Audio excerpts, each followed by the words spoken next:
We'll find out. All right. Hello, ladies, gentlemen, boys and girls, children of all ages. Child saints. Child saints and grown-ups who still act, think, and buy records like they're a child. Welcome to Friday night. I'm one of your hosts, Alan from Let's Talk Metal, and I'm here, as always, with my most dependable co-host, Marty. Marty, how are you doing this week? It's better to be dependable than good looking, I suppose. So I'll take that. I'm doing good. I wouldn't know. Thanks for having me. Always fun. I know it's been a long week for some folks here. We're kind of in the, getting into the early stages of the holiday season, and we're also in the kind of ass end of flu season right now. So hopefully everybody out there is staying healthy and not getting bugged down with the bug that's been going around. But we're here for some fun this Friday night, as always, for another episode of Heavy Metallurgy. And before we get into our stuff and bring out our most esteemed guest for the evening, the usual reminders apply. We do have the Super Chats feature turned on if folks would like to throw a few dollars our way. We appreciate it. It's not at all required or expected, but sometimes folks ask if there's a way they can help support the show, and that gives us a little money to help, cover StreamYard expenses, put some money in the war chest to pay artists to help develop, new merchandise for us, and to make sure we've got a little money in case audio or computer equipment craps out on us from time to time. So if you want to do that, we do appreciate the support. We still have some of the old Heavy Metallurgy T-shirts available in the Bind Room shop, and the link for that is in the comments, as always. So if you haven't picked one of those up, you can jump over there during or after the show and pick it out. It's got some very sick artwork on it. Looks great. And I believe that covers most of the big things. Marty, any announcements or news that you wanted to share before we bring in the big guns?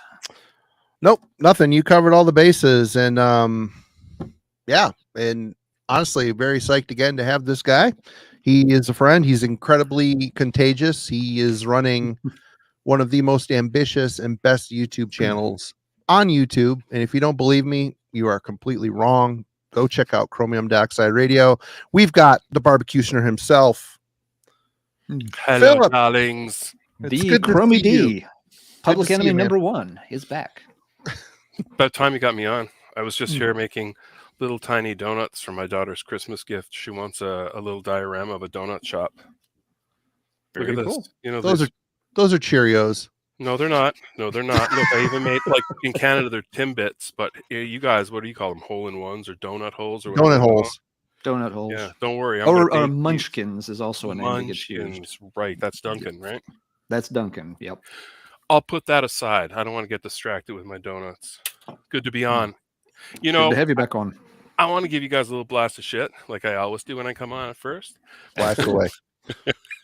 So last week I just pop in and you guys were like, we don't really have a guest for next week. And then you saw me there and you're like, I think it's time that we get Phil back. Which is, what I felt like? I don't know. I'm going to age myself by this reference, but on Johnny Carson, when like he'd have no guests, he'd always have Tony Randall from The Odd Couple on. For Don Rickles. Tony Randall. Don Rickles. Yeah. Don Rickles. Yep. Yeah, Don, I'm too hungover. Come do the show. Yeah, absolutely. So it's an honor to be a last minute guest this evening. You're not last minute. You're on speed dial. That's right. And and don't let him kid you, folks. I've asked him many times, and I'm busy or I'm working. So I mean, it's or I'm sick. We didn't have enough miniature green M&Ms to put into his dressing room. That's right. It takes a long time to save those fuckers up. Yeah, that's right. Just being an artist, right? Well, here we go. Hurry up and make a Patreon so I can give you my lunch money indirectly and skip the beatings. There you go. Listen, when I sell out and it's just around the corner, I'm going to be knocking on your doors, man. Like as a kid, I remember going around collecting for Trees Canada. I don't know if I told you guys this before. Don't remember this. Yeah, Nope. This is horrible. I might actually go to jail for this. But no, I used to go around collecting for Trees Canada and UNICEF. And, you go around with the little box with the pennies and shit like that. I went down and bought a shitload of Thundercat stickers afterwards in the box. Oh, we all know that those pennies were going to be used to fund some war overseas. Give me a break. And see, that's such an egregious sin. They didn't even wait to send you to hell. That you got sent early, and that's why Superstation 66 is where it's at. That's right. Just the just the first circle, though. Think of the children, Philip. I know. Think of I the did. children. I was the child at the time, and I was thinking of me. You were thinking of this child. This child needs some Thundercats. It's good to be back. It is good for having back, and it's really cool because Philip came up with a really cool idea this time. He wanted to talk about last time his other ideas were a little questionable, so this one I think he's redeemed himself a bit. He decided that we should discuss our origin stories, or we were teenage dirtbags, Dirtbag the movie type of thing. It's a good idea, and to be honest, we've being a long standing metalhead and older, I mean, we show a lot of stuff that we listened to when we were teenagers. Wouldn't you agree, Alan? I know I have. Oh yeah. And continue to do so. This time I think I'm going a little I'm going to stick around the origin era. So I'm going to show some cool shit and some pretty embarrassing shit as well. But what was your thoughts behind this topic, Phil? Well, because I get accused sometimes of like, oh man, you're just like nostalgia bait and shit like that. And I'm like, hey guys, no, seriously, I never left. You moved on. Yeah. I'm obsessed with graphics. I am obsessed with 70s serials. You guys still there? Both from? Oh, where you're a little bit roboty at the moment. Uh-oh. So, you hear me? Yep. Yeah, you're frozen like a little hold on. Like no. a miniature donut maker. There we go. We'll give Philip a minute there to reload and jump back in a minute. But no, Philip makes a good point. There are a lot of folks that listen when they're younger and then disappear from the scene, only to come back a lot later once they kind of start the midlife crisis cycle. But then there are other folks, probably more like ourselves, a much of a reviewing audience that have kind of stuck with a lot of this stuff over time. But that still begs the question of how did we get into it all in the first place?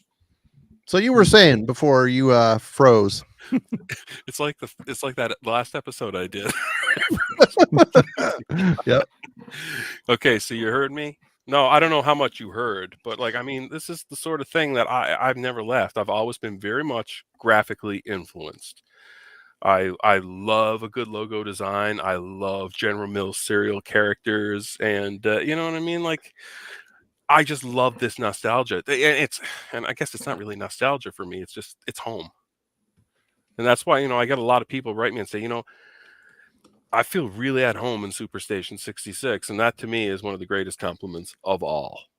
Because, just hanging out with your friends, years ago when things were a lot more, simpler times. Yeah. This is what we discussed. And, here we are in our mid 40s, or 50s, whatever the hell you are. But like I said, here we are still talking about this bullshit. You know what I mean? Are you sad? But listen, before we go on with the past, I got to say, thank you very much. Because as stuck as I am, like I do listen to some things, but I find metal to be kind of like dicey for me these days. I've kind of lost interest in a lot of new school metal, and every now and then something comes out, but I did not know that I love this. I had no idea, so I thank you guys for that. I went out and bought the CD and this right away. Wow. Okay. Cool. You doubled down. Yeah. It's pretty dense, complex, atmospheric album. It's really good. Well, I'm into that. It really it captured me. Seeing that. Yeah. So and again, I think you really hit the nail on the head. I think the channel is a reflection, and people are right. It's when you watch Superstation 66, it does feel like you're hanging out with your bros, and each one of those characters is a reflection of you in a lot of ways. It's funny because knowing you and seeing the characters and seeing little facets of your personality in it, excellent, and it does feel like you're hanging out, just shooting the shit with your buddies, even though they're wearing a purple outfit or have a hand up his ass all the time. Well, But, I mean, a lot of this stuff, and I appreciate everybody coming out to watch this absolute bonkers bullshit. But you know what I mean? It's a lot of it's based on like real stories and like friends. There's just composites of them. Yep. You know what I mean? So, anyways, that makes it easy. I mean, it writes itself. Like I said, the most difficult thing to do is pay for the time. Mm-hmm. Oh yeah, the time. And nobody here has a clue how much goes into those dioramas and the sets. And I mean, his garage is being converted into a working model of a spaceship. So it's insane, folks. And you definitely need to go subscribe to Chromium's Dioxide I'd channel. appreciate it. The other half of the garage now too is being turned into hell. Oh, nice. You have no idea. You know that Pink Panther insulation? Oh, yeah. Those thick sheets. I'm out there carving them by hand, and I've got a blowtorch, and I'm high as a kite because, your mask, I don't remember it sometimes, and then I'm paying. I've spent a sultan's ransom on oxide red. Let me tell you. I come out, and Rachel's like, "Are you okay?" And my pupils are completely dilated. And I'm like, yeah. I'll be in just a minute, and then it's like 2 hours later, and I have no idea what happened. Just baked. And it's good for you too. It's healthy. It's good for you, yes. Yeah.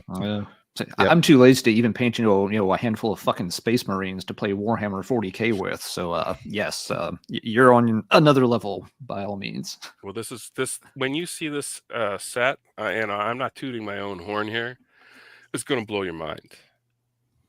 Because my coworkers they were concerned for the longest time because I was like, hey, can I have this broken X-ray?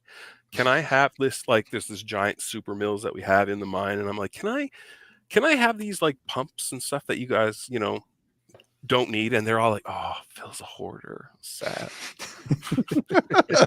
And then I like show them like, hey, look what I did, and they're like, what's that? I'm like, it's my spaceship. And then they give me the sad look still. Yeah, I was going to say, you're not on the hoarder list anymore, but it's kind of a lateral move to where they almost wish you stayed a hoarder and not graduated to the infantile side of their mind. Yeah, Phil's not a hoarder. It's worse. He's just sad. It's his autism acting up again. Well, Philip, why don't we start with you? You brought this up, and you're the guest. Let's start off on your path towards the metal crown. Well, speaking of dioramas and art, I showed this on an episode before, but I think that this is an actual telltale sign of who I was in 87 and 88. Okay, so this is a 100% recreation of my bedroom. So, the Samantha Foxes just brings back all the right memories. You know what I mean? You can see all the Fangoria pullouts. There's the wrestling. There's lots of W.A.S.P because, spoiler alert, W.A.S.P changed my life. If you can see the details, you really can't on the drawer there. There's like wacky stickers. I was obsessed with those. Speaking of graphics, you know what I mean? Mm-hmm. But people, take a look at the logos. Never mind this whole thing. Just look at the band logos. Just look at the paintings and the art and how it. How does that not capture your imagination as a child? You know what I mean? Yeah. Going into my room was very similar. Very similar. And like when you were younger and you would go into like some of these like little head shops, as a child, you were just going in to buy some Garbage Pail Kid stickers because you knew you had them. Mm-hmm. And then you saw, oh my God, there's like all these like Megadeth posters, and that shit was terrifying to me. Terrifying. Oops, sorry, Alan. Sorry. Who's got the echo? You know how I feel about good sound. We're fighting over the chat here. Sorry. But yeah, anyway, so that stuff really left a strong impact on me. And Rattlehead, seeing Rattlehead, even before I even really knew who Eddie was, blew my mind because I instantly right away got the like see no evil, hear no evil, speak no evil reference. Mm-hmm. You could just see it. And as a child, you know, being drawn to art and loving drawing, I was like, oh, okay, I think I may like this, even though it scares the shit out of me. I didn't want to repeat myself because on previous shows, and I was with you guys, I brought up Anthrax, and on my own shows, I talked about the very first record that I ever, like, heavy metal record I ever saw was Iron Maiden Power Slave. Speaking of art, okay. Mhm.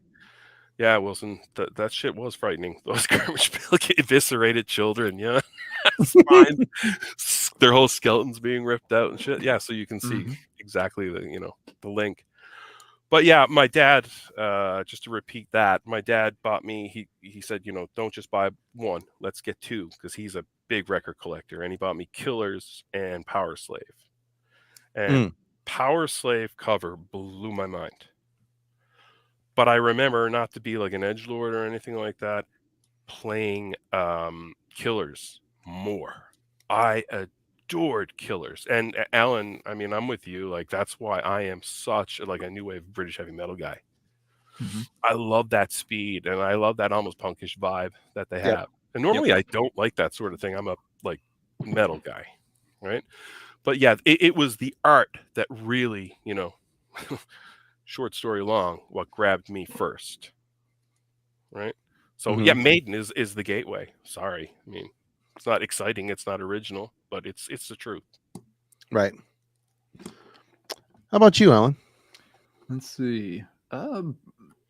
Maiden wasn't the first thing I heard, but yeah, it was some of the first art I noticed as well. And I think I've probably told this before, so apologies to longtime listeners who may have heard some of these stories, but it was, like 7th or 8th grade, like health and PE class. The kid that sat in front of me had a 7th son of a 7th son back patch on his denim vest.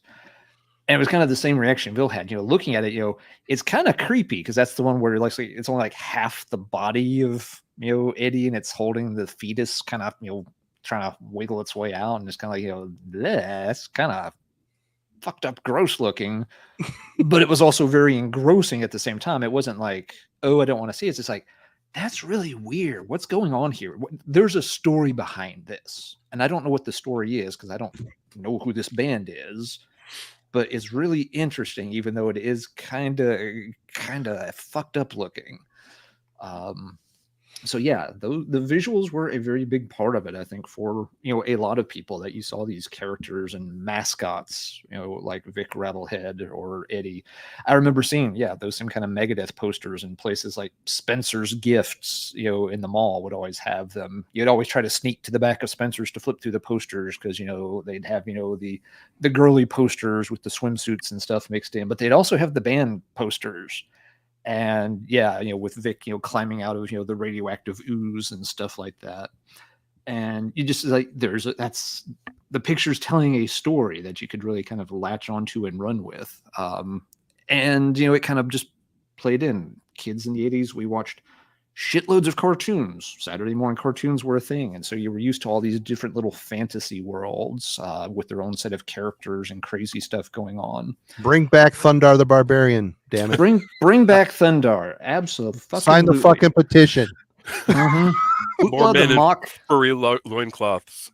Oopla the Mock is my spirit animal. It's not Oopla, it's Ookla. Yeah, Ookla. Oh, you said Oopla. I thought you said Hoopla the Mock. Never mind. He remembers a very different Thundar than we do, Phil. We had the Canadian version. No, yeah, Ookla.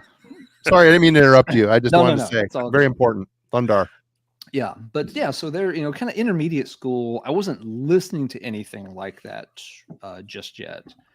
But I was seeing it, around me. The Iron Maiden patch on, the back of that kid's jacket. His name was Alex something.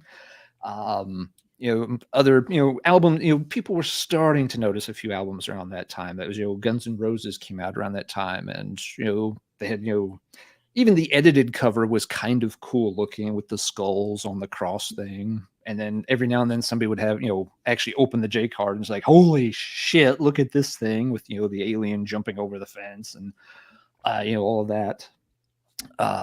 You know, it's a weird Sexual cover. assault. Yeah, it's just like, yeah. And then there's the weird cover to Def Leppard's Hysteria. That was another one that my particular peer group, started to notice first. It's just like it looks like a fucked up scene out of Tron, but it's not Tron. Manimal. What's this thing? What is this thing in the middle? Is it screaming? Is it yelling? Is it happy? Is it angry? Is it an animal? Is it what's going on with that? So yeah, that was middle school is the age where I started noticing stuff. It wasn't really till high school got going that I was starting to listen to some things. It's funny, Aaron and other folks were already fighting about Huey Lewis in the comments. Middle school for me, I was listening to more of that kind of thing. I had sports on tape. I don't anymore, but I did have it. I had several Huey Lewis albums. I had a couple of Billy Joel albums. I had Glass Houses by Billy Joel. Yeah. I tended to listen to the 80s rock I listened to at the time was stuff that had a little bit more of a throwback sound, wore some of its 50s and 60s influences on its sleeve a little bit more. Because growing up with a dad who collected records obsessively, but only really listened to stuff that was like pre-Beatles, that was the stuff I was used to hearing since I was a little kid. It was the Gene Vincents and the Roy Orbisons and the all of this kind, the Carl Perkins and the Jerry Lee Lewis, who just passed away this week. Not Jerry Lewis, by the way. Don't you fuckers get those two mixed up. That's just lady. That is not going to fucking cut it. I see any of that shit in the chat, you're getting banned. We're not putting up with none of that tonight. One liked helping people get better, and the other one liked 13-year-old cousins or whatever. It was a different time. It was a different time. That's all, keep them straight. Anyway, go ahead. I've been dabbling in incest porn lately. I own it. I don't like it, but I have been dabbling. So I'm not, Well, it's been fun, everybody. Good night. And demonetized. Hope you have enjoyed the final episode of Heavy Metallurgy. We'll be rebranding as a cooking show. Marty's green bean casserole recipes for the holidays. I'm glad I was the one to bring it down. And now, we know why Chromie can't have nice things on his channel, because was there ever any doubt who it would be? It was there was a 30% chance it was going to be Aaron, but the smart money was always on you, Phil. Anyway, but so yeah, in middle school it was more just listening to 80s rock, but in particular the bands that had a little bit more of that throwback to the classic 50s era rock vibe about them. So it would take me a couple more years before I sort of branched out, just like okay, let's start listening to more of this heavier stuff. As it just took a couple more years and more friends getting into it to drag me in that direction. So that's kind of the earliest unremarkable phase of my steps into music. Marty, what about you? It's funny when Phil was, proposing this, he was like, teenage dirtbag, and I'm thinking back upon my life, and though I listened to probably dirtbag music as I started to get older, I never really was a dirtbag. I was always a pretty straight and narrow kid, only child, and my musical exploration started in the 70s, which there was no internet then. Tell me about the war, Grandpa. Yeah, exactly. We had 1.5 TV channels, and I don't remember this, but I don't even know how the hell I got on the Kiss vibe, but my dad said I saw him on TV one night. And he's like, special? Please tell me it was the Paul. It might have been. I don't remember. I mean, I've seen that. Kiss. But he's like, you little bastard, you wouldn't shut up about Kiss. You saw him on TV. You just wouldn't shut up about it. So it wasn't much longer after that. My grandmother bought me this record. Mm-hmm. It was probably the late, it was 78. It had to be 78, 79, 77 to 79. I don't know. Remember the exact. I don't even know when the fuck this came out. I don't know. Anyway. 70s. 79, wasn't it? This album? No, this is 75. 75? Okay, right on. Yeah. So, I mean, 77, 78. So this is when this was bought for me. And I remember sitting in her place playing rummy with her and listening to this on, back in the day where stereos were a piece of furniture. You lifted up the lid. There was an 8-track player, turntable, and a radio. And a liquor cabinet.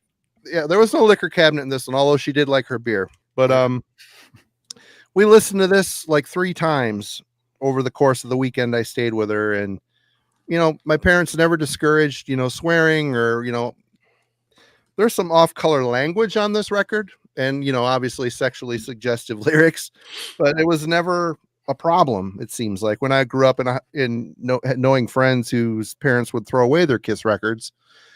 But I mean, my parents were big, and my dad was big in the country. So I grew up listening to, you know, Waylon Jennings, Kenny Rogers, Loretta Lynn, all the classics, Rita Coolidge.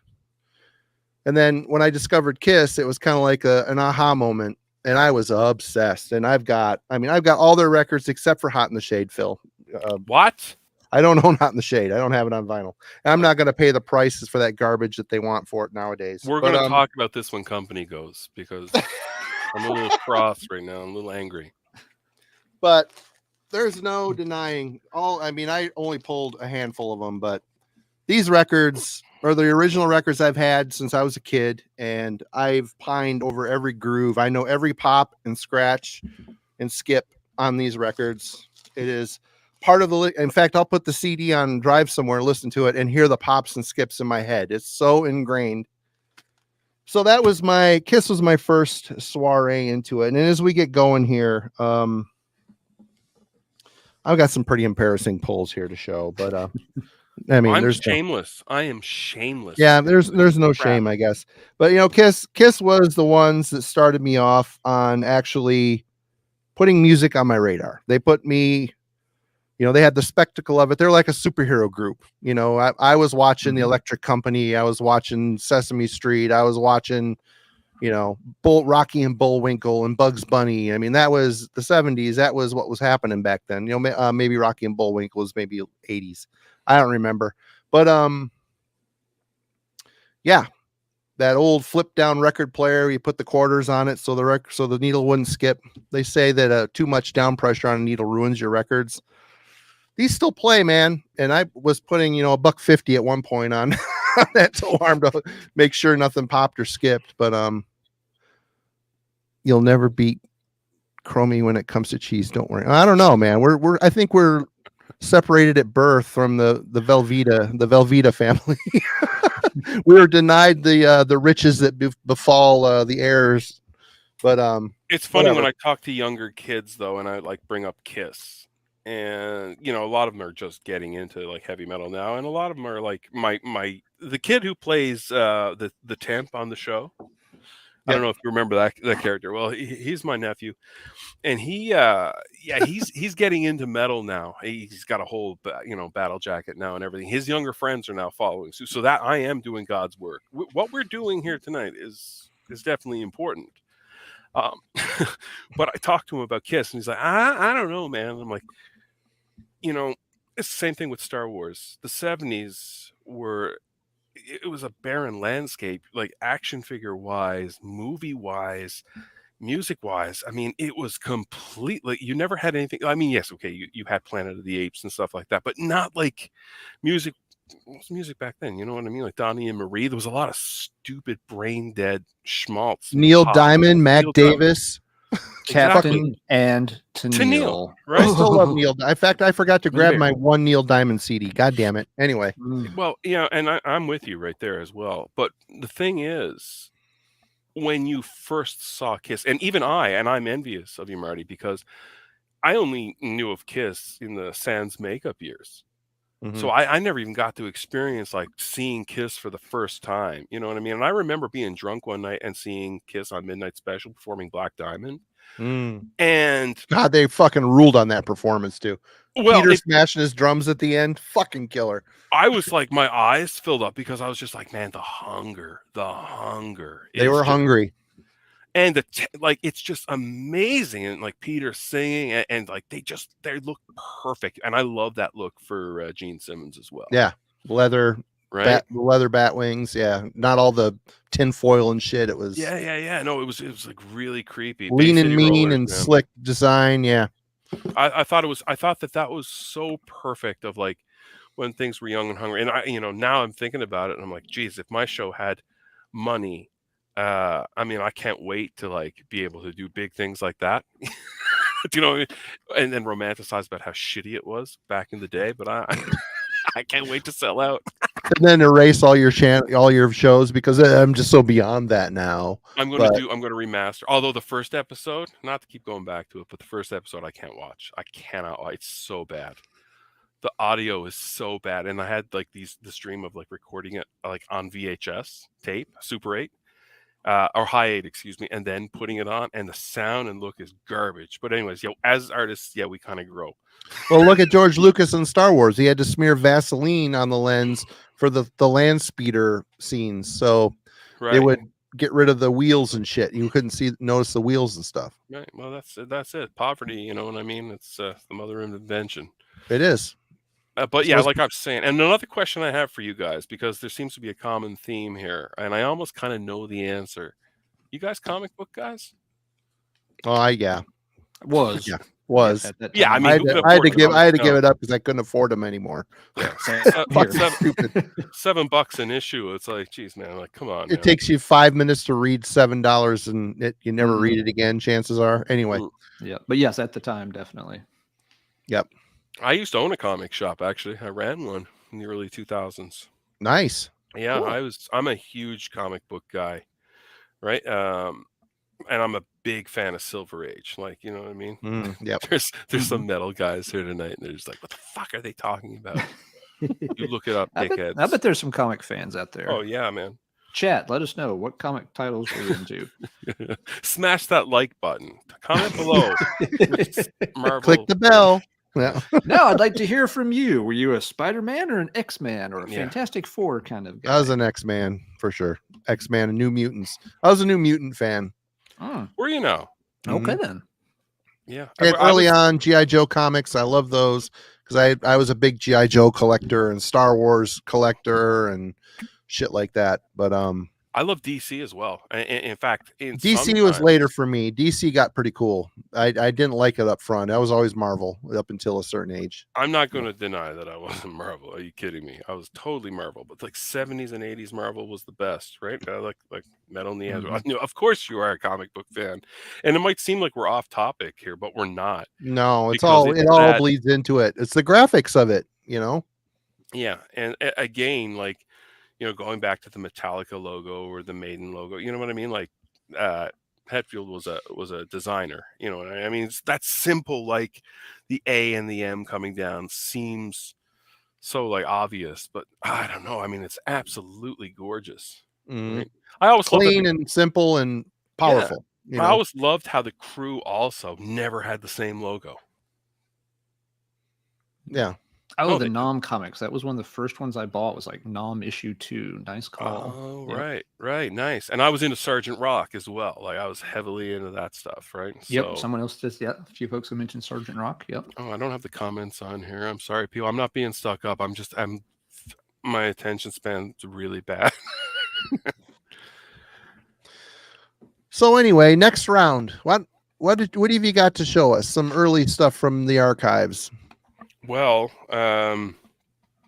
again, I'll show records, but realistically, if I'm being honest, I should have just brought my tapes out, as you can see behind me, right? Yep.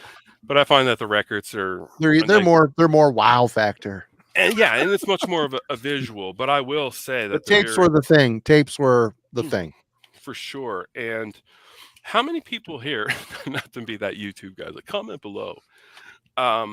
I know, Marty, you'd be too old for this. Alan, I don't know. Do you guys remember the cartoon Kid Video?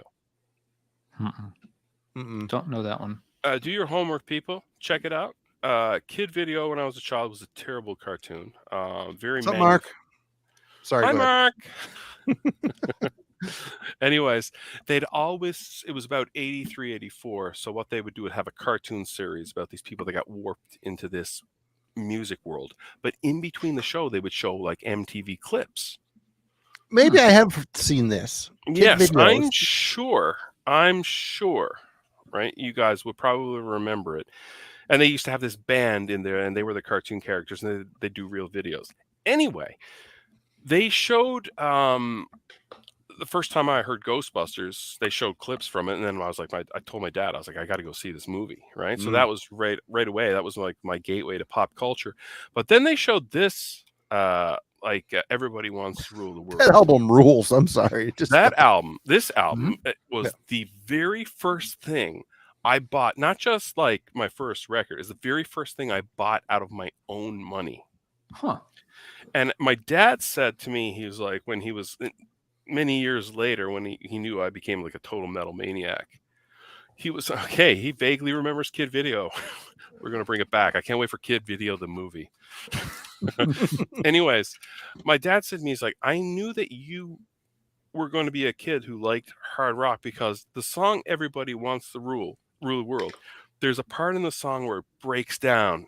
It's not heavy, but it just and it's just like the bridge. Oh, it's powerful. Yes, it's very powerful. Is that where there's a room where the light won't find you? Exactly. Yeah. And exactly. And then the drummer was there, and he had the earring, and he was like in the leather jacket. And I was just like, oh, heck yeah. A little salty action there. Yeah.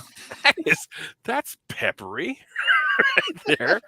Right. So he looked at me like, okay, right. So he kind of knew. But yeah, that blew my mind. I thought that this was absolutely fantastic.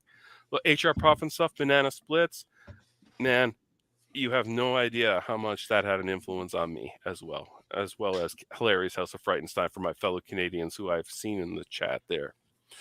Tears for Fear is absolutely fucking loathsome. They're obviously from my nemesis, right? He would say that. My biggest rival, my Belloc, right? Right. But I'm not going to going through it, but I'll tell you like a couple of things, because when you said we were going to do this, I'll go through it fast. This right here, I got it from Columbia House. I still haven't paid for it yet. I'm on the run. But the James Cagney White Heat song, loved it. That beginning part was very powerful. Honeymoon Suite, I'm a Canadian. Fuck you, eh? And this right here, Men at Work. Oh, dude, I've got that record to show later too. Oh, I mean, all right. On. Yeah, now it's time to show your Men at Work. I had it once upon a time, but it is long gone.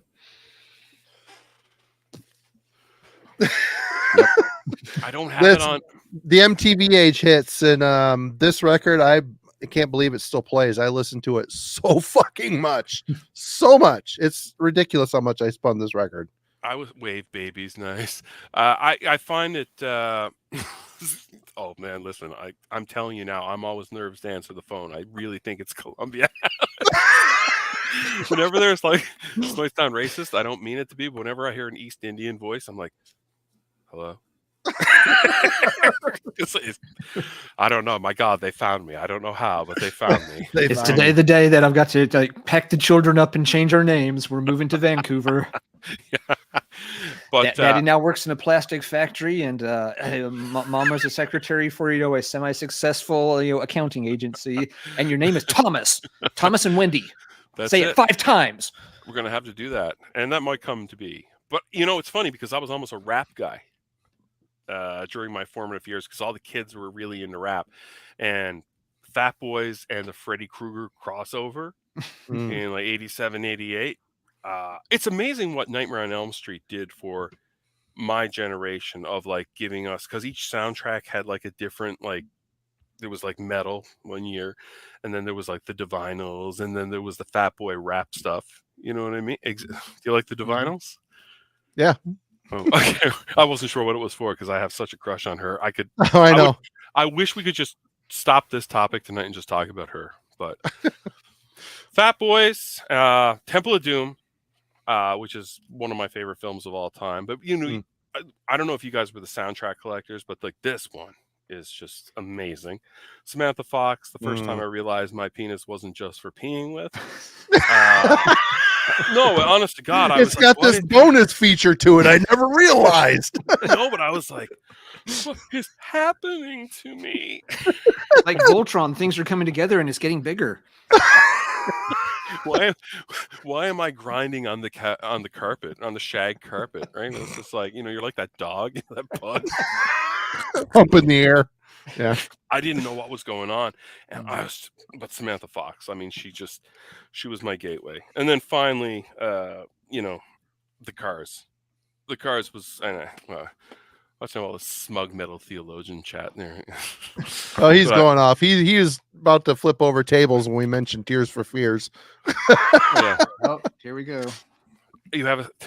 Did you see Samantha Fox live? She came to Newfoundland in '87, and my friend was on the home video, which I almost wanted to stab him in the throat when he With got your on penis. The video. and he has that amazing Newfoundland accent on there, and like he had a chance to ask Samantha Fox a question, and in this fantastic Newfoundland accent, he's like, "Samantha, what kind of guys you like? You like pizza?" I'm like, just set my province back like hundreds of years. You like pizza? Oh shit, that's fucking funny. Smooth operator. Samantha. Jack, half a prayer. Do a little Google search and pull up the images when you do. It's What's Jack? How would you describe Samantha Fox in today's terms? Is there what's her modern analogy? I would say, because I mean she definitely could sing. I mean, she was a page 3 pinup model. Pinup model. Yeah. And she, so I guess from a newer, I'd say maybe like 10 years ago, like a Paris Hilton or Britney Spears? No. I'm grasping. I'm not sure where to go. No, because Here Britney you go. Spears, Samantha's like a slutty Debbie Gibson. yeah, I get that. Brian to the rescue. Nailed it. Yeah, no, I agree with that. But there was something more going on there. Something more going on. You just can't quite put your hands on what's going on. Something going on. There's not enough shag carpet for me to grind myself across to understand what's going on with Samantha Fox and why she was important to the zeitgeist of the time. No. Yeah. But for street cred, she put out a couple albums. She dated Lemmy for a hot minute. John Hines, I'm going to give the win. Brian, listen, you did well too. You're going to get second place, but John Hines got Kelly Bundy if Kelly Bundy could sing a little bit. That's right. Yeah. I would agree with that. Okay. Yep. Her big hit was "Naughty Girls Need Love Too." Or wait, Touch Me. Touch Me. Yeah, Touch Me. I Only Want to Be With You. Speaking of Bay City Rollers. Yeah. Speaking of the 70s. SATURDAY night. Yeah, I remember the Bay City Rollers back in the day. The jukebox at the Eagles Club my dad frequented had that song on there. Hold on, listen, before we go on, I got to grab a wizard. All right. He's going to go pee. Oh, wait, or is he getting something? Yeah, that could have been interpreted 2 different ways. Yeah, when he was going to grab a wizard, I thought he was going to go pee. Anyway. All right, Alan. Inspiration. Your Samantha Fox barbecue was scarcely accurate. Of course it was. Nicely done. Yeah. Thank you, man. I appreciate it. All right, Alan. I'm a little bit lost. Am I supposed to say who I'm humping the carpet to when I'm 13 years old? You do you. You do what you feel, my friend. Where are we? I'm just being Tony Randall fucking up your show again. Getting you banned. Incest porn and humping carpets. Here we go. Wait a minute. I did not know this. Samantha Fox was on the cover of Witchfinder General's first album. I did not know that. Oh, hey now. I didn't know that. Frank. I don't know if is that accurate, Frank? I don't know if that's accurate. Are you pulling my zucchini right now? Why don't you grab one of the 15 copies you have, Alan, and check it out and see if she's on there. The model's name was Joanna. I know that. No, yeah, I've got them there as well. She looked. That came out in '83. I think she was a litto mature for Samantha. Don't think the ages quite line up there. Frank's messing with me. We're gonna. Yeah, Frank's trying to fuck with us here a little bit. So where are we now? But hey, it would make sense. Chromie's a crush on Samantha. They're all friends of hell, and there you go. Finder General album time. You see what I did there? I do. Anyway, okay. So So I'm going to I want to trudge on past the rest of the Huey Lewis and Billy Joel and Men at Work kind of years and get to the first remotely slightly kind of heavy thing that I ever purchased, which was, now for me, yes, I was buying all cassettes at the time, to be clear. All of those except one are long gone. So some of them I've replaced over the years. So I'll be showing CDs, but I did not buy CDs back then. The first remotely heavy-ish thing I ever bought was a cassette single, because those were a thing for about 18 months during the late 80s. And it was this one, Great White's Once Bitten, Twice Shy, which was, kind of, their big hit for, the tail end of the 80s. And for whatever reason, that song clicked with me quite a bit when it came out. Again, I think it still had, with the piano and everything, it still had a little bit of a sort of old school rock and roll vibe about it, pretty much, which, again, was something I connected with. So I'm like, okay, here's a newer thing. It still sounds like an older thing, and it's a little bit of a heavier thing. So it all kind of came together. I stand by it proudly, Aaron. I'm secure enough in my masculinity to hold this up and say I'm not ashamed I bought it. It's no danger, but what the fuck can you do? Not everything can We're be. building, Marty. We're building. Come on now. I'm trying to edge him a little bit. Don't blow it before we get there, Marty. You got to take time. Don't blow it. Yeah. Don't turn straight to the Samantha Fox centerfold. You start on page 1 and you slowly work your way towards the middle of the zine. You learn how to work it. $5,000 stereo first before you turn to Samantha Fox. Yeah, but yeah, so this was the first thing that would have passed as kind of heavy. I think it came out in the summer of '89, spring '89. I know there was a fight in the house because when the was coming out, both I and my sister wanted to get it, and we realized that was kind of a waste of money for both of us to buy it. One of us would buy it, and the other one would copy it. That was fine, but there was a standoff over who was going to get to buy it and who was going to have to run it off onto, a TDK. And I also remember this was kind of one of the points where, we, of course, like a lot of, brothers and sisters do, those tween years, we had fought tooth and nail and driven our parents insane. And this was one of my first moments of thinking, you know what, I'm getting towards high school age. I need to be the good big brother. I need to be the responsible one here. So it's like, okay, sis, you can buy the tape. I'm just going to buy the cassette single, and then I'll dub the album from you. And you could see she was just like, wait, what? Alan's Judith Myers. It was my moment of greatest magnanimity. And she's just like, she's like looking for the trap. She's like, what do you mean I get to buy it? And she's like, go ahead. Yes, we should not both buy it. That would be dumb. You go ahead. If you want to, you go ahead and buy it, and I'll settle for the cassette single. And she's like, okay. And it kind of worked out well because the single has 2 tracks on it that are non-LP that are both pretty good. And most of the album blows. It's not a great album by any means. So she was pretty disappointed, and I was pleasantly surprised. So, sometimes being nice works out pretty well. But that was the first tangentially heavy thing that I purchased, was the Great White cassette single for Once Bitten, Twice Shy. It quickly, started to snowball after that, but we'll get to those shows as we move on tonight. So, Marty, where do you want? Sorry, whenever Great White comes up, I can't stop thinking of that station house fire, just to make things really somber and depressing.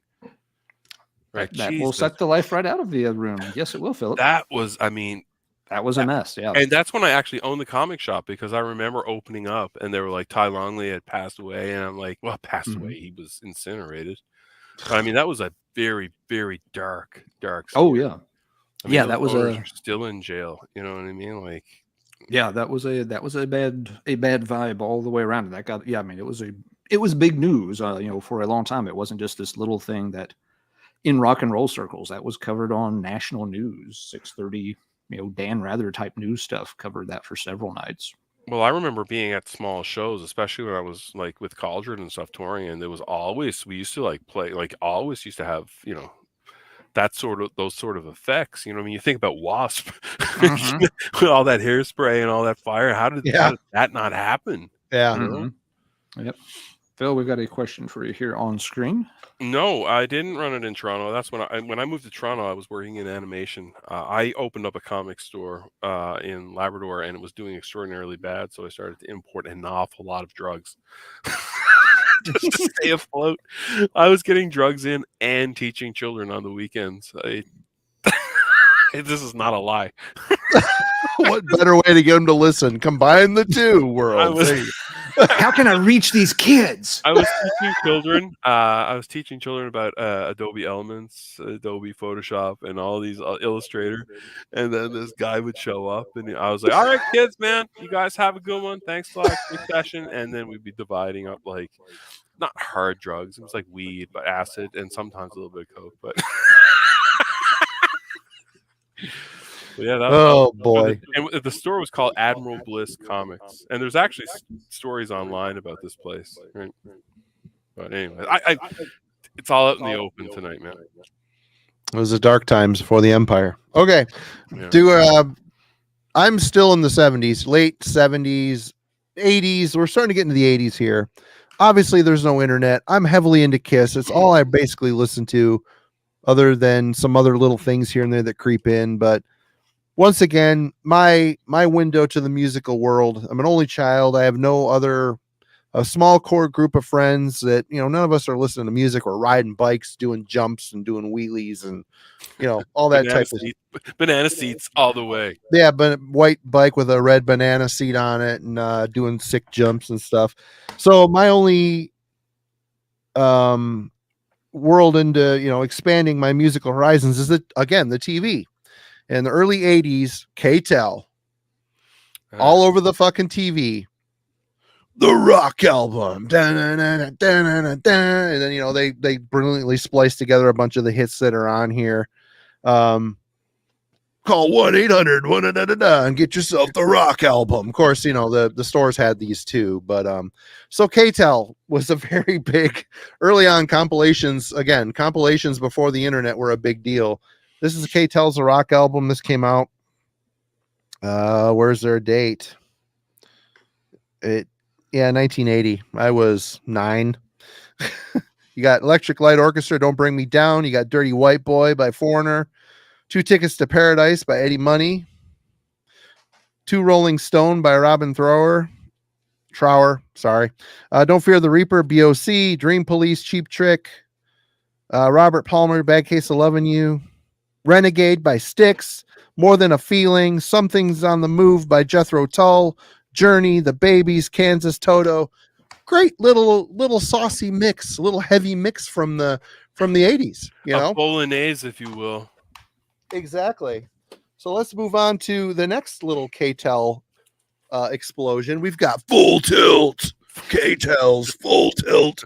We've got Blondie, The Tide is High, Pete Townsend, Devo's Whip It. I mean, we're starting to get into the 80s here a little bit. This is 81. It's amazing what a year can do. The 80s never really started till 83, 84, anyway, in my opinion. Yeah, Robbie Dupree, Hot Rod Hearts out on the boulevard tonight. SOS Band, Jimmy Hall. This is Ambrosia. You're the Only Woman. That one goes out to little AOR for our friend Chromie D there. Genesis, Cheap Trick, Pat Benatar. Okay. K-Tel presents Radioactive. I've never seen that one. That's awesome. Who's on that one? We got The Police. Hold on a sec. Hold that cover up. That's gorgeous, man. K-Tel's finest. What year is this? This is 82. K-Tel International. We got The Police. Every Little Thing She Does Is Magic. Moody Blues, The Voice. REO Speedwagon, Take It on the Run. Pat Benatar, The Who. You Better You Bet. Not a good Who song. Rick Springfield, I've Done Everything for You. You've Done Nothing for Me. Hall & Oates, Commodores. She's a Bad Mama Jamma by Carl Carlton. Rick James, Super Freak, Genesis. No Reply at All. Devo. Working in the Coal Mine, Go-Go's, Our Lips Are Sealed, Blondie Rapture. And this one I saved last for Chromie. K-Tel's Dimensions. And I have to interrupt for a second, Marty, because Wilson wins for tonight because Wilson remembered Ultraman. And right on. That was my jam when I was about 5 years old. Fuck yeah. The movie? They had like I don't know if it was a series or what, but somehow the we got it. Japanese guy? Yeah, the big Japanese. Yeah. Remember they somehow did some kind of thing, and one of them would turn like 40 stories tall and fight giant monsters. Yeah, he stepped on that green tentacle guy, and it fucked me up as a kid. I saw it was awesome. I never understood how we got to see it way up in the mountains, but we would get a station from Charlotte, North Carolina, that would bounce off some of the mountains and end up coming in clear as day. And so, science, Alan, science. Ultraman was no, Philip, not science. It was a gift. It was a gift from on high. It was spiritual. Ultraman was my jam. We got that, and we got Star Blazers, and that was my kindergarten diet. I was rabid for Star Blazers every day. Awesome. But I'm stealing Marty's thunder. Let's get back to these. That's awesome okay. K-Tel comps. Yeah, the Dimensions K-Tel comp this year is a very. I'm looking over the track listing. I did not like this one as much. Very confusing. You start off with Queen of Hearts by Juice Newton. Oh God. Rick Springfield, Jesse's Girl, Billy Squire, The Stroke, Pat Benatar, Fire and Ice, Climax Blues Band, Gary Wright, Manhattan Transfer, Hall & Oates, Greg Ginn Band, Pablo Cruz, little AOR there for you. With Cool Love, you got Air Supply, the one that you love. Alan Parsons Project with Time, Flowing Like a River, Stars On, and Oak Ridge Boys, Elvira. What a fucking clusterfuck. My God, it sounds like something that will be in a date rapist kit with like strawberry wine. Right? Laugh all you want, people, but that shit was the jam back in the 80s, into the early 80s when there's no internet. I don't know what the hell. That's not the one called Radioactive based on the track list? No, Radioactive was totally different. Totally different. So there you go. Look into my shame. Philip is back. Here, baby, have another drink. Ryan's got your back on that, Marty. Elvira. I sing along. Yeah, me too. You can't deny Air Supply. Just can't. For Pablo Cruz, that's fucking sick. Sick AOR. It's sad because when I get the bad AOR, rap, and deservedly so. But no, I'm not Pablo Cruz, right? I mean, come on, guys. Pablo Cruz slaps. It slaps. Fire. It's fucking Dimensions. I'm going to get things back on track on the metal train because it's getting chaos here. All right. Oh, I'm in the dark times here. When we're talking about Pablo Cruz, you're just losing subscriptions. And people that were gonna subscribe to my show were like, "Fuck that! No way, man." Hey, it's not like you were saying Pablo Cruz gets the Chromie D stamp of approval. That was me. I'll own it. No, but Philip's now guilty by association. So yes, it's spreading to all of us. Frank, fuck you, Frank. I love you, Frank. Don't take that personally. I love you. And if I had the opportunity to listen to Pablo Cruz, while doing coke on a boat, shooting off Tech 9s, on a yacht, I would do it in a heartbeat and have the best night of my life. That is vivid and specific. I like the image. It's just, okay. When I die, I hope someone paints that oil painting of me. With white powder shooting a Tech 9 with a Pablo Cruz record in one hand, a Tech 9 in the other, and a swordfish on a hook to shock the shit. Samantha Fox is the captain of the boat. Yeah. Just a bevy of page 3 girls. Right. Anyways, you were getting us back on track, I believe. Yeah, I do. You give it to the guy who has ADHD and spectrum disorder is going to get us back on track right on. We're in reliable hands, everybody. It's all good. Exactly. But I will say this. Speaking of compilations, I don't know if you guys had this, but Canadians were gifted with this Metal for breakfast. And there was Metal for lunch as well, but they never got to the third one. I don't know. Do you guys call it Metal for dinner or supper? What do you guys call it? My grandma called it supper and my parents called it dinner. It's like a generational thing. Supper is the old school, I think. I still We've think never that the been third consistent. part, the third part should have been called metal for supper, in my opinion. Metal for dinner is vague. But this one, you guys don't know this?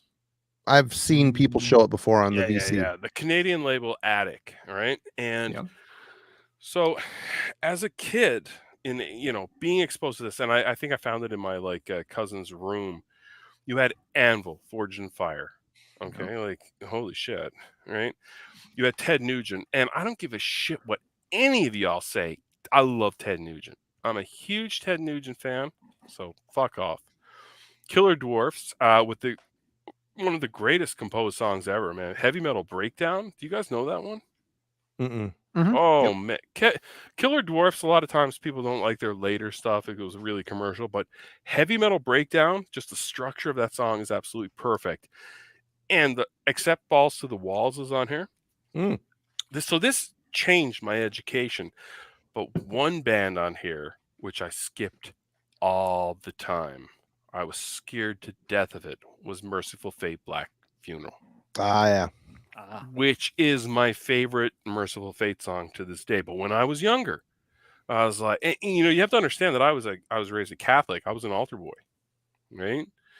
And I wasn't really religious, but I still had that guilt, that classic Catholic guilt. And I thought Merciful Fate, was like she's a victim of my coven and all this shit. And that their EP, that CUNT, that's what she means. I was like, Jesus Christ, man, that's dark, like really dark, right? And then you had Lee Aaron, which is Canada's Samantha Fox, I suppose. Yep. And you had Saxon, Judas Priest, but early Priest, the Ripper. You know what I mean? It wasn't like You Got Another Thing Coming. It wasn't Free Will Burning. It was the Ripper. And I was like, wow, this is really clean. And like it almost sounds surgical.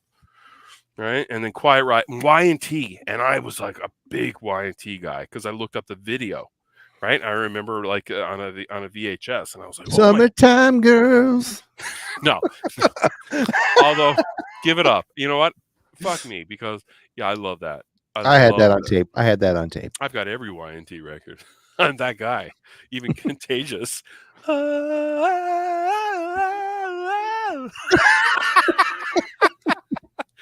Outrageous. And then Ozzy Osbourne, Crazy Train. If I never have to listen to Crazy Train or Kiss I Want to Rock and Roll All Night, I'm going to be a happy dude. You know I mean? Yeah, those, yeah. Or Paranoid, Black Sabbath's Paranoid. I never hear that. I would take it any day. I would take it any day over Crazy Train. Or Iron Man. Fuck that song too. Fuck Iron Man. Yeah, I know, but if this was the first time I heard Crazy Train, I'm like, whoa.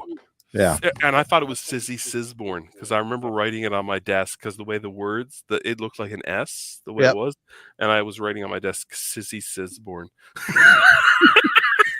That and Steve Yezerman from the Detroit Red Wings. Yep. But anyways, yeah, Metal for Breakfast just messed me up. But Merciful Fate, I got into way earlier than I should have. Right. So anyways, that's that. All right. Back to you, Alan. All right. Well, let's see. So we're no K-Tel classics for Alan. Don't have the K-Tel classics. Let's see. Last time on Let's Talk Metal, we were kind of plodding through 1989, and I had found Great White. And I think that so around this time, one of the things that kind of helped force me towards some heavier stuff too was actually my grandmother. But it wasn't that she bought me a record. We went to visit her one summer, and she was the arts and crafty grandma. You have two grandmothers, and usually like one of them is the one who gets you toys and candy, and the other one who buys you like some kind of kit that you have to assemble using tools and paint. A foam solar system. Yes, exactly. Yeah, it's like this grandma buys you action figure, and this one gives you like your great uncle's Ernie pocket watch from 1932, and it doesn't actually work, and it's not actually worth anything. It's just a family heirloom kind of thing. So maybe IG-88 can stand on it. I don't know. Thanks, Grandma, I think. But anyway, we visited like that. we visited the artsy grandma that summer of '89, and she had gotten the Make It at Home T-shirt kit. So this was going to be the thing to do with the grandkids for this This could visit. be good. I'm interested here. Please tell me you still have the shirt. You're going to show the shirt. I do not. The shirt. Oh, fuck. The shirts. There were two of them are long gone, sadly. So, and it's, you know, they like, you know, so she's obviously very excited to do this with us.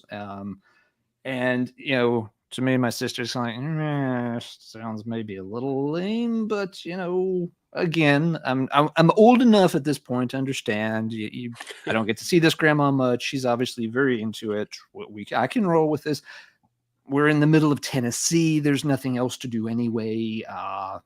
So sure, let's do some shirts. And she's like, well, what kind of shirt do you want to make? And, you know, she's got like all these different, you know, pattern things that we could trace her stuff. And it's like, you know, a deer and a wolf and sex condor.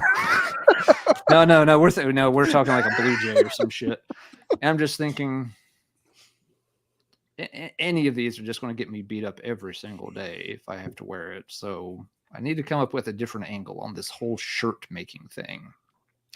And so again, you know, friends had started getting into some heavier stuff, you know, and, you know, so some band shirts, you know, were popping up at school. And so I was like, I could make a shirt with a band logo on it. I just have to come up with one that's not going to freak out grandma, and that's simple enough that, you know, a 13-year-old me, you know, with, you know, all the artistic, you know, skills of a barn owl can somehow reasonably put onto a t-shirt using, you know, puffy paint squeeze bottles. And so I was like, okay, we ended up going out shopping. And so, you know, went over to like the Walmart cassette section. It's like, because I think I want to make a Metallica shirt. Because, you know, I did not have a Metallica album yet, but, you know, friends were into it. I'd heard a little bit. I was interested, but I didn't know how to spell the band's name. I was like, are there two T's? Are there two L's? And all he had left was puff pink ink. Didn't know which way to go with it yet. Please tell me you have a shirt that says the Romaines. I got to figure out, you know, no. I was like, going to figure out how to spell this shit. And I also got to figure out exactly, I kind of knew how the logo was with the M and the A, but like, I need to see it. I got to commit this to memory. This is 1989. I can't break out my cell phone and take a picture of it to copy. It's just like, I get to look at this for like 90 seconds in the aisle at Walmart, and I got to keep that up here until we get home and put it on that shirt. So that's what we did. Ryan Slagle couldn't spell it either. That's a good fucking...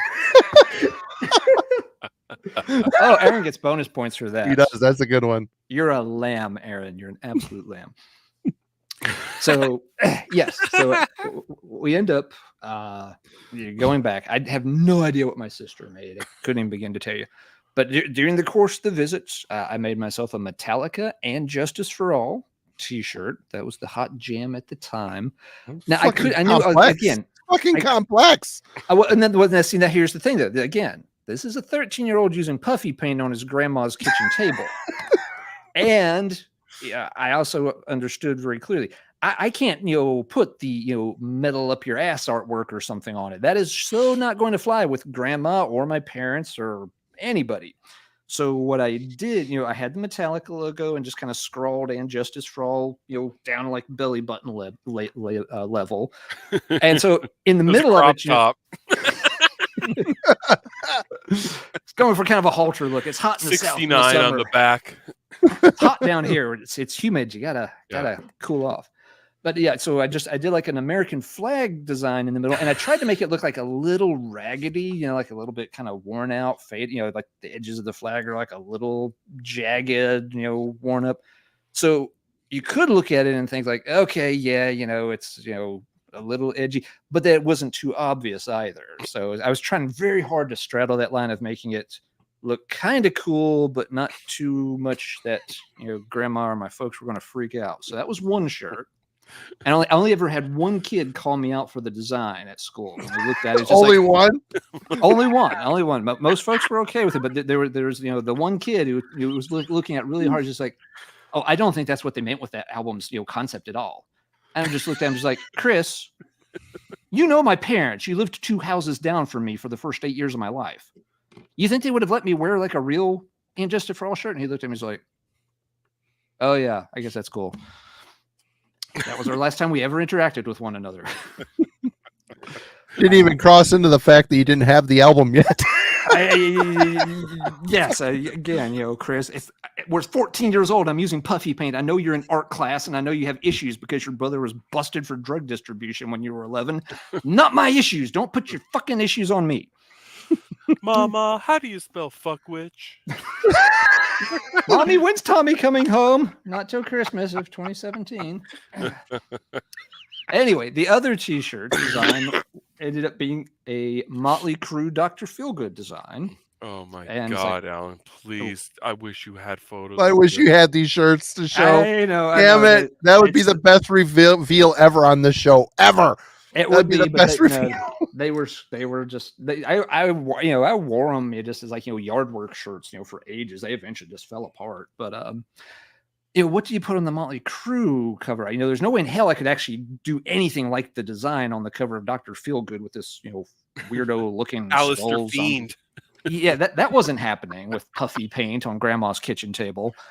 So and this again, my father's record collection betrays me. There was sort of an older sort of bluesy band called Dr. Feelgood that always has their logo on their cover that's had this big pair of lips with teeth smiling.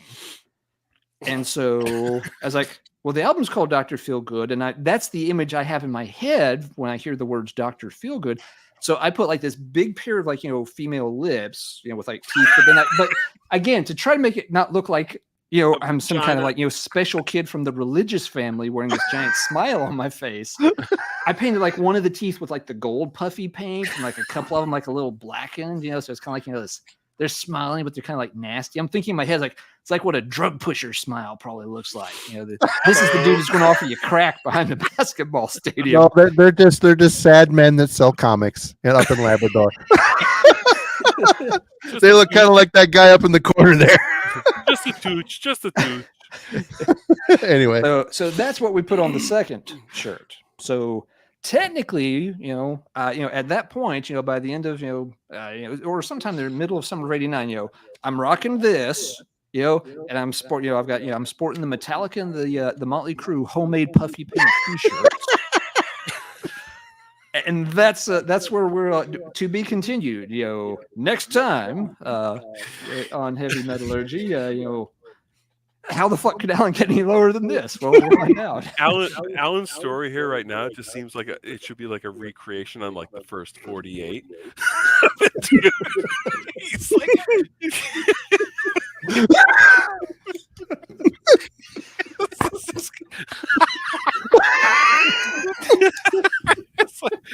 okay, there, guys. Everybody, thanks for tuning in. I think I've broken my co-hosts. So. A bunch of white candles painted black with a Sharpie, and he's making his own shirt. And someone's dead. Someone's definitely dead. Young Alan only had pink, green, and blue puffy paint. I was only 17 years old, and I had already killed a boy with a Fender guitar. I don't remember if it was a Telecaster or a Stratocaster, but it had a it was a Hondo. Let's be honest. It was a Hondo. Hondo guitar. I'm doing a meatloaf thing here. Work with me. Okay, well, while I work through my meatloaf story, and Marty, it's a high time I passed it over to you and shared some of the shame. So I got to get another wizard. Wait.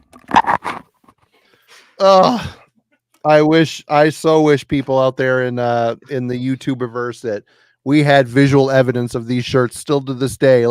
And here is the very shirt, the big reveal. My God, what a missed opportunity. I will dig around and see, maybe there's a photograph somewhere that I can dredge up that still features the shirt. I don't know. I don't have a ton of photos from that era, but I will see if I can produce evidence sometime. Please draw your Sex Condor shirt. I don't mean to interrupt rudely. Yes. But you damn well better. I was going to ask you. I was going to actually ask you afterwards because we have an idea for the Sex Condor shirt.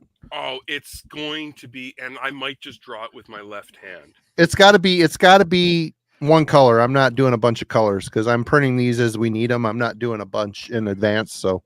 Oh, listen, I get that, man. I get it, dude. I'm not even going to draw it with my right hand. I'm going to be dragging myself across a shag carpet. Sex condor, man. We'll talk about it. We'll talk want to about cover it. his chest in puffy paint and just kind of roll on the canvas very slowly. Got to have an American flag on it. Kind of undulate. Ron Keel is going to be like, hey, we really missed the boat. We should have did that. No, we should have. Anyway, I'm going to just do I've only have a handful of country records, but this is, left over from, my father's influence. These 2 Johnny Cash records are his. Stories of Trains and Rivers and Johnny Cash Folsom Prison. And of course, my favorite, Waylon, this greatest hits record. Are you serious? That's gold embossed? Yeah. Speaking of 90s comics, remember when everything was die cut and gold embossed? Like, yeah. Fantastic. Actually, I got this in Oshkosh, Wisconsin at Gilead Fest. I was, my dad had this on 8-track. We used to listen to it in his truck with the knife sticking out because the fucking thing wouldn't play right. You had to get the knife in there to get it just right. But, yeah, a lot of awesome classic song. And I think Cash and Waylon are 2 metal adjacent country artists for a lot of people. I think if you're into metal, chances are, if you do like country, you kind of like this stuff as well. It's kind of comes from a same, dusty road, kind of crusty, drug-addled place. It's I don't know. I have very fond memories when I put this stuff on. It's I also like some Glenn Campbell's. I have a Glenn Campbell record and a couple other Waylons, but these are the big ones for sure. How do you feel about Conway Twitty? Because I feel that is a grown man record night country guy, and I love Conway Twitty. Hello, darling. Hello, nice darling. to see you. Yeah, been a long time. Yeah, just madness. You can see madness in his eyes. He had like the perfect hair helmet too. Have you ever noticed? It's like kind of like a perfectly coiffed afro helmet thing. Yeah. I felt, or George Jones was country's Ozzy Osbourne. Oh yeah, that guy was fucking crazy. Crazy. He got in an accident and split his liver in half, and he still lived. He still survived. It's crazy. They can't be killed by conventional weapons. Anyway, we're back to you, Phil. Well, we're going to start getting into some more harder stuff here, people. So bear with me. Some of us are. Speaking of hard, Speaking of T-shirts, fashion is a major thing in your formative years when you're setting yourself apart. Because if you look, when I was a kid, I looked like not Weird Al, but Alfred E. Newman.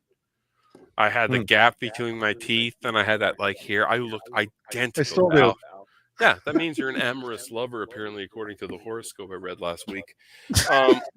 But you set yourself apart, and the black T-shirt guy, and I don't think I've ever not worn a black T-shirt since probably 1989. Wearing a grayish one day for skinny. So one of your countrymen there, skinny puppy. Yeah. Well, I was married in an overkill shirt underneath my suit, by the way. But I was and I had a Judas Priest tie clip.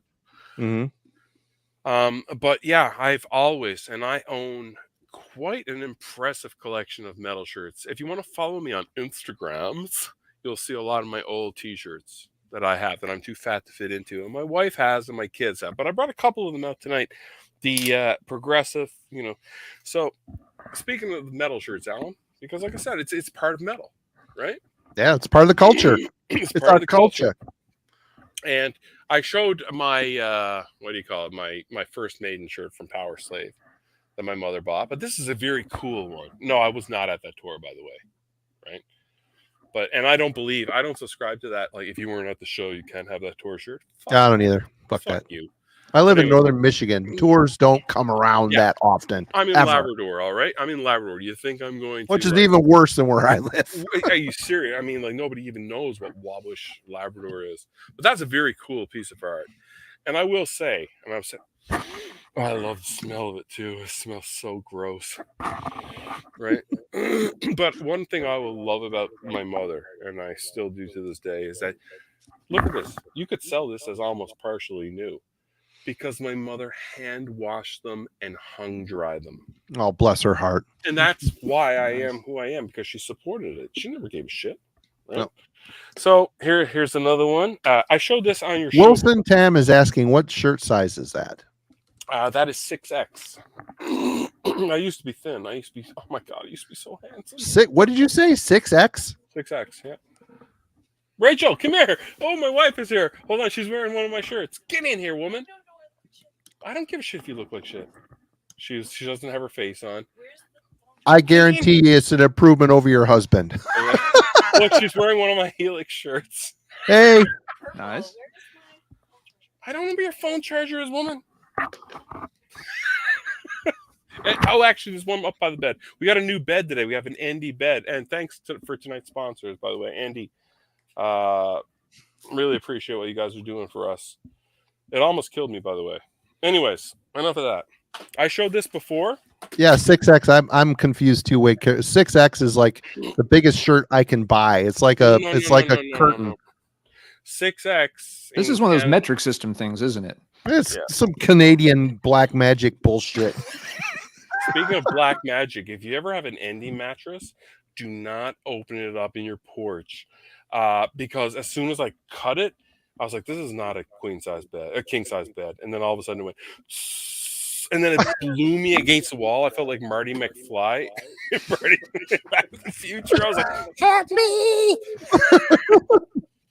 Anyway, spreading the disease tour, man, holy God, I've showed you this before, I think, the first Knot shirt. Yep. Mm-hmm. Right, with the original tour shirts. Alan, oh, actually, no, this one is dedicated to my good friend, the metal theologian. 6X. Yeah, no. 6X is for children. Here. No, 6X is bigger as fuck here in the US. Yes, I bet it's like 2X, right? But look at that. Look at that. That is gorgeous. That's awesome. My favorite Aussie art, right? Yeah. Alan, this next one Frank, is I think they tore the Astrodome down, dude. Alan. That's a killer shirt. Oh, cool. Nice. Yeah. I'm almost done, guys. I'm almost done. Marty, I dedicate this one to you because I think you'll like this one. Nice. And isn't there nothing better than black with white sleeves and something? And that's what I loved about it. I hate those jersey fucking shirts. They just don't fit me right. I'm fat and a fucking goofy shape, and that's your fault. That's your fault. But back in the day, there was also white on black sleeve, but there was nothing better than this. What the fuck is up with Ace's King Diamond makeup? Look at that. Yeah, I know. It's weird. That's weird. Oh, this smells terrible too. I love it. A couple of others I just wanted to show you, and this one right here, because I know you got some of these fans here tonight. Max wears this to school, and he got asked to not wear it again, which is Motley Crue. I mean, wow. So I've got a shitload of these shirts, man, and that's what I wore every day. That was my uniform. Yep. And I never was that in camouflage pants or cargo shorts. Yeah. But we were talking about Maiden earlier, and I don't know if I've said this before on your show, but I will say it again because I think it's really important. It's like piss and still shit. No, it smells like a those mothballs sort of thing. That's what it smells like. But I think Iron Maiden were the ultimate latchkey kid band. And I remember we had a kid that came to our school, and I never even heard of Iron Maiden, and he showed up, and he had head lice, by the way. Right? But Iron Maiden was that band. Iron Maiden was not this band that they are today. They've turned into something so much different than what they are, and everyone's like, "Oh, Iron Maiden, that guys." But back in the early days, man, the people that were into Iron Maiden were real teenage dirtbags. And they were. I mean, can you imagine, now you see everybody, and their moms and dads going to see Iron Maiden shows. But back then, man, it was a dirtbag band. That's really funny you said that, because I think my first experience with Iron Maiden was on the school bus when I was in kindergarten. All through my, elementary school years, the bus was mixed ages. So I'd call them the big kids. And there was a dude on the bus. His name was Swig. His nickname was Swig. I don't know. Already, I love Swig. And he looks like you would imagine a dude named Swig. He had the Fu Manchu mustache, the mullet, Bruce Dickinson hairdo, and they would play on the tape deck in the back the Maiden songs, and that's where I heard Iron Maiden for the first time. Yeah, and they were the dirt bags in the the big kid dirt bags at the back of the bus. They were always nice to me, but they didn't have to be because they did pick on other kids. So maybe they saw a fellow dirtbag, I don't know, for dirtbagging training. But I fully agree. I mean, I remember when I was in junior high, all the kids used to call me, like even the jocks that were playing rugby used to call me Maiden because I used to have, and I was the only guy who knew Dennis Stratton was, which was sweet huge, Stratton, huge. Yep. Right, because people were like I mentioned about the white eyebrow guy at the arcade in one of my episodes, but I remember being on the bus and people were talking about who's that guy on the women in uniform video. I'm like, oh, that's Dennis Stratton, and instant motherfucking street cred, man. You wouldn't know if I was fucking like John Travolta in Grease. They're like, hey, whoa, hey now. Right, so I gotta say, my parents, like I said, growing up with a household with 1.5 channels, my parents, when those gigantic 12-foot satellite dishes became a thing, they bought I love one. those. Dude, it introduced me to much music. I was an MTV kid. It got me into some of the 80s music, but as soon as I saw Much Music and the Pepsi Power Hour, I thought Much Music was the best thing in the fucking world. It turned me on to so many killer. It turned me on to Voivod, Sacrifice, Razor, Exciter. I mean, all these killer Canadian bands. Maiden and Women in Uniform. That's the first time I saw that video was on Much Music. I would really, and I'm saying this like in straight, in all seriousness. I think that Much Music was a hell of a lot better than MTV. Yeah, it was. Headbangers Ball, fuck off. Terrible. That Ricky Rockham guy or whatever his name was. What a douche. But like in Canada, we had Erica M. And I know my Canadian guys are all like bonering out right now. And we had Teresa Roncon. And like they played, like you said, that sort of thing. And we had like a lot of obscure thrash stuff too. Like it wasn't that commercial shit that they were playing. The Pepsi Power Hour was amazing. When I went to the Power 30, I remember like things are changing. Yeah. And that was the first time that I saw Voivod. Yeah, you're right. That's the first time I saw Voivod. Yep. So I, cheers to the satellite dish and Much Music and American Triple Ecstasy. Cheers to both of you. You had a huge impact on my life. Both channels, very, very influential.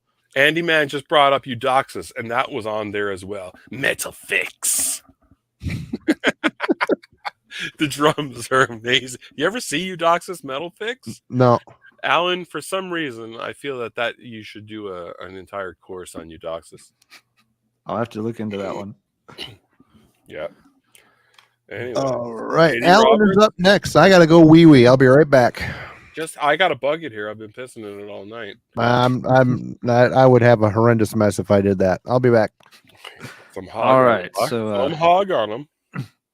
Let's see. Last rotation through. So I had my Great White, and I had my gear. I was properly outfitted.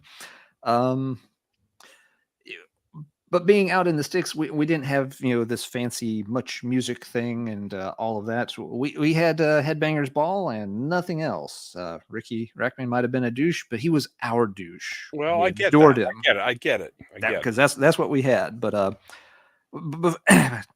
before we get to that phase, there was still the had to get through the gateway bands a little bit more than just Great White.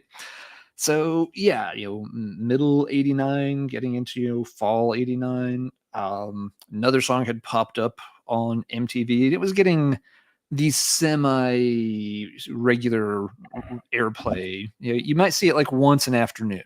You'd sit there like all afternoon waiting for the video to get its one play. But if for whatever reason the song clicked with me, and so one of the first full-length albums I ended up picking up was indeed the Danger self-titled. Ted Poley is an American Idol. My spirit animal, my personal philosophy is based on the man's teachings. Enough said about that. Yes, it's just, it's a second-rate sort of, 80s hard rock hair metal band, but for whatever reason, the Naughty Naughty song, clicked with me enough that it became the worthy successor to, Great White. So it's just like, okay, we're going from this to this. So we're very slowly working our way up the food chain. Very You were slowly. a sleaze bag, hey? You were really into sleaze. Yes, I did get Toronto Rocks. Thank you very much. Very much. Thank you. Go ahead. Sorry about that. I'm just responding. You were a sleaze bag. Holy shit, you love trash. I was doing some of the other trashy, but again, it was still the it's on MTV, trashy, sleazy. One more example, and then I swear to God, next rotation I'll get to something that's not so embarrassing. Danger, enough. I hope it's Jackal. I really do. It's not Jackal. This is another one from '89. I don't know if I've ever heard anyone mention this band before, and it was another one that it was a very minor MTV hit. This one only got played maybe once every other day on video. It's Firehouse. It's Firehouse. No. Firehouse was a thing locally. Being from Charlotte, they were like the closest band to where we were growing up that actually met somewhere. So people were we were 2 hours from Charlotte, but they were still like the hometown band. I am dying. I'm like almost fainting here, excited. Diving for Pearls. I never fucking heard of them. No, I only know them because I watch his show religiously as my favorite ASMR show. But yeah, this is about as lightweight as it gets, in hair circles. They technically kind of have the look, but it's very light rock kind of stuff. It's not bad. I like it. I've hardly ever played anymore.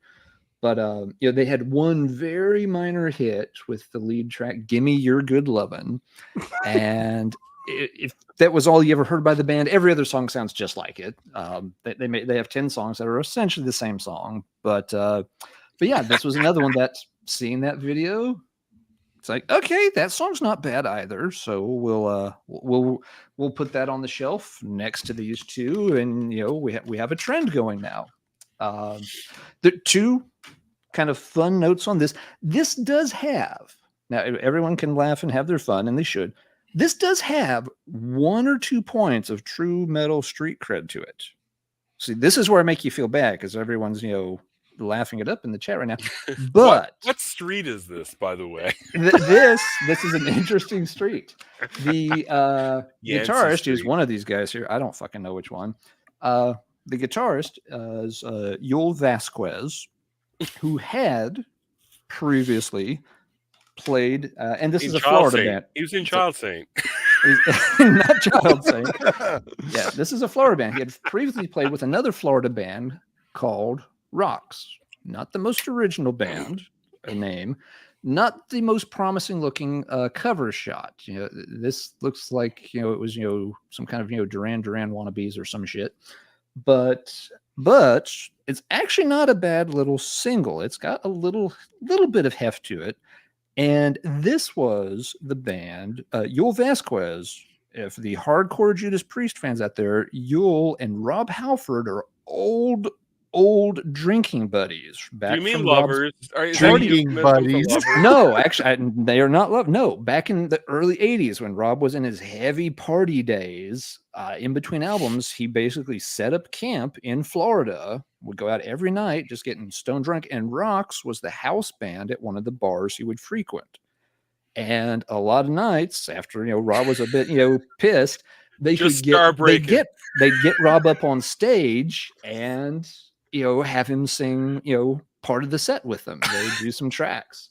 So amazing. Yeah, Rob Halford was sort of the unofficial guest lead vocalist for Rocks on a lot of nights, and him and Yule, they were very, very close friends, and aren't up to this day. I mean, in terms of like when Rob was having relationship difficulties and stuff, like Yule and his girlfriend were like the people he would like call and fly in from New York to help him get over the bad breakups and stuff. I mean, they were actually are quite tight. So this all may seem like really, really fluffy, but Yeah, Judas fucking Priest, right You're here. quite Rob tight. Halford sang for this fucking band many a drunken night in Florida in the early 80s. Marty, nothing against you. I love the shit out of you, and you're the one I call all the time when I'm drunk by the fire. Yep.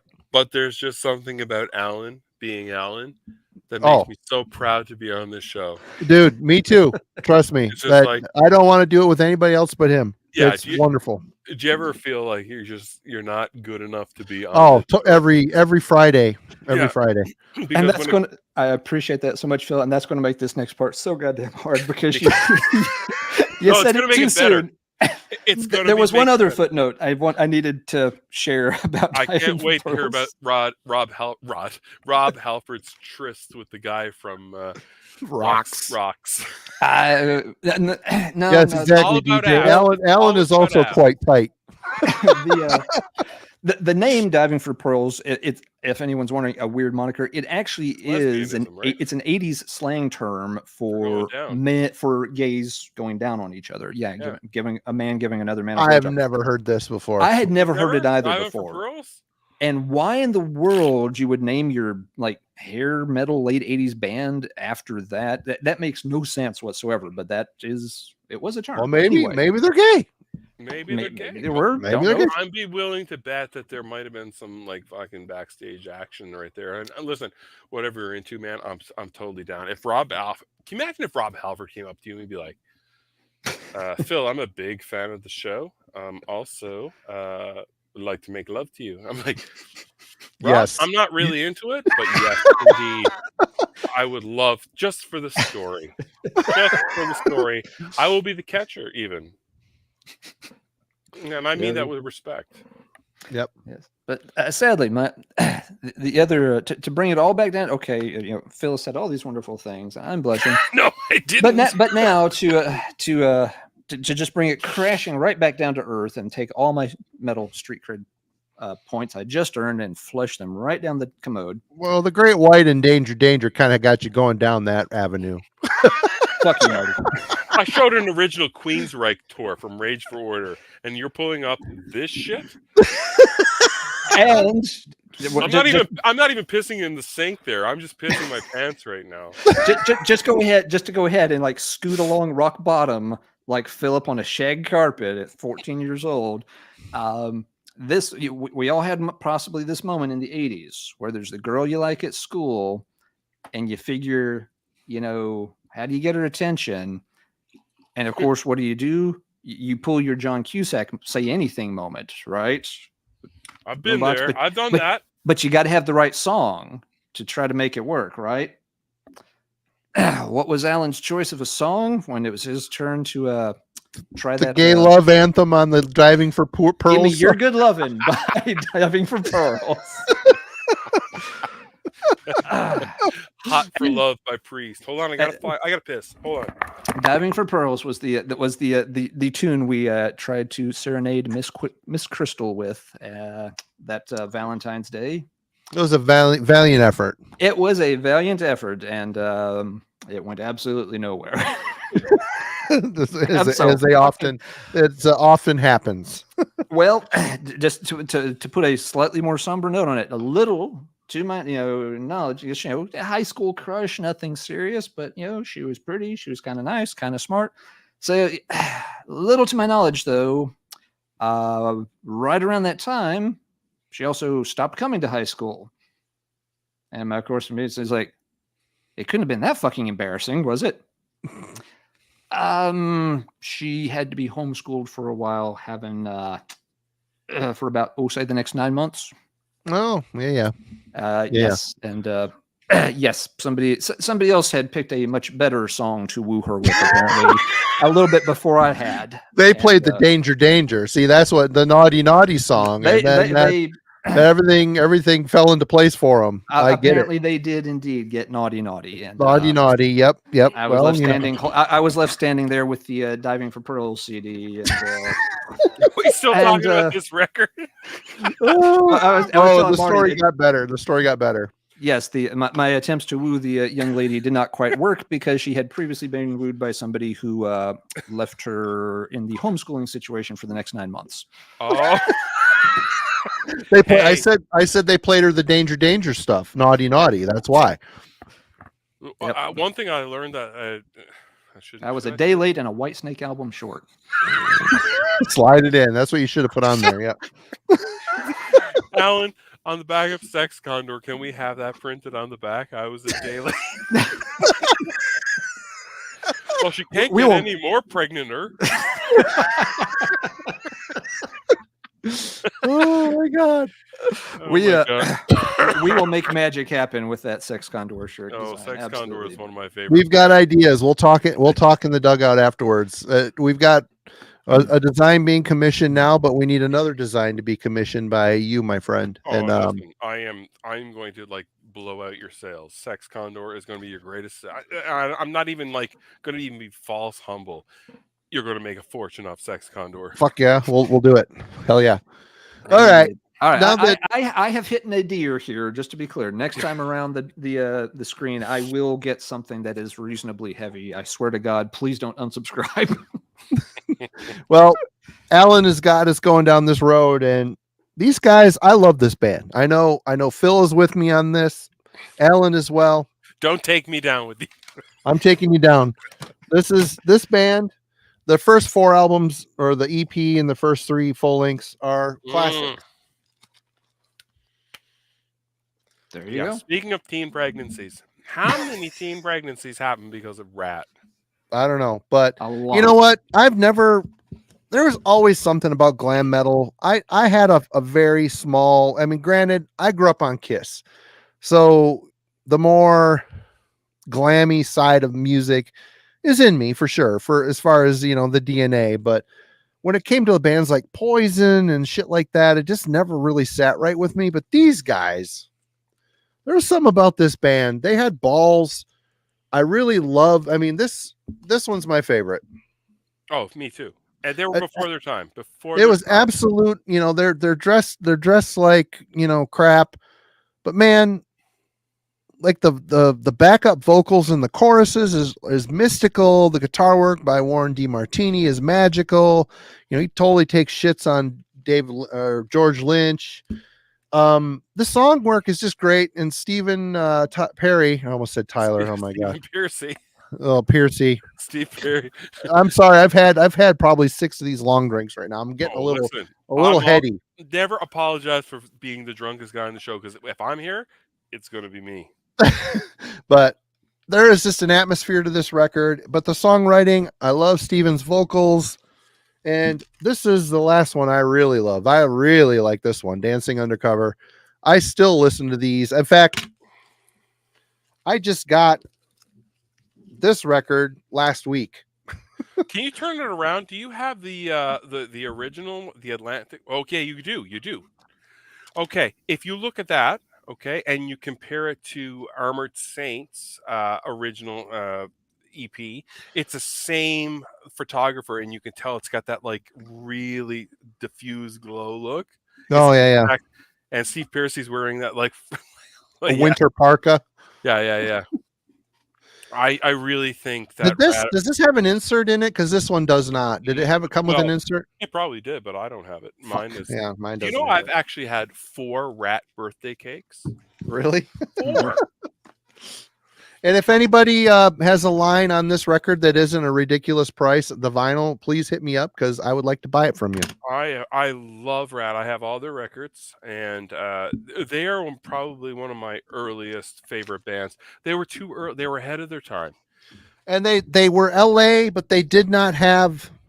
They had the sleaze factor, obviously, but they didn't have this pretentious, frilly. They're like a hard rock. They're more hard rock than glam metal to me. And the song work and the guitar work is just great. It's just great. They were different than a lot of these other bands. And I always liked them, and I still like them. I've had kind of the last couple of years a resurgent with these guys where I'm like, why don't I listen to these guys like I used to? But I have been now, and my life is a lot better because of it. So yeah, Ratt. And then early teenage Marty years, I was down with the Ratt big time. Oh man, Rat and Roll. Right behind me, right there, that road case right there. That's not real. That's not a real Rat case, by the way. But I actually it was an X-ray came in that, and I turned it into an original Warren DeMartini Rat case. It's an exact replica of it. Awesome. Yeah, and I got it for free. That's about a $2,000. Okay, but I adored Rat. I think there's something special about them, and I feel, I'm always talking about metal theologians. I think sometimes people might think I might have a crush on him. No, I don't. He's my fucking enemy. But yeah, no, I'm such a huge fan of him. I love him so much. I love him too. Yeah, but Aaron rules. He doesn't get Rat at all. And when he says that, it actually is like a spike through my heart, because Rat is fuck this guy right here, right now. I'm just talking good shit about this. I'm talking good shit about him, and then he does this shit. Then he comes at us with this bullshit. Yeah, but you want him to be this, or he's the Waldorf and Statler of the the private press. but then he shows some Estonia band and plays it, and you can hear it play in the background, and it's garbage. It's garbage. Estonian garbage, and he's just like, this is great. I'm just like, it's not great. It's garbage. Anyway, I know, but you have to understand the spirit of it, and that's why he loves it. That's why he loves it. I think you do. It's just like when I do my show, it's just like, I'm like, I am really not good. Imposter syndrome and shit like that. I'm like, I'm doing my best, because I'll never do it to be hokey. I'm doing my best, and if it sucks, and this is what this is who I am. I am not an intelligent person. I am not the greatest looking guy in the world. But by God, we've got moxie, don't we? And that's what we love about this show, my show, Metal Theologian, and all our other friends in the VC. Absolutely. God damn, man, we try. Absolutely. And speaking of trying, let's see your next little dive here. What have you got to show us? Well, I'm going to go fast here because we don't want to go on for. We don't need to even talk. We're doing just fine. We're doing just fine. I mean, I'll go all night long. I'll get some dusty show business, man. We'll fucking go all night long. Do you see that? Are you guys reading that? DJ I'm Charles. Mm-hmm. These are horny times, dude. Yep. All the Samantha Fox and Tawny Katane pictures and leading up to this, and Alan's little failed love attempt with I will say that Danger, I'm going to admit something right now, that it's petty, but I hate them so much, because I remember being I don't know, maybe 13, and I had a girl that was somewhat smitten with me because I was handsome and shit. And she came over to my house and she was like, "Isn't he handsome?" And I'm like, "No, he's not. Not as handsome as me." Do not deny the attractiveness of Ted Poley. Neither man nor God can deny that. Yeah, but you're not going to ask a 13-year-old kid to, admit that. I'm just trying to find my own sexuality at that point, let alone that she's lusting over this fucking asshole. Neither man nor beast can deny Ted's superiority in all aspects: physical, psychological, and philosophical. Marty, this is a chapter in Professor Steele's book that I can't wait. This is a dark corner of his closet here that we're getting a little bit of we're getting a little sunlight shine on it here. Listen, it's a beautiful thing. It's beautiful. Everybody knows about my secret man crush on Jeff Young and his hair. All right. We now know Ted Poley. We've all got that gay crush. I mean, that's just the way it is. Marty, as an aside, let's put you on the spot. Do you have a gay crush? A man that you love his bravado, you love his look, you love his style. I'm not saying make love. I love me some Dusty Carl McCoy from Fields of the Nephilim. Now I don't know who that is. I'm sorry. You're a dirty boy, Marty. His brim hat and his gothic, spaghetti western garb and powder lime spattered dusters. Oh yeah, it's good. I feel shit just got gay, and we're better. Just got gay. It's all good. It's all good. Cheers. Rob, cheers, Metallurgy. You're man enough to admit it, Marty. Cheers to you. Yeah, man enough to admit it. I'm secure in my manhood. I'm a man of the world. I'm not scared of anything. It's all good. Yeah. Did anyone got smoke, man? I'm dying for a cigarette right now. Anyways, let's talk about metal. Let's talk about me right now because this is what it's all about. All right, That's right.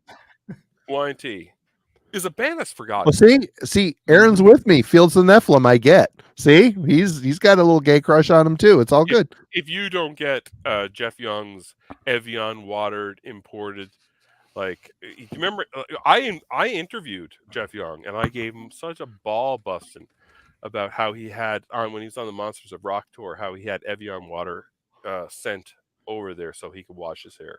Nice. Now I that's have heard that. I think you've told me that before. Yeah. Yeah, that's fantastic. I love the fact that the metallurgists are coming out and professing their gay crushes. Yeah, gay crushes. We got Bruce Campbell. Way to go there, Simon. Strong chin. Simon likes a strong chin. I like a big hairline. Also, Jeff Young also looks like Joe from The Facts of Life. I think that might have been why I really adored him. I like me a strong, defined treasure trail. The pubic vein. The kid, I kid. Anyways, let's get back to it because it's about to get PG-13. Y&T is a band that I think that a lot of metal people don't even remember anymore, and these guys had such a shithead following. Like no one wanted to open for Y&T. Like everyone says, "Oh, I don't want to open for." You ever watch Omen open up for Slayer? It's depressing. Especially when Omen was better than Slayer. Hey-oh! Yeah, but I'll tell you something, man. Nobody wanted to open for Y&T because Y&T had the biggest dirtbag following.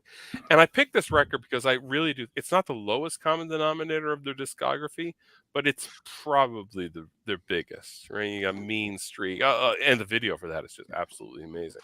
So I love this, but that's as a result of that Metal for Breakfast. I went and tracked that down afterwards. Right on. Y&T was always at the, but yeah, but that's a different time. As a Canadian, this looks like it's not open, but it's very well played. This band played Traverse City twice in one day. I believe they played the Michael Moore. We have a movie festival here. They debuted the story of Anvil. After the show, they came out on stage and played 3 songs, and they had grandmas standing up clapping for them. And I saw them that night at the bar just down the street, Union Street Station, playing in front of 15 people. And they're great. I remember playing, seeing tons of fucking Anvil shows, and it was about 9 to 15. I've seen them about 6 times in my life. And then the documentary came out, and then it was like everyone was like, "You must see this band, Anvil," right? Which I get. I mean, that's great for them, and I'm really happy for them. But this one right here, as a horror fan, Slumber Party Massacre 2, Straight Between the Eyes, if you haven't heard that song, is so good. And the Wild Eyes cover, so your mom loves Y&T. Great. But anyways, yeah. So anyway, so that's that. Then as my taste. Oh, Lizzie, I love Lizzie Borden. Yeah. Early Lizzie. Yeah, look at the old the hype stickers on here and everything, right? Yep. Can you imagine this film shoot? It also looks like a Persian dance club with the blue and gold. Kinda. Yeah. I love this. I'm a huge. She looks like she was yanked right out of a Spiegel catalog. I love it. Oh yeah. But that's when I started to go more underground because living in Walwish, Labrador, we never had. Like, we didn't know about Metal Blade or anything like that. You just get a couple of Slayers and stuff, and you follow the dotted lines, and then you'd go and order those from those big catalogs at the record store. So that's when I started to get. Lizzie Borden was one of those bands that actually really influenced me. Alan, this one's for you, baby. Nice. I love that art. That's one of my favorite poster. It's got the poster, and I've got the original T-shirt as well.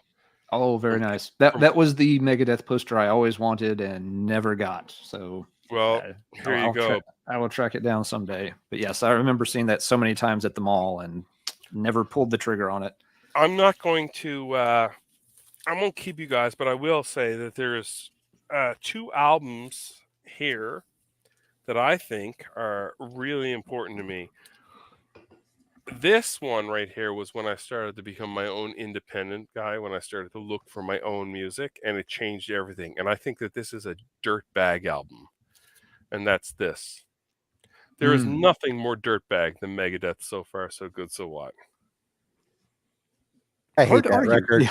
I hate that record. You know what? You don't hate that record.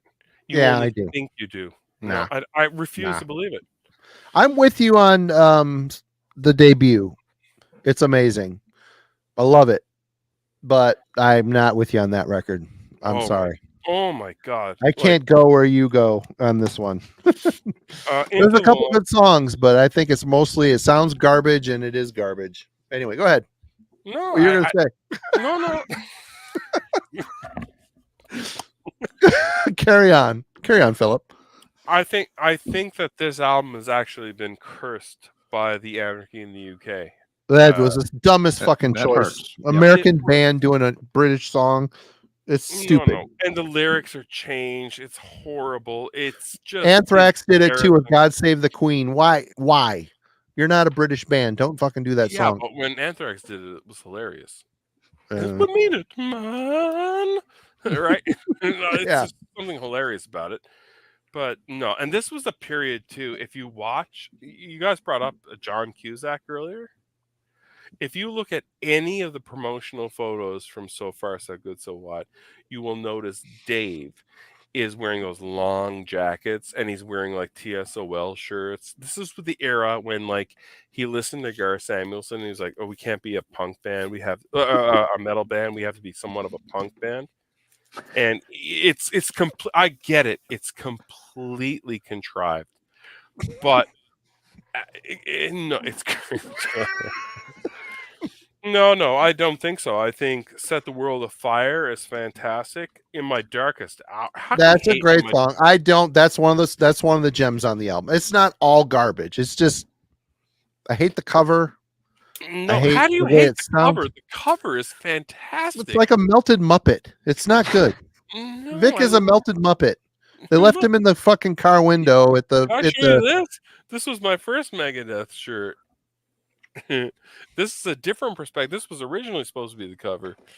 That would have been a better cover. Oh, neat. Yeah, I absolutely love. Well, no, I don't love it. I'm a Chris Poland fan and Gar Samuelson. I hate Marty Friedman. I hate Hawaii. What did you say? I hate Marty Friedman. I can't stand him.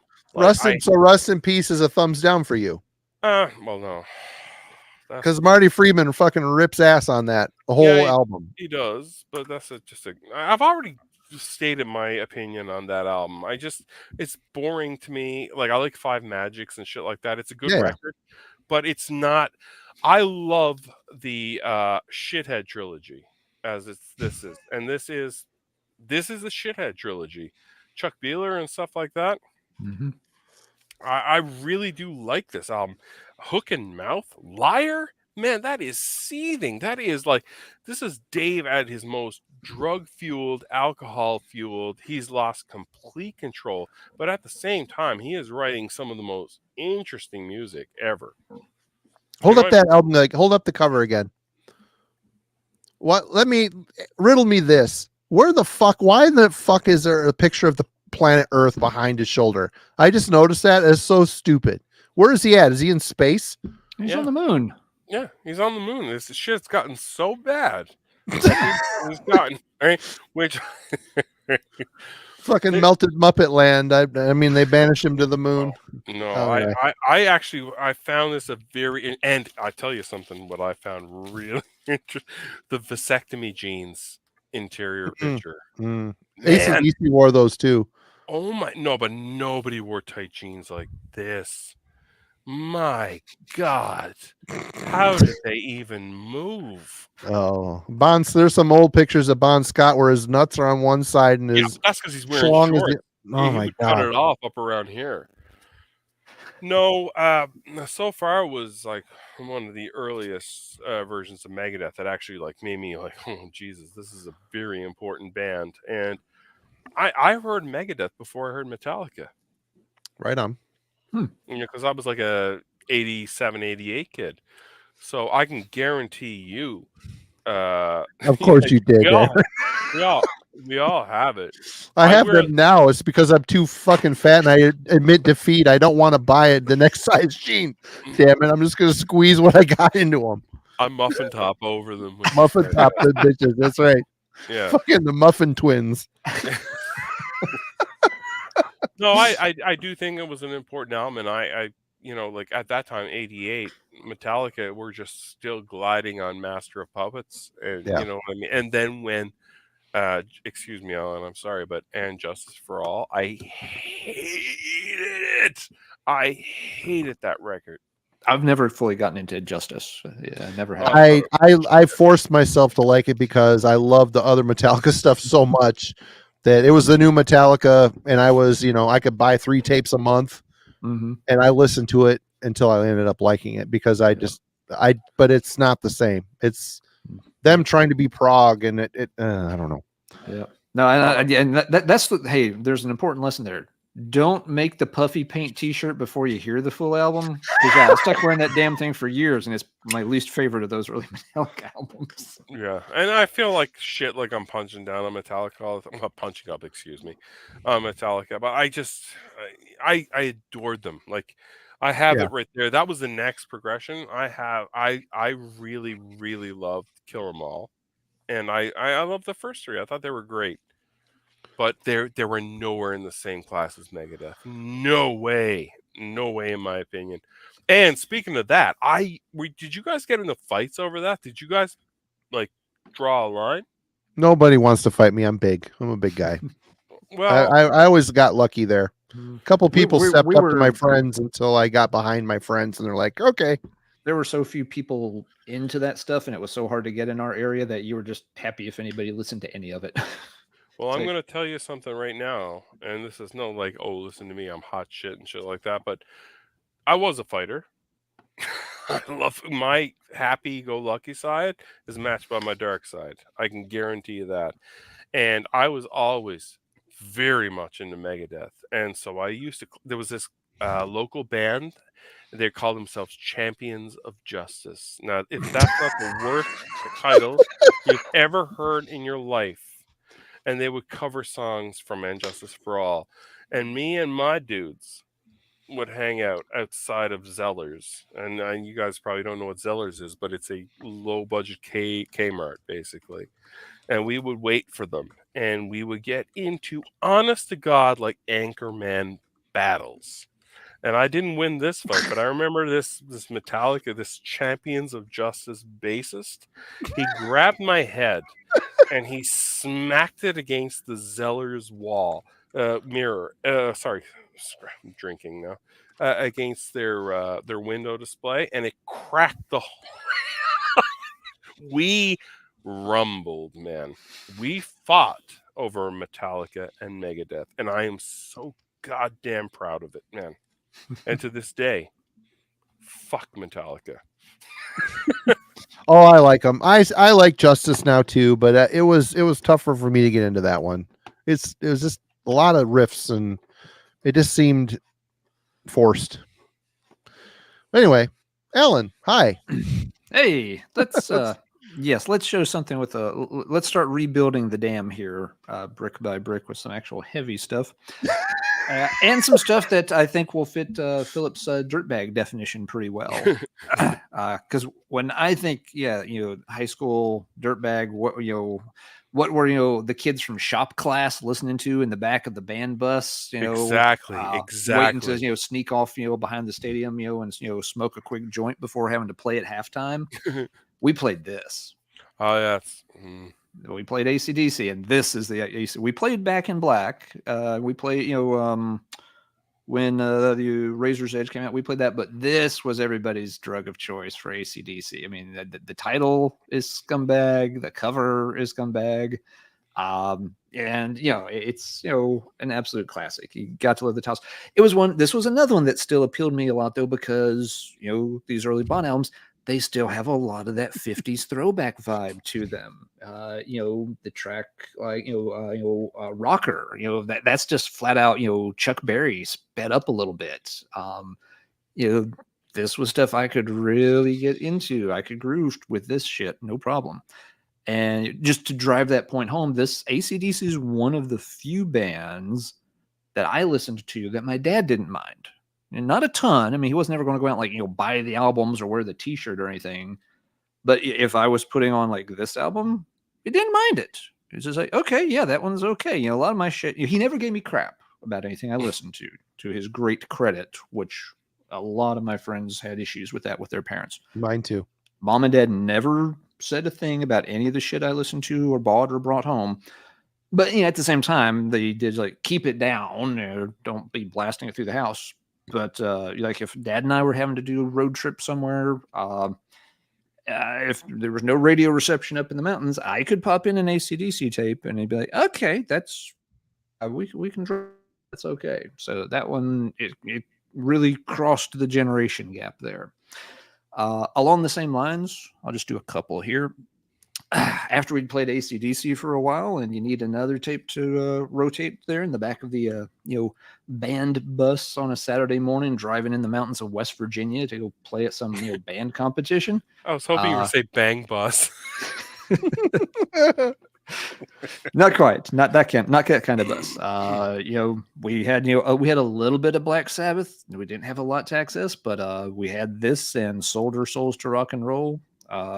Soldier Souls was fine, but yeah, this was one of those albums that was really like, ooh, holy shit, that's fucking heavy. Still arguably my favorite. Sabbath. I was late to Sabbath, but I made up for lost time when I discovered them for sure. Me too. I was very, very late to Sabbath. Yep. This was definitely the Sabbath was the scumbaggy kind of thing. Like, I remember one of the guy that let me borrow his copy of We Sold Our Souls so that I could run it off on a TDK tape. We're standing there, talking about this shit or something. And he's like shifting around a lot. I was like, dude, you okay? So he's like, oh, it's fine. It's just like, I got these fucking hemorrhoids and they're driving me fucking crazy. Like, what the feel his pain. Feel his pain. Sabbath is like a acid casualty band to me, like with Ozzy. Like, they're acid casualty. Like when you listen to early Pink Floyd, you're like, yeah. And I know I'm not wrong. I'm not in, like, I know I'm not right and people are going to shit on me, but I prefer Dio any day. Actually, it was Much Music. They always played Die Young and Neon Nights videos. I loved. I mean, I was a Dio fan before I was a Sabbath fan.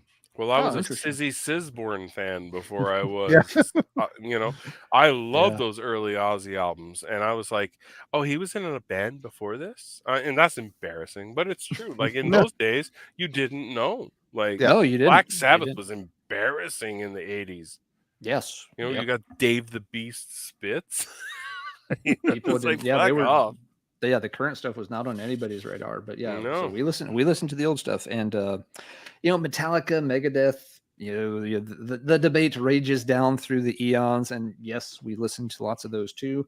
But again, the kids that were scraping by in the remedial mass with a grade of like D-, they didn't they weren't as much into they listened to the Metallica, Megadeth, but when they really had their choice jams, it was this. They're like, nah, this was the thrash. That's a fun album. That's a fun album. A fun album. It's great riffs, good energy, great riffs, fun songs. People whine about the cover song. You can it's weird, but you can get past it. It's not the end of the world. But this was the kind of thrash that the band nerds and the burnouts were wanting to to crank out in the parking lot at the high school. They weren't cranking And Justice for All. They were not cranking Rust in Peace as much. They were. This was one of the go-to thrash albums for high school kids. I spun the shit out of that in high school. I totally did. That folks, that one. They gravitated to that one quite a bit. So those three albums alone, the soundtrack to many a band field trip in high school. Those kept the back of the bus rocking just fine. Oddly enough, the fourth one that some people gravitated towards, which I won't show because I don't have a copy of it, but Philip can probably appreciate this, Bachman Turner Overdrive. They had a small but cult following in the back of that bus. You broke out the Not Fragile kind of shit, and folks would crank that shit up and groove. Absolutely. It was a tax incentive. If you played BTO, we got money. Like, And it was, I think, the only thing, like, supporting your farm subsidies programs yeah, for it about was a 6 tax years there. deductible. Absolutely. All All right, but right. yes, so that's so there. I've turned a corner at that point. We're getting into some legit stuff, and we'll see some more in a bit. But Marty, I believe it's your turn to share. Yeah, these early years when I started getting into the heavier stuff, I think Run to the Hills, or I don't know, something on the local 98 Rock channel, and I ended up getting these on tape around the same time. And honestly, Deano Maiden is my favorite Maiden. Don't get me wrong, I love Bruce Maiden too, but Deano is for me. And this album right here, the best thing they ever did from start to finish, absolute perfection. I love Deano's vocals on it. He's just a crooner. He's got a little bit of a punk vibe to him, and I don't know, man. I love this record so much, and this one too. It's so honest and kind of has a street feel to it. It's just perfect union of, it's hard. I don't know, do people really consider these guys new wave of British heavy metal? They are, but a lot They of new were, wave but of British, they transcended that pretty early on. yeah, I a think. lot of new wave of British heavy metal just isn't as good as this to me. It just isn't. I like it, it's fun, but this stuff is just the perfect union of really great heavy metal with I would say a punk street sensibility, even though I don't think the guys in the band would like that classification. Yeah, but they're full of shit. They're full of shit. But this, I loved Deano on here. I thought he was a very melodious singer. You could tell the guy was kind of a brawler. I don't know. There's just something rough and tumble about these two records that got a lot more streamlined and slick as they went on. I still love it. Don't get me wrong. Somewhere in Time is one of my favorite Bruce albums. Flash of the Blade is my favorite Bruce song. I love that song. Maiden, I spun these on my little Sony Walkman a million times. Loved it, every minute of it. I know these songs inside and out for sure. One thing to look at the early Iron Maiden Derek Riggs art is one thing that can describe them all is the color yellow. Mm-hmm. Yellow is if this is coming from a graphic point of view, I have never seen yellow used, not since, well, I suppose since Screaming for Vengeance, but the color yellow is so prominent in early Derek Riggs. You look at Running Free and those early ones, it's just something about it. Also all the single covers that he did down there in there too. I mean, there was the yellow was kind of a theme and all that stuff for sure. Yeah, it really was. And it's not a color that you would associate with, but I mean, it's Women in Uniform as well had that same yellow, like overcast. And I always found that very interesting. And, I used to Flight of Icarus as well. I have all the old Striper, hello. I never said yellow and black, man. Right, but I always thought that was very fascinating about Iron Maiden, right? And that's one thing I always loved about the Iron Maiden Summer in Time tour was that their logo didn't have that red look. It was just the outlook of the yellow, and this is a completely like geeky thing to say, but I always loved the Summer in Time tour shirts where it was just the yellow, I suppose you say, was it? Jesus Christ, what is that word I'm looking for? Anyways, it's an embossed look, right? Which I thought was very cool. But yeah, Iron Maiden and the color yellow early on is very fascinating. Noxious mist yellow. Yeah, it is. Yeah, I mean, it kind of fit with the whole gaslight idea in London and pollution in London and the zombie sallow kind of flesh for Eddie. It makes sense, but yeah, it makes for a really good visual too. Yeah, but I never really considered it until like kind of now when you were just showing them. I'm like, wow, there's a lot of even when those NECA figures came out and they were trying to reproduce the yellow on them. Very weird. They couldn't really do it. Yeah. So where are we right now? Because I'm at that point where I'm like, I'm that old man at the end of the bar that just almost on the verge of drooling. Oh, we're getting harder now, right? We're getting harder. Yeah. We're getting harder. Hotta. Okay, well, now we're really going to get dirt baggy because when this band came to Newfoundland and played, I was absolutely floored. And this was the album that they were really pushing. And I always love this album. Yeah. This album gets shit on a lot. It does. Yep. That's rock and roll, right?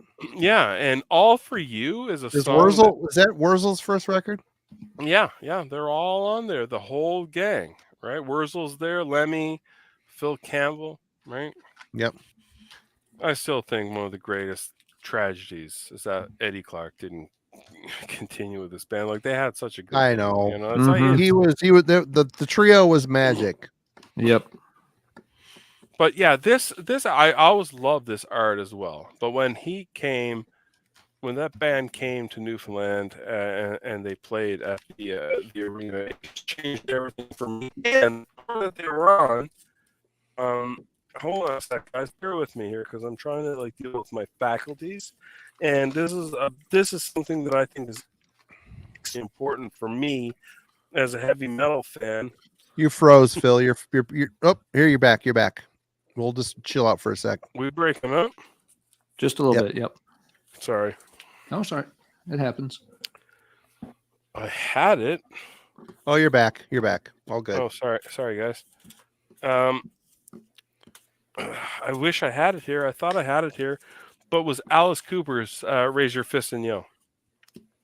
I And don't know any Alice Cooper. Zero. oh, like "Raise Your Fist and Yell," which was at that time was like Constrictor got me because they had the whole crossover with Friday the 13th Part 6, and if you know me at all, I'm a huge That's guy. Poison, right?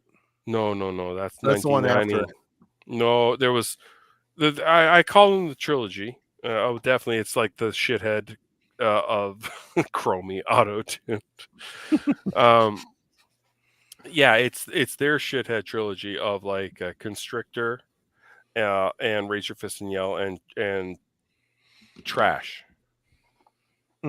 Trash. Yeah, Trash. Yeah. But anyways, yeah, I thought that was just fantastic, just the crossover of horror music, and it must have been terrifying for Alice because he just got out of like, yeah, I know, I know it was bad, Aaron. Thrill My Gorilla, Trick Bag, but yeah, Man Behind the Mask made up for it, and the song Trick Bag or Thrill My Gorilla or whatever that was supposed to be.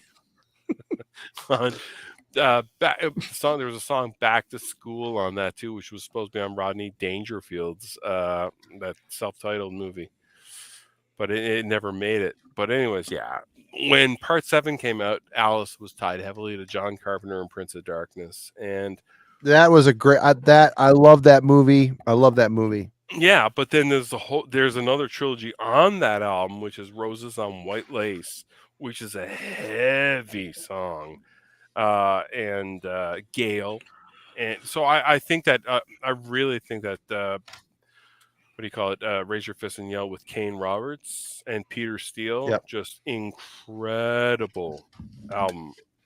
Peter Steele, yeah, not the other Peter Steele, the big dick guy. No, Steve Steele, actually. I'm sorry, not Peter Steele. Yeah, I'll say let's Playgirl big dick guy. Typo negative guy. I had a typo myself right there. We've all had typos when it comes to Steve Steele. Right? Yeah, but his original name, and I don't blame you about him because his original name was Steve Mesomorph. Right? Right? And I used to love it because you had Kane Roberts on one side of the stage, and you had Steve Steele on one side, and Alice looked like a frail, like elderly woman. He was bookended by it, right? But yeah, no, I thought for me in my metal education, Raise Your Fist and Yell was absolutely a mandatory album, up there with So Far So Good So What. That damn Prince of Darkness. Talk about Prince of Darkness. That damn dream sequence in there, like the message they sent from the future, right? Where it's like that archway of that church and the backlit Satan, which is like all augmented and large looking, and this was not a dream type. Like, oh my God, that freaked me the fuck out. When I Or was even younger. the woman's burnt face. It's like, Father. Father. Oh, Hold on. God. I gotta So piss. I'm gonna piss my pants. Hold on. you're up, Alan. All right. Well, let's see. So I had turned a corner and was dabbling with a little heavier stuff there, thanks to the hoodlums in the high school band. But there was one album in particular that I got right, I guess, at the end of '89, that you really kind of opened my eyes, to much heavier material, and it was this album. Oh, We've talked so about it good. a lot over Such different a great episodes. record. So yeah, I don't. There's not a ton to say about it, but yeah, nobody I knew had heard this band. It was a blind buy because I had seen a little story about them, and when this album got out, you had, of course, there were real underground heavy metal fanzines.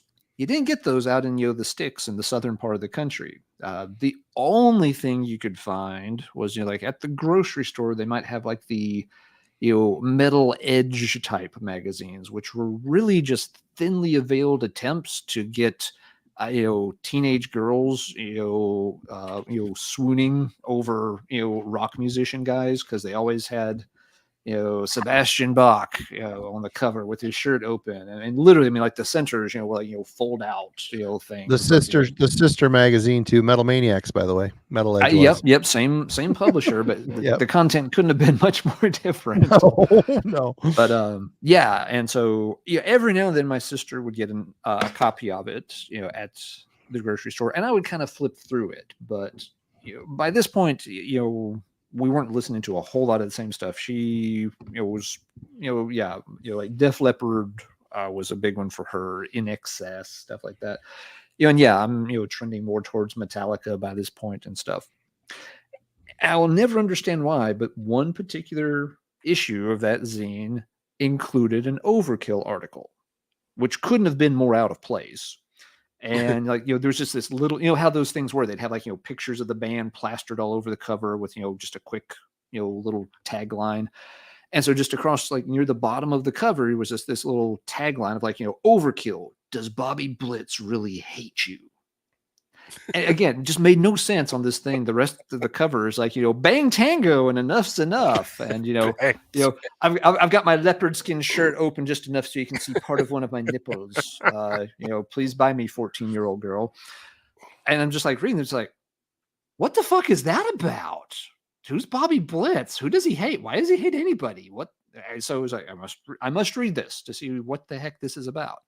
And so, yeah, it's like, just a very short interview with Blitz, upon the release of this album. It's just like, I got to fucking hear this. And so there was a tiny little record store at the time, 1 or 2 towns over. They would pop up, be open for a while, and shut down. There just wasn't enough of a population to support a record store in our area for more than like 6 months. But yeah, they did have it. Because of the parental advisory thing, they would not sell it to me when I went in the store. So I went back out to the parking lot where my mom was waiting. I was empty-handed. She's like, why didn't you buy anything? I'm just like, can't. It's got the parental advisory sticker. She's just like, oh, hell. Went inside, bought the tape for me. He's like, this is the one, right? Just like, you're awesome, Mom. But yeah, so this was the album that really then was just like, okay. Now I still, to be honest, I was still listening to some of the, more glam hair side of things after that. But that was no longer, going to really hold my attention. I'd get some of it here and there if a band had a couple of songs I really liked or something. But from that point forward, it was changing into heavier territory. Something else that I got not too long after that, it's probably been early 90. And again, it was reading a random magazine article about the guy. I'd heard the name, didn't know anything about them, read the article, sounded kind of interested because they kept comparing him to like, this dark, evil Elvis and mentioning some other names like Misfits, which I had heard but didn't know a thing about. And so like next trip to the big city, shopping mall, picked up the first Danzig cassette.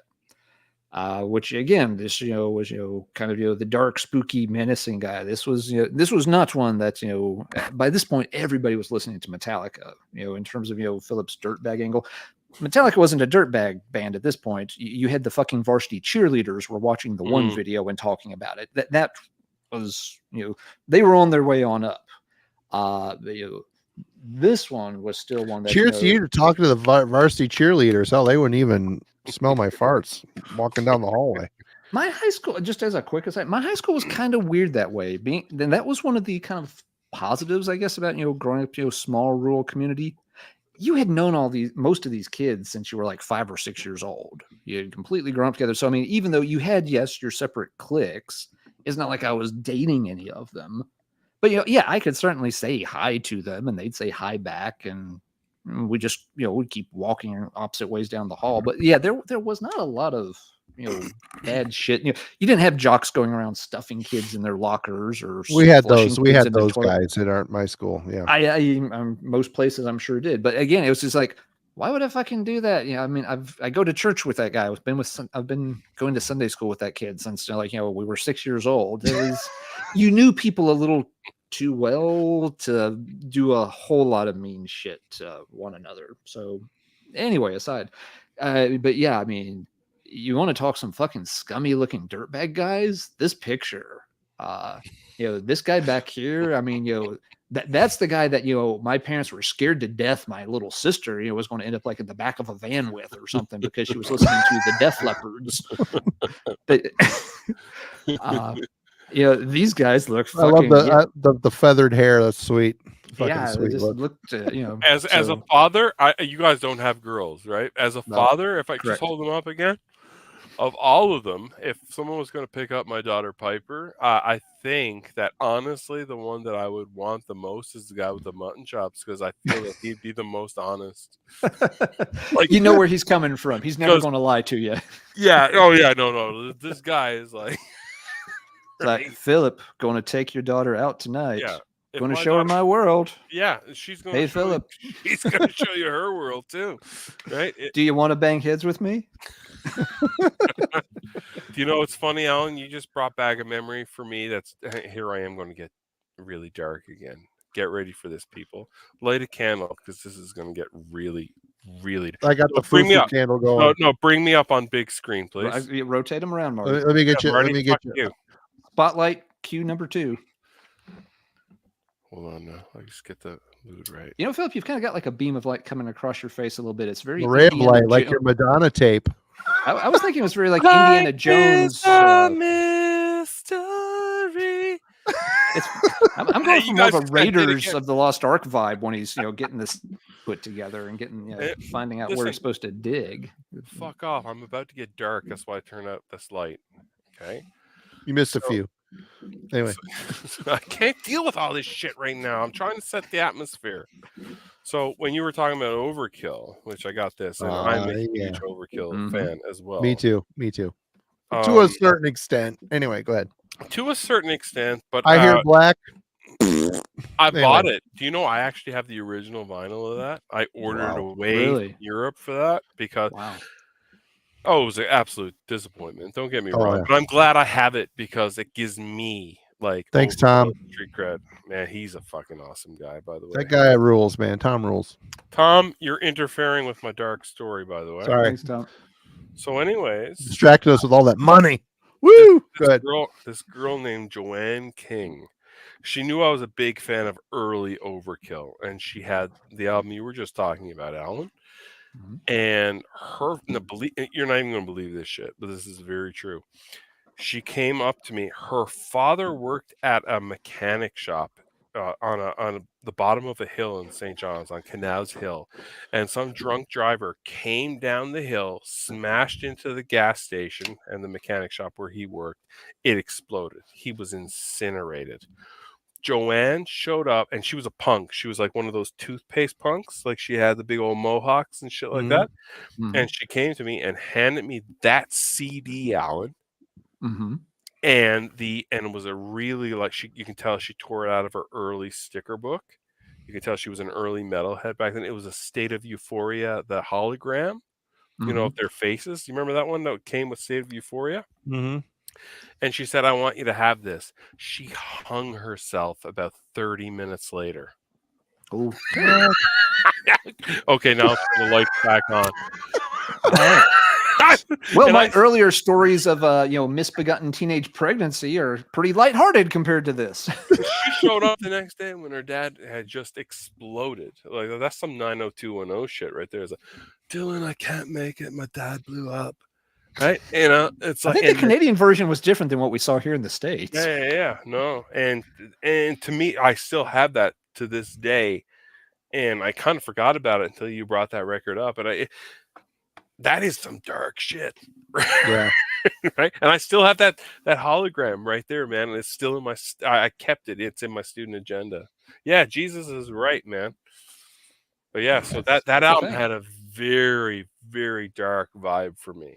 It's bad energy, and that's why I never listened to it, even though it's a good album.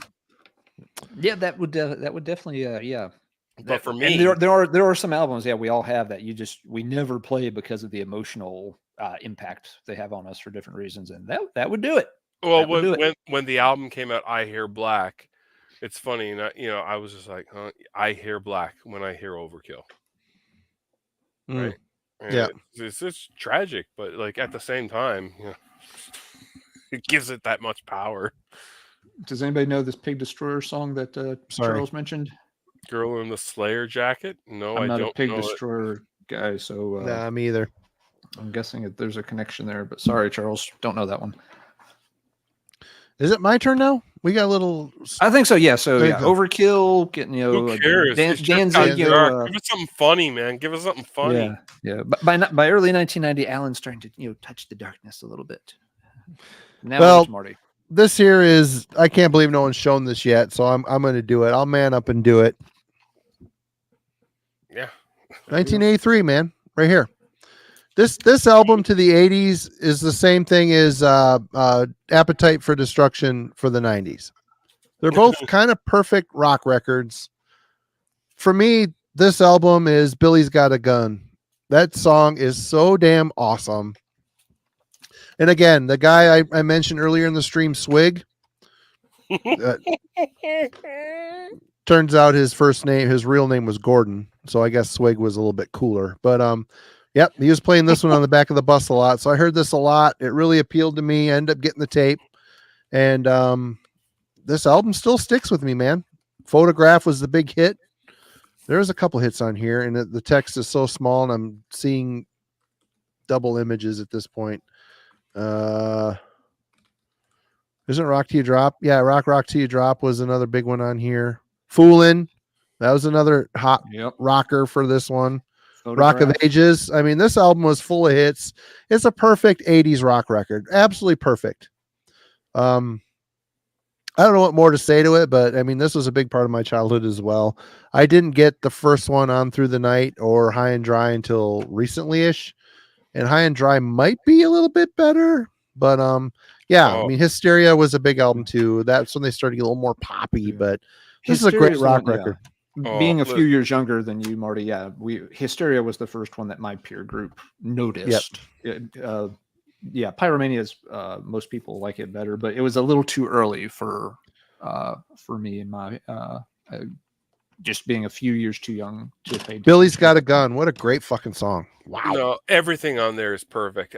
But listen, Hysteria, I know it's not a cool thing to say, but I loved Hysteria. I thought it was fantastic.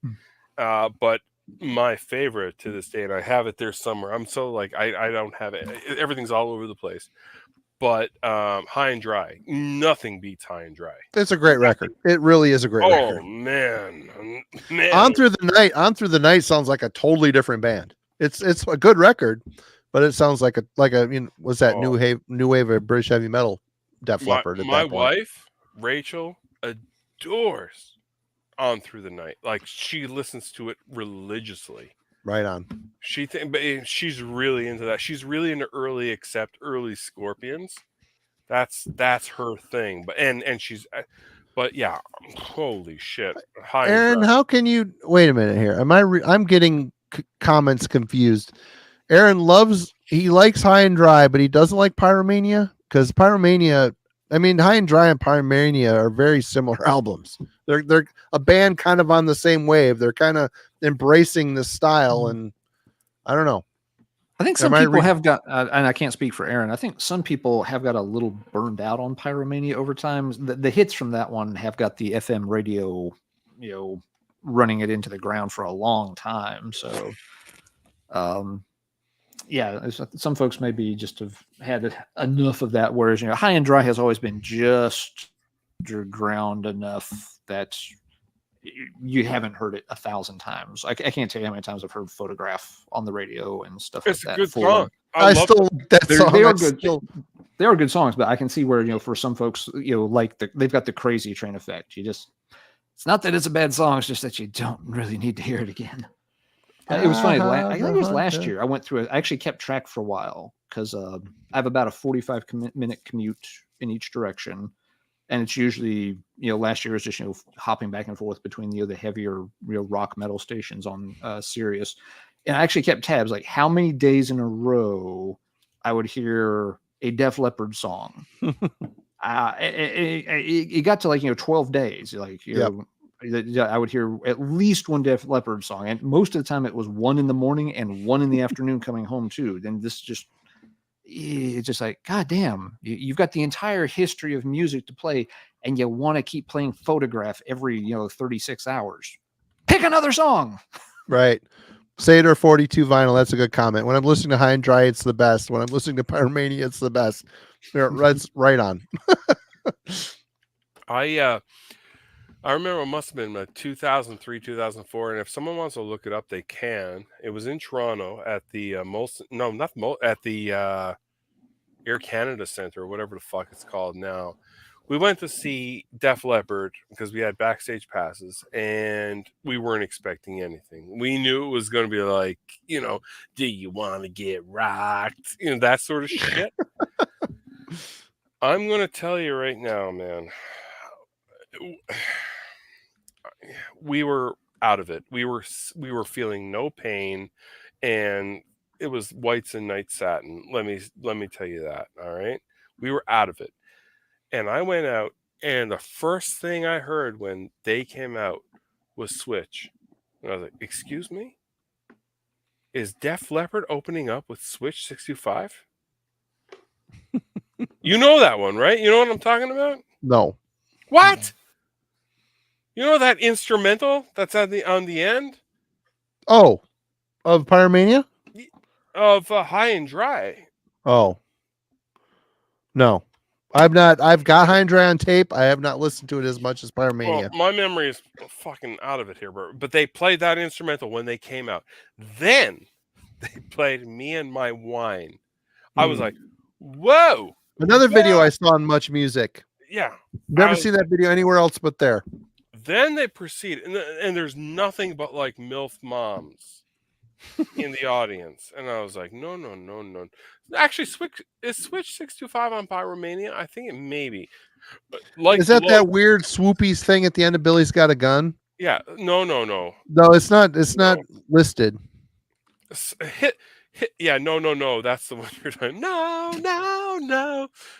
Hit that smash that like button and comment below. I'm getting better. But anyways, they played that, Me and My Wine, and then they went into the deep tracks, and I'm like, baby Jesus, thank you. I'm like high on coke at this point. I was doing a lot of drugs in the bathroom stall at the Air Canada Center, and they played nothing but what I wanted, except they did play like it was about like woman loving a man or something. I know what you're talking about at the end of Pyromania. Switch 625, I do believe, is the song, and that's what they opened up with. And Aaron, let me tell you something, man. If you're going to go see Def Leppard and they open up with that, they are in a cheeky fucking mood, right? It couldn't have been better. That's on High and Dry, Phil. High and Dry. Okay, yeah, yep. That's what I thought. Because it couldn't have gotten any better unless Pete Willis came out on stage with them. You know what I mean? And I'm I love Pete Willis. But I do love the alcoholic Def Leppard, those early years. That to be crass, I suppose the 2-arm Def Leppard era. Definitely superior to the 1-arm Def Leppard period for sure.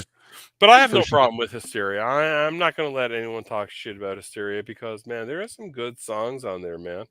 Well, the title of the track is, that's a really atmospheric good song. That's a good song. Women, the video, women, lots of pretty women, yeah. What did Martin Popoff call them? The wheezing robot era. I thought that was so perfect. Mm-hmm. Yeah, but yeah, no, I like Hysteria too. I get why most people don't. It's a very different type of animal. But no, cool. To be honest, I don't think anyone who's the exact same age as me would and paid any attention to the more popular music at that time you could not have avoided Def Leppard, and so at some point you just kind of have to go along and be like, okay, yes, it's part of the soundtrack of my teenage years, and as such, I will like it. Hysteria is sex for me. Mm-hmm. Like it is like it's that phase where I didn't know what sexuality really was. All jokes aside about rubbing yourself on the carpet with Samantha Fox, all the girls were really into it. Oh, you know what I mean? And like I stole it from my cousin. He had it in his drawer because he had the Columbia House, and I was like really, really into it. And you see all the girls on the in the videos and shit. Oh man, this is a sexual album. Oh yes, it very much was. It was the album, yes, that drove every girl. It was the Beatles effect of just like lose their mind, watch it obsessively. They want that. Joe Elliott, they didn't do Barry this White. It's the Barry White of '87. You know what I mean? It's just like very much so. You get a girl, like, you know what I mean, in a Pontiac 6000, and you got like a pack of smokes, and you got Hysteria, and pour some sugar on me, and Rocket, and sleazy. Oh, Brian throwing down the fucking. We got another guy coming out with Brian's crush. Okay. Everyone's gay tonight, brothers. I mean, it really does speak to the sexuality of that album speaks to it, because was never an attractive man and never a great singer, but yes, 50 million women across the northern hemisphere all wanted to fuck him that year, despite those problems and shortcomings. It was the band for the ladies in '87. That was the group. Theirs. More than any other. Stripper album for sure. But I'll tell you something. Isn't it amazing how all our, even Bang Tango, sir, all those bands, all those guys in there today look like late '80s bingo moms. They have not you look at Coverdale and you look at Elliot, and they look like your friends' moms that were like, I'm going to bingo. You better not fuck up tonight. Don't burn the house down. It's not fair, because age is a cruel fucking mistress, man. And no. Look at me. I mean, you're in the public eye aging, and you get to a point where, especially these old English dudes, they just get like really super wrinkly, and they're trying to, pull off that youthful hotness, like David Coverdale. Banging Tawny Katane on the cover of his Jaguar, on the hood of his Jaguar. But nowadays, I mean, he looks like an old lady. It's fine, but they all turn into bingo moms. They do. They totally do. And it's brutal. It's not good. Like, you look at Dave Mustaine now, and if there was anybody as like, what did Lars call him? He was like king shit of Huntington Beach. Right. I mean, Dave was a good looking dude, man. He had the chops and the looks, and now he's starting to look rough at post-surgery or post-cancer. He's looking rough. He's starting to look like an old guy. I get it. Yeah, I get it. You know what I mean? We're all look at me. I know I'm not as handsome as what I want. Yeah, I know. Listen, this is the way it goes. I get it. Yep. But at least, I'm here showing you with my no hairline anymore. I'm like, That's why I wear hats, baby. There's back hair forming. I had to pluck my ears the other day because there was actually hair growing out of my ears. Let's be real. I'm human. right? My beard is going away. So I'm not saying that I'm exempt from it. I'm just saying that I was never put up on that pedestal, right? You know what I mean? And it's hard to see these guys who were once sex symbols. Even my high school crush, Jeff Young. He doesn't have his feathery hair anymore. Now it's all like parted, and I was like, but you know what? We grew not up worshiping these people. We grew up worshiping these dudes, and we hold them to a different level of standards. You know, you expect them to always look great, and when they're starting to show their age, it's like, oh, look at you. You're not fucking all little girls now, are you? You know, type of thing. But yeah, I mean, it's part of why it's one of those things that divides some of the real timeless pop icons. It's why people still immortalize the James Deans and the Jim Morrisons and the Marilyn Monroes. They died before they could grow old. Yep, absolutely. And just burn become out kind of a normal person. Speaking of Def Leppard. Yep. There can be only one. Highlander. Let's watch Highlander. Everybody, let's go and watch Highlander online together. That would be fun. I haven't seen Highlander in ages. That's an awesome movie. But yeah, that's where we are. You know what I mean? And I don't know whose turn is it now? It's yours. I knew that. Things started getting harder for me. Harder. Clam chowder. I think that the album that I would like, besides, I'll say, okay, yeah, Canada fucked me up because I was really into this. No, like don't give me that. Yeah. No, that's good. No, I'm agreeing. Yeah, that's awesome. That's awesome. These first two records by Razor, I would put them so extraordinarily high. Take This Torch, which I just used on my last show as a little like stinger. Yep. I fucking love that song. Yeah, great stuff. There is so much on here. Gay Crasher, Hot Metal, Distant Thunder. Oh my God. And then the next one after that is even more incredible, right? Yeah, exactly. But when my butt Kip Winger, you guys know about me being thrown down the stairs at Kip Winger at a Winger show, so I'm not going to bring that up again. But when things changed for my buddy Jamie Squires, got on the bus. Speaking of Columbia House, yeah, Evil Invaders, fuck yeah, Zachary. Rules. My buddy Jamie Squires got on the bus, and I had no idea what death metal was. I had no idea what anything. I was into thrash, and he shows up and he's like, "Hey man, check this out." And I was like, "What's that?" He's like, "They're from Brazil." I'm like, "What's Brazil?" Isn't that a movie? Yeah. Did he offer you a copy for free, and then next week he came back and had to pay for some more? Well, it turns out Jamie Squires has been dead for 40 years. Tell him Marge sent you. Yeah. Marge. Yeah. So I got into that. And then he was like, they're going to have a new album out soon. And then Dead Embryonic Cells came out. And I had no idea about any of this stuff. I had no idea really about like German shit. You know what I mean? Like, like Creator and Destruction. It was just American thrash. And that record blew my mind. And then I was lucky enough that a feller came along and had this record, and this is his original record, and he's like, "You need to check this out." And to me, this is Sepultura's best record. No, you don't like it? Oh, I like it. Yeah, but Beneath the Remains is their best record. Yeah, I like that one, but this one really blew my mind. I love this. Troops of Doom at the end rules. Yeah, I love this record. Right? Anyways, that's that. All right. Boy, it's getting pretty heavy up in Labrador up there. What do you got? What do you got to show there, Alan? We're not quite that heavy just yet, but we're getting there. We'll get there before high school's over. Marty, you mentioned this one a minute ago. So, and as I mentioned, folks were still listening to the more hairspray kind of stuff, but some of that stuff it was very saccharine and toothless. Looking at you, Poison, but some of it did have the dirtbag edge to it more than others.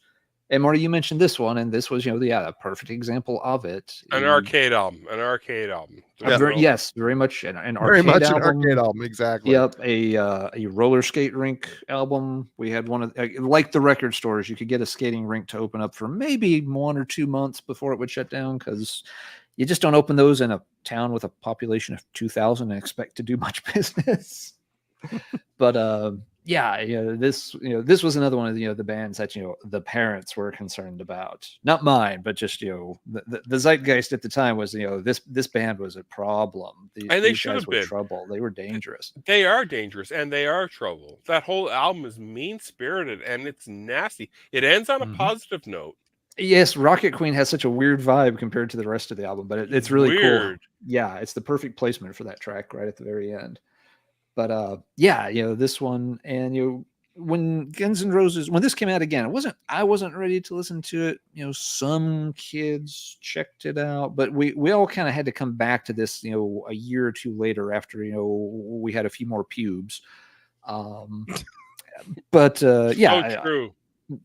Still, so even into the late 80s and into the early 90s, Guns N' Roses was the shit. This was the biggest band on the planet. It's a great rock record. It just is. It's kind of a perfect rock record. It really say what you want about them. It is. Yeah, it really works. The thing and it's one of those albums for me that one of the things that makes it a really good album is I don't mind the hits. Now I've heard them enough. Oh, I'm fucking tired of it. Yeah. Yes, but the hits are fine. But the deep tracks are the best tracks. It's not an album that you get just for the hits. You get it for the hits, but then you hear the other songs like, oh shit, these are better. Night Train. Great song. Rocket Queen. Mr. Brownstone. Yeah. Those are the better tracks on it. So yes, that's what really impressed me when I finally got to that album. It was just like okay, it's worth it for the hits, but hearing those other songs for the first time, I was like, oh, this shit's so much better. Another band that, again, didn't have quite the same sleaze factor, but did make an effort to play at the heavier end of the pool. If heavy metal is like a swimming pool, and you've got Poisons over here where you step in and you still have like the water wings on and mommy's still holding your arms.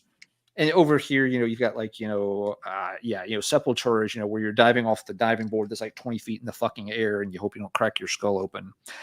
There's always that rope in the middle of the swimming pool, right? Like on this side of the rope is for people who can't really swim. And if you cross the rope, then you're getting into the real shit. You better be able to fucking swim. This band always was like right there. They wanted to push right up against that rope and kind of, lean on the rope. And they did a reasonably good job of it. Skid Row's Slave to the Grind. This came out kind of towards the end of high school for me, if I remember right. And people were very surprised. The first album had, churned out a lot of the big hits, and Sebastian Bach was on the cover of every fucking girly magazine, like we talked about. But, when they came out with this album, they actually made it heavier. They didn't make it lighter. It wasn't more pop fluff friendly. It actually had more of a crunch to it. Not a Sepultura level crunch, not a Rust in Peace level crunch. I mean, again, you have to manage your expectations. They're not going into the deep end of the pool, but they're up there, they're hanging out on the rope. They're kind of, sliding across the rope just a little bit, to have some actual riffs and some actual weight to some of the songs. So this was one that clicked really well, even with the kids who usually would scoff at a band like this by, high school. Folks weren't interested, the real kids, again, like you're saying, the dirtbag kids, they weren't interested in Dr. Feelgood. They were not interested in Heartbreak Station. But this album, they were okay with. This one had enough weight to it. Funny, Skid Row's logo is not on the cover. It's kind of interesting marketing ploy. Oh, it's down in the corner, right? It was kind of down out of the way. It wasn't on the record though. Really? Yeah, it's a weird cover, for that. Again, it wasn't, just pushing some silly MTV bubblegum neon the 80s will live forever kind of image. It's a different kind of cover. And yeah, it had a different tone. And it always, I'm not saying they're my favorite band or anything, but I was impressed that they weren't afraid to try making it heavier rather than just playing it very safe and doing another album full of, Sweet Little Sister and, 18 in Life type tracks again. Could there be a better 90s tour? Skid Row and Pantera. I mean, that is the 90s in one tour. Priest was on that tour in Europe and Annihilator. Priest, well, that was another one I'll mention before passing back to Marty. This came out right in the mix. And for some reason, this album nobody picked up on this album in high school but me. I was the only kid playing this. And I don't really know why, except, again, being a few years younger, Judas Priest was not really a thing for. It felt like a lie. It was disingenuous. We knew who Judas Priest were. We'd seen, the old video for Breaking the Law, and that was a cool tune. But they had peaked before I and my, class were old enough to be paying attention. So by the time we were listening to stuff, Priest was one of those bands that like our older brothers and sisters had been into 6 years ago, which when you're that age, that's a fucking eternity. You not necessarily, sometimes they had some cool records. Sometimes you felt like that stuff, it was already, felt very old. I remember like we all thought Accept were ancient. Nobody wanted to listen to Accept, in 89 and 90. It's just like, geez, that band, balls to the wall. Yeah, we've seen the video. When the fuck was that? Like 1983 or something? Oh my God, no way. But yeah, Priest reinvented themselves with this album and put out, it's different. It's divisive. A lot of fans don't like it because it's, it's an updated Priest. I like it. I fucking love it. Well, great songs on it. It just didn't feel real to me. It felt like a lie. It doesn't feel like anything else in their catalog. At the same time, people had kind of complained about the two Party albums before that. Well, they cut the bullshit. They it's like, okay, we'll make something fucking heavy and fast if you don't want us to play Turbo Lover anymore. But yeah, I never I played it for folks. I'm like, damn, that's really good, but nobody else really had that one. So Priest that was always goes back to metal when they fail. That's sometimes, yep. Even by then, I was poking around, on albums that other people weren't looking into and starting to bug people about these weird videos you only saw once on Headbangers Ball, and they weren't in rotation, but it's like they'd get played once, and then be like, "Who the fuck are Seika? Where can I find an album by this band Seika?" Took me 6 fucking years to find an album by Seika, but it was there, and I kept tracking it. Was it good? Was it good? It was very much a situation. By the time I found it, there was no way it was going to be interesting enough. When you look for it that hard and you get it, it's just like, great, I found it, but it was too much effort. What is it? The juice wasn't worth the squeeze at that point. I remember a video. on Headbangers Ball. Yeah. Yep, they did. It got and it got very little play. I only saw it once or twice on the ball, but it was enough. And it took me. It was like 1990, fall of '96. I finally found the cassette used in a record store in Texas, and it was like, oh fuck, there it is. Let's buy it. But after 6 years, I mean, it's kind of like, okay, fine, I got it, whatever. It didn't make much of an impact after that. The band was named after the porn star. Yes, they were, and got sued and actually lost that lawsuit and had to change their name. That is ridiculous. That's horseshit. I never really understood how the fuck that worked out that way. Actually, I'm a huge fan of Swedish erotica, and all those actresses always wore the scarf. Like all my Swedish erotica collection, everyone wears a scarf, which it's cold. It's cold in the studio. You got to keep something warm. Got to. For snapping PP. I will say, Alan, when you were going back to Def Leppard, Guns N' Roses, the whole time my mind was like churning and churning. I was like, why is this album so dark to me? Besides the insinuated rape cover and all that sort of thing. It's a drug album. It's a drug album. Yeah, besides it being a junkie and true legitimate LA, If I were to compare that to, say, death, scream, bloody gore, are you like coloring your like beard right now? No, this is a mechanical pencil with no lead in it. My face is with the beard is very itchy, and a mechanical pencil itches your face perfectly. I thought it was like Grecian 5 or something. No, yeah, oh yeah. I'm trying to look a little more salty for you folks. Am I your new gay crush, Phil? Aw. Yeah. Christy Canyon, yes, Yeah. sir. Yes, sir.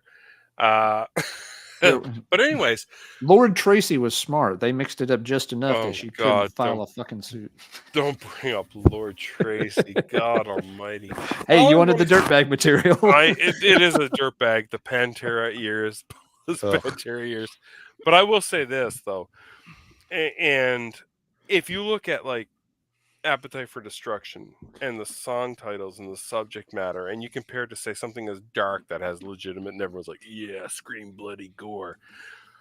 Appetite for Destruction is kind of like the exploitation of a single mom's daughter. Like, you know what I mean? It's like a smell my fingers sort of thing. It's like guys are like, hey man, I've been with this bitch. And they have no respect for women.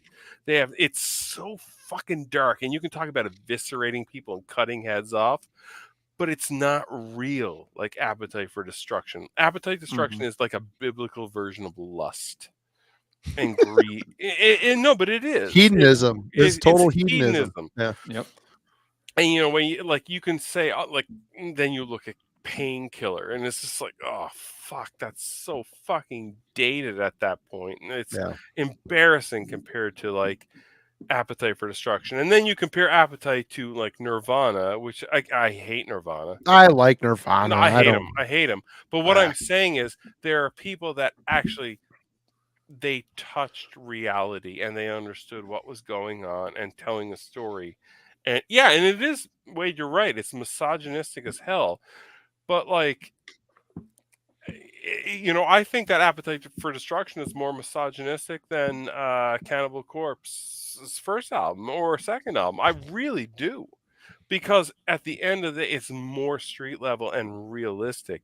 Oh, you can talk about making a necklace of clits. Oh, that's ridiculous. Right?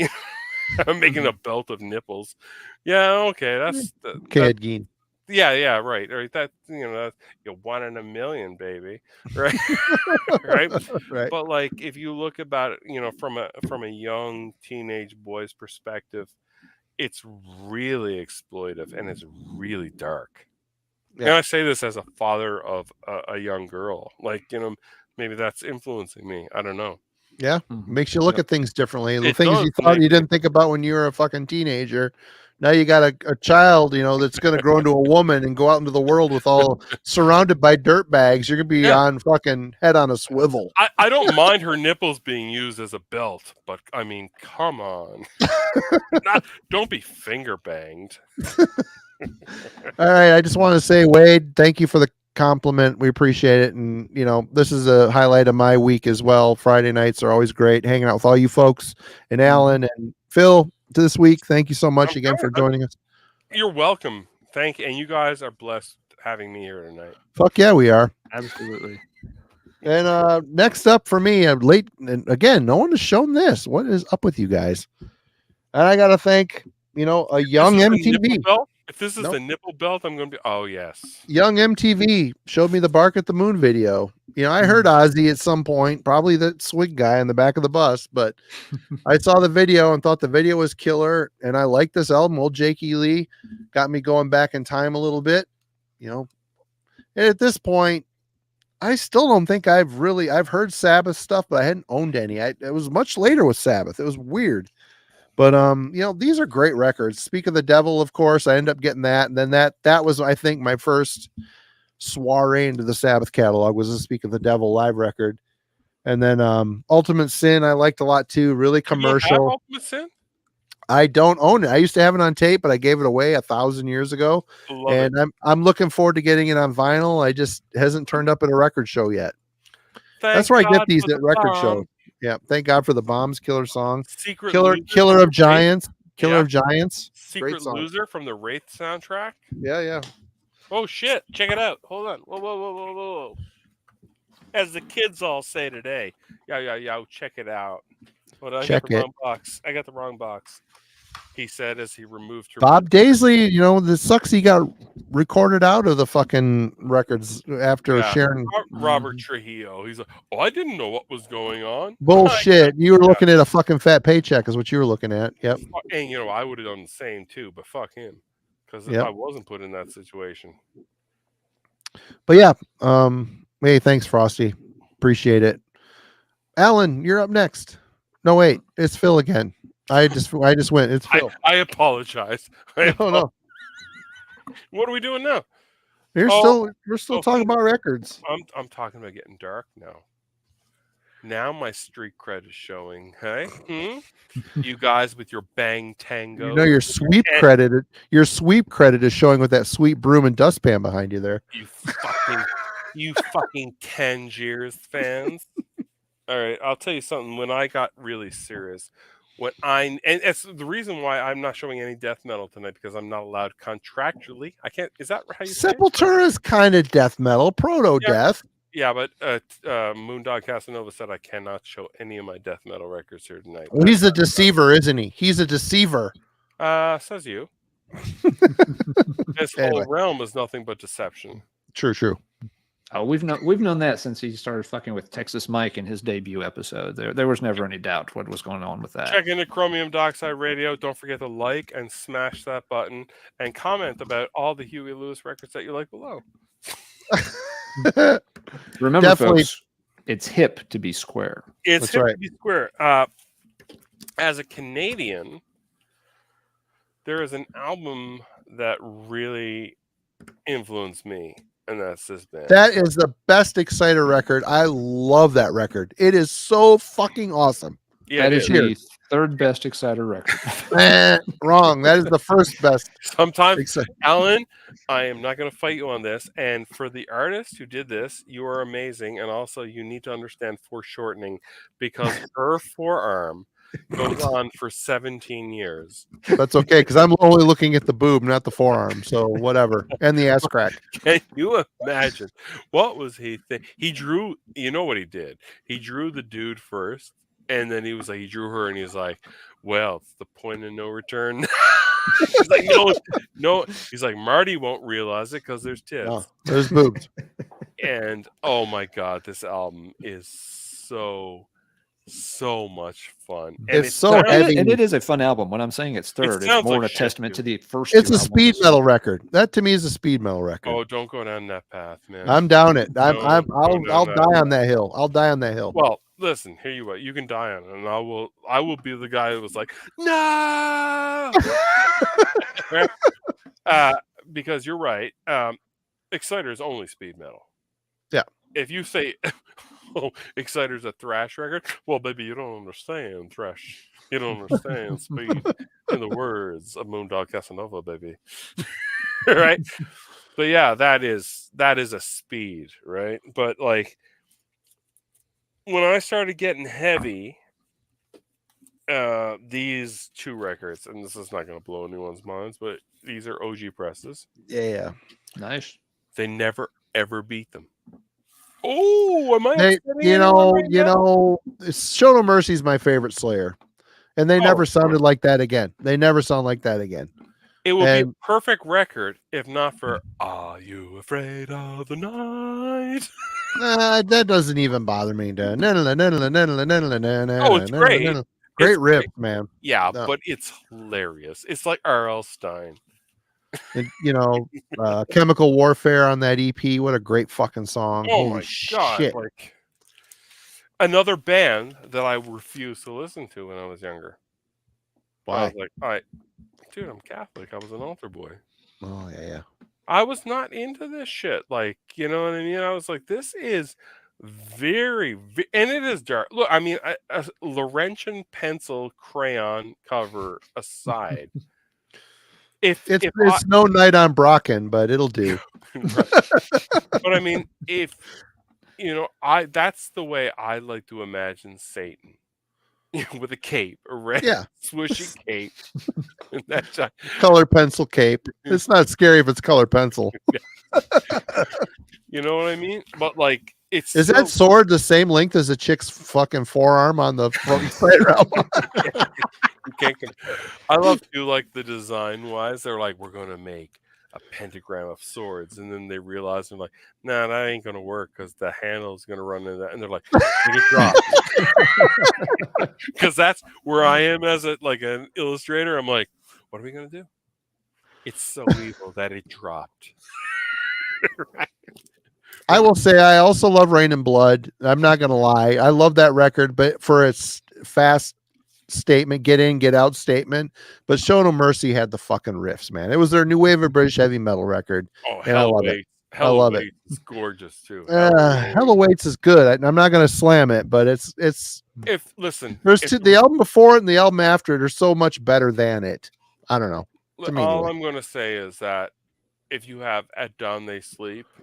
Oh, great song. Well, yeah, but even the whole album for me, that creeping bass,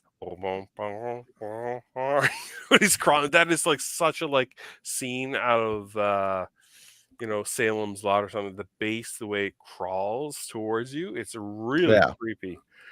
But for me, like that's when those guys opened the when they opened the floodgates.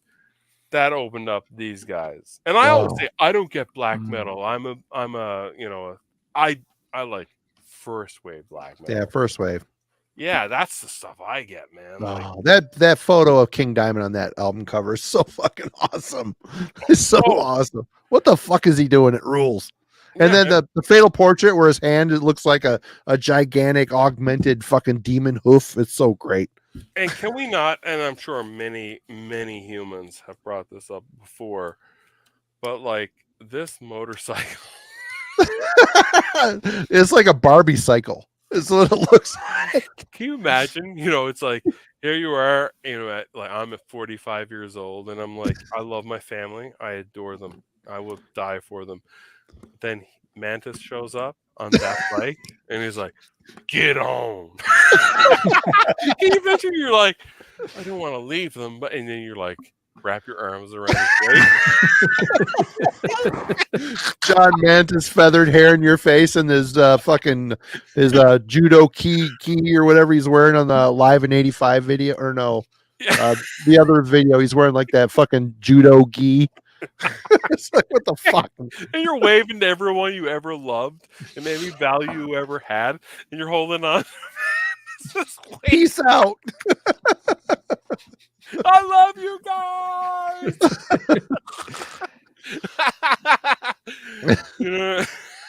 Yeah, that bike's a little bit less Bat Out of Hell and a little bit more like Bat Out of Des Moines.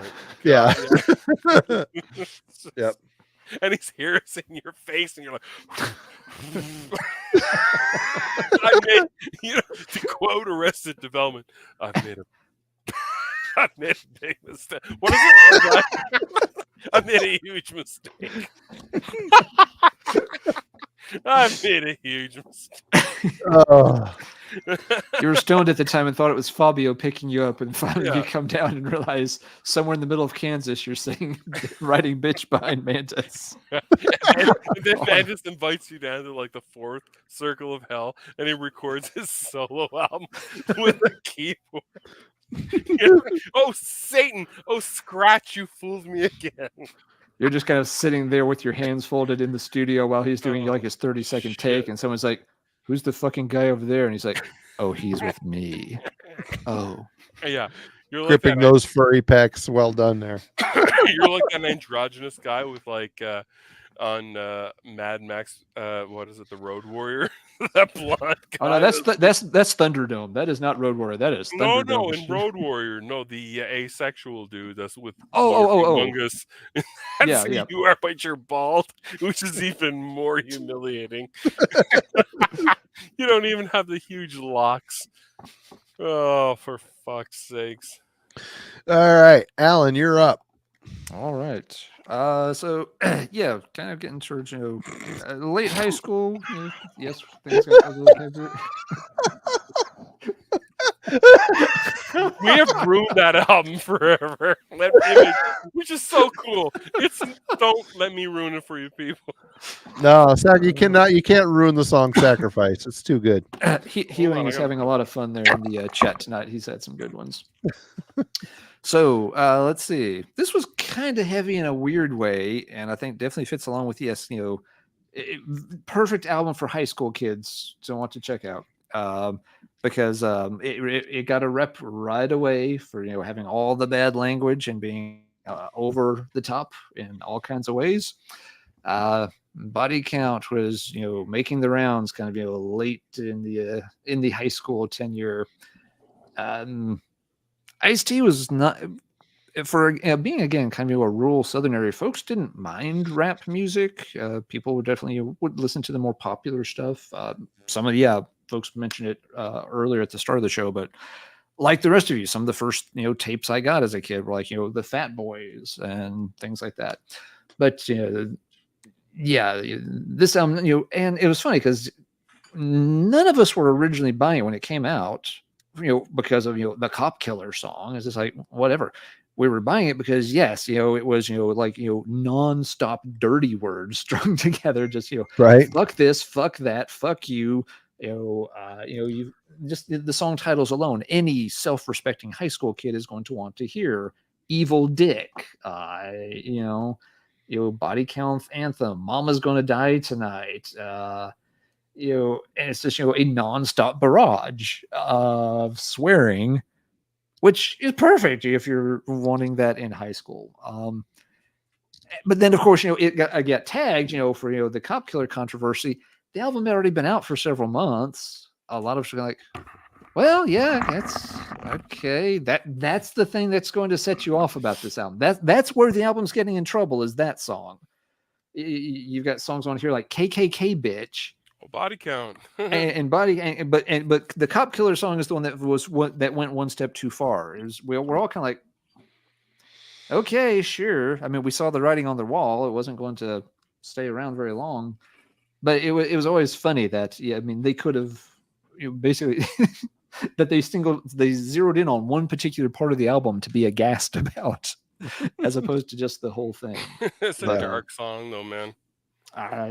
But on heavier stuff, Sepultura, Dead Embryonic Cells was our introduction to that band.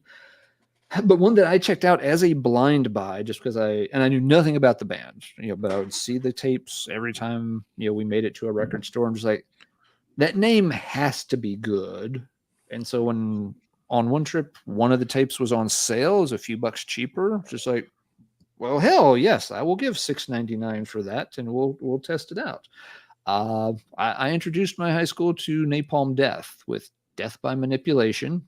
I didn't know it was, sort of a, cobbled together anthology-ish thing, but it was like, Napalm Death, let's see what that's like. Okay, well, that's pretty fucking intense, but I did not fall in love with it. They're not going to claim I went out and burned all my Danger shirts, and started, only wearing, Napalm Death, on things. But it was kind of cool. Folks were starting to check out a little bit of Carcass. I got Napalm Death. Jennifer, my friend in English class, she got Carcass Necrotism, and so we dubbed them for each other. I remember one of the scum kids, in like study hall, saw me listening to this, and just like, dude, you've got a Napalm album? Just like, and I literally just like, it's no big thing, I make my own shirts. I'm gonna make a Napalm shirt next. Just a puffy fucking ink on it. On the lead basis of Sex Condor, asshole. But I remember the guy just being like, he's like, can I listen to some of that? And I was like, yeah, sure. Yeah, maybe. If I feel you worthy, No, I mean, but cigarette out on his forehead. It's like, yeah, here you go. Just pop it in your Walkman. We sat there, grooving to it for like, at the end of study hall, he was, took it out, hand back to me. He's like, can I buy that from you? I'm just like, I'll make you. I was like, no, dude, I just bought it. It's like, I'll make you a copy of it. If you got blank tape, I'll run off for you. He's like, I really want to buy that from you, man. I mean, he was just, 20 minutes, and he was just obsessed. He's like, I've got to have that. I'm just like, I'll make you a copy of it tonight. I really don't want to sell it, man. So, and I did. Went home, made him a copy, brought it back the next day, and he was just like sitting there staring at it. I filled out the J card and everything from. It's just like sitting there holding it like so carefully. It's just like, thank you. Right back into the thing. Do you think people get into music like that anymore these days? Do you think kids are like that anymore? Yeah. I mean, really? I mean, I don't know. I mean, I'm an old fucker looking, through living through my son's world, and I don't see. My son likes Halloween. He likes Sabaton and Glory Hammer. But yeah, I don't see that. Normal. He is not a normal representation. I'm sorry. He's like my son who's into shit that I'm into. No fucking way. Yeah, I just don't think kids give a shit about music anymore. Well, I don't know. Taylor Swift has all 10 slots on the Billboard Top 10 Hot 100 right now. You're kidding me. I was just going to say. I'm not. I wish I was, but I'm not. The last time I saw somebody give a shit about music was Taylor Swift. Because somebody said, "Oh, she's so talentless." Yeah, no, she's separated from her manager, and now or producer, or whatever the fuck's going on, and now she's releasing her version of it, and now you can buy that on Spotify or whatever the fuck it is. And I was like, well, I guess that's a plus. You give a fuck about her discography, because you don't normally get that. Nobody gives everybody singles or the one song that they heard on a TikTok video. But Taylor Swift seems to be the only one that actually people care about her discography, which is hilarious. She's so bad. She can't sing. Yeah, I know. But to top it off, she's not even attractive. I just don't would understand her. Totally frig her, man. I would frig her. She's not hideous looking, but everyone wants to put her on this like Jane Mansfield and Monroe kind of level. I'm just looking at her. I'm just like, she's got little tiny eyes. She has this just wall of makeup that doesn't really accentuate anything. No. I have no problem with it. Alan. I would definitely take her to the Sadie Hawkins dance in a heartbeat. That's if I was invited. But I was no. I hate her music. My daughter is obsessed with 1989. And she's really a band? Is that a band? No, that's Katie. No, that's Taylor Swift's music. You fucking rube, right? And also, my daughter's really into Katy Perry, and I think that's cool. I think not teenage, but I think tweens and kids, they kind of have their finger on the pulse of good shit. They're complete fucking morons, but they operate from such an honest level. It's like, I like the sound of that, and they can bop their heads to it. And Barbie Girl, like Aqua and all that shit. It's Taylor's pretty hot, but not Avril Lavigne. Avril Lavigne, I love you, dude. I love you, but she looks like you can get a severe case of the clap from her, man. No, I don't like her, man, at all. No, not at all. All right. I guess I'm next. I'm showing a next batch of records. During this time, the heavier stuff for me was all about the Ronnie James Dio. Obviously, this was his best album for me as far as under the Dio name. For me, my all-time favorite Dio record is gotta be Rainbow Rising. Hands down, his finest moment. Although I really love Mob Rules. Mob Rules is a very close second. The song Stargazer, if you don't like that song, you're dead on the inside. Well, you don't like music. You don't like music. You don't like music. But all three of these records are classics. His best work for sure under his solo project. I mean, I like some of the later ones too. Dream Evil's okay. But this is where he was the hungriest. And we got Vivian was he Campbell. Hungry for Heaven? Hungry for Heaven, yeah. You got Vivian Campbell on these early ones. I don't know. I think Craig Goldie started off on Sacred Heart. Am I wrong? Craig Goldie. I thought it was Dream Evil, wasn't it? I don't know. I could be wrong. I very well could be wrong. I don't know. Either way, Dio was a big. This guy was all over my fucking Walkman as well back in the day. Yeah, Dio, big one for the '80s for me. You know what disgusts me right now? What's that? Is my lack of organization. Yep, I have got chaos here, and I have to pee. No. I have. I will say something. You guys pissed me off last week. Darcy, you fucking infuriated me last week. While I was by the flames, and I threw a extra 3 logs on, and one of those bullshit fire logs that makes the fire go for 3.5 hours. It was burning my skin. But I was just listening to you assholes talk shit, and you guys were not giving this album respect. I've got one Laz Rocket tape, and that's it. Know Your Enemy was the only one I have. Yeah, well, you don't know your enemy then, after all, then do you? No, I don't know shit. Oh, well, Don't know shit. There are 2 phases of Laz Rocket. It's the whole leather face, thrash, fire down below with Duke Nukem and shit like that. Yep. All right, if you like it, that's great. I want you to have it. But can you save me a slice of this? Because Spirit from the Fire, Backbreaker, Town to Town. This is a sleazy version of Laz Rocket. It's I wouldn't call it party because it is a little bit dark, but I think that this is this is my favorite Laz Rocket album. And they never beat it.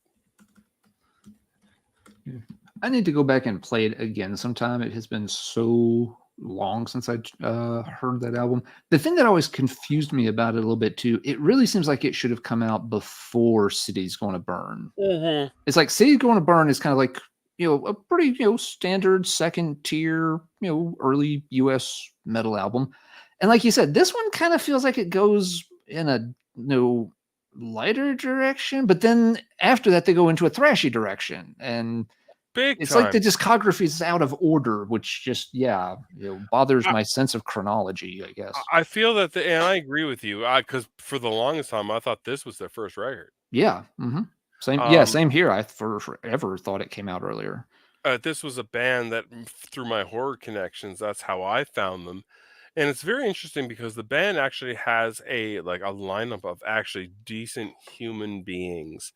I know that the singer is now a stand-up comedian. Like he's actually pretty good. And right here, he was a doctor. He left and became a medical doctor. That's cool. And then he enlisted after 9/11. And he went in to become he was a well-decorated soldier. When the eagle cries. What would you do? Freedom. But yeah, and then Willie Lang, who actually, again, speaking of gay shit, I always thought he was a big woman. And I have a type. I love buxom brunettes, and with big hair. And it's such I might be gay for 80s gay.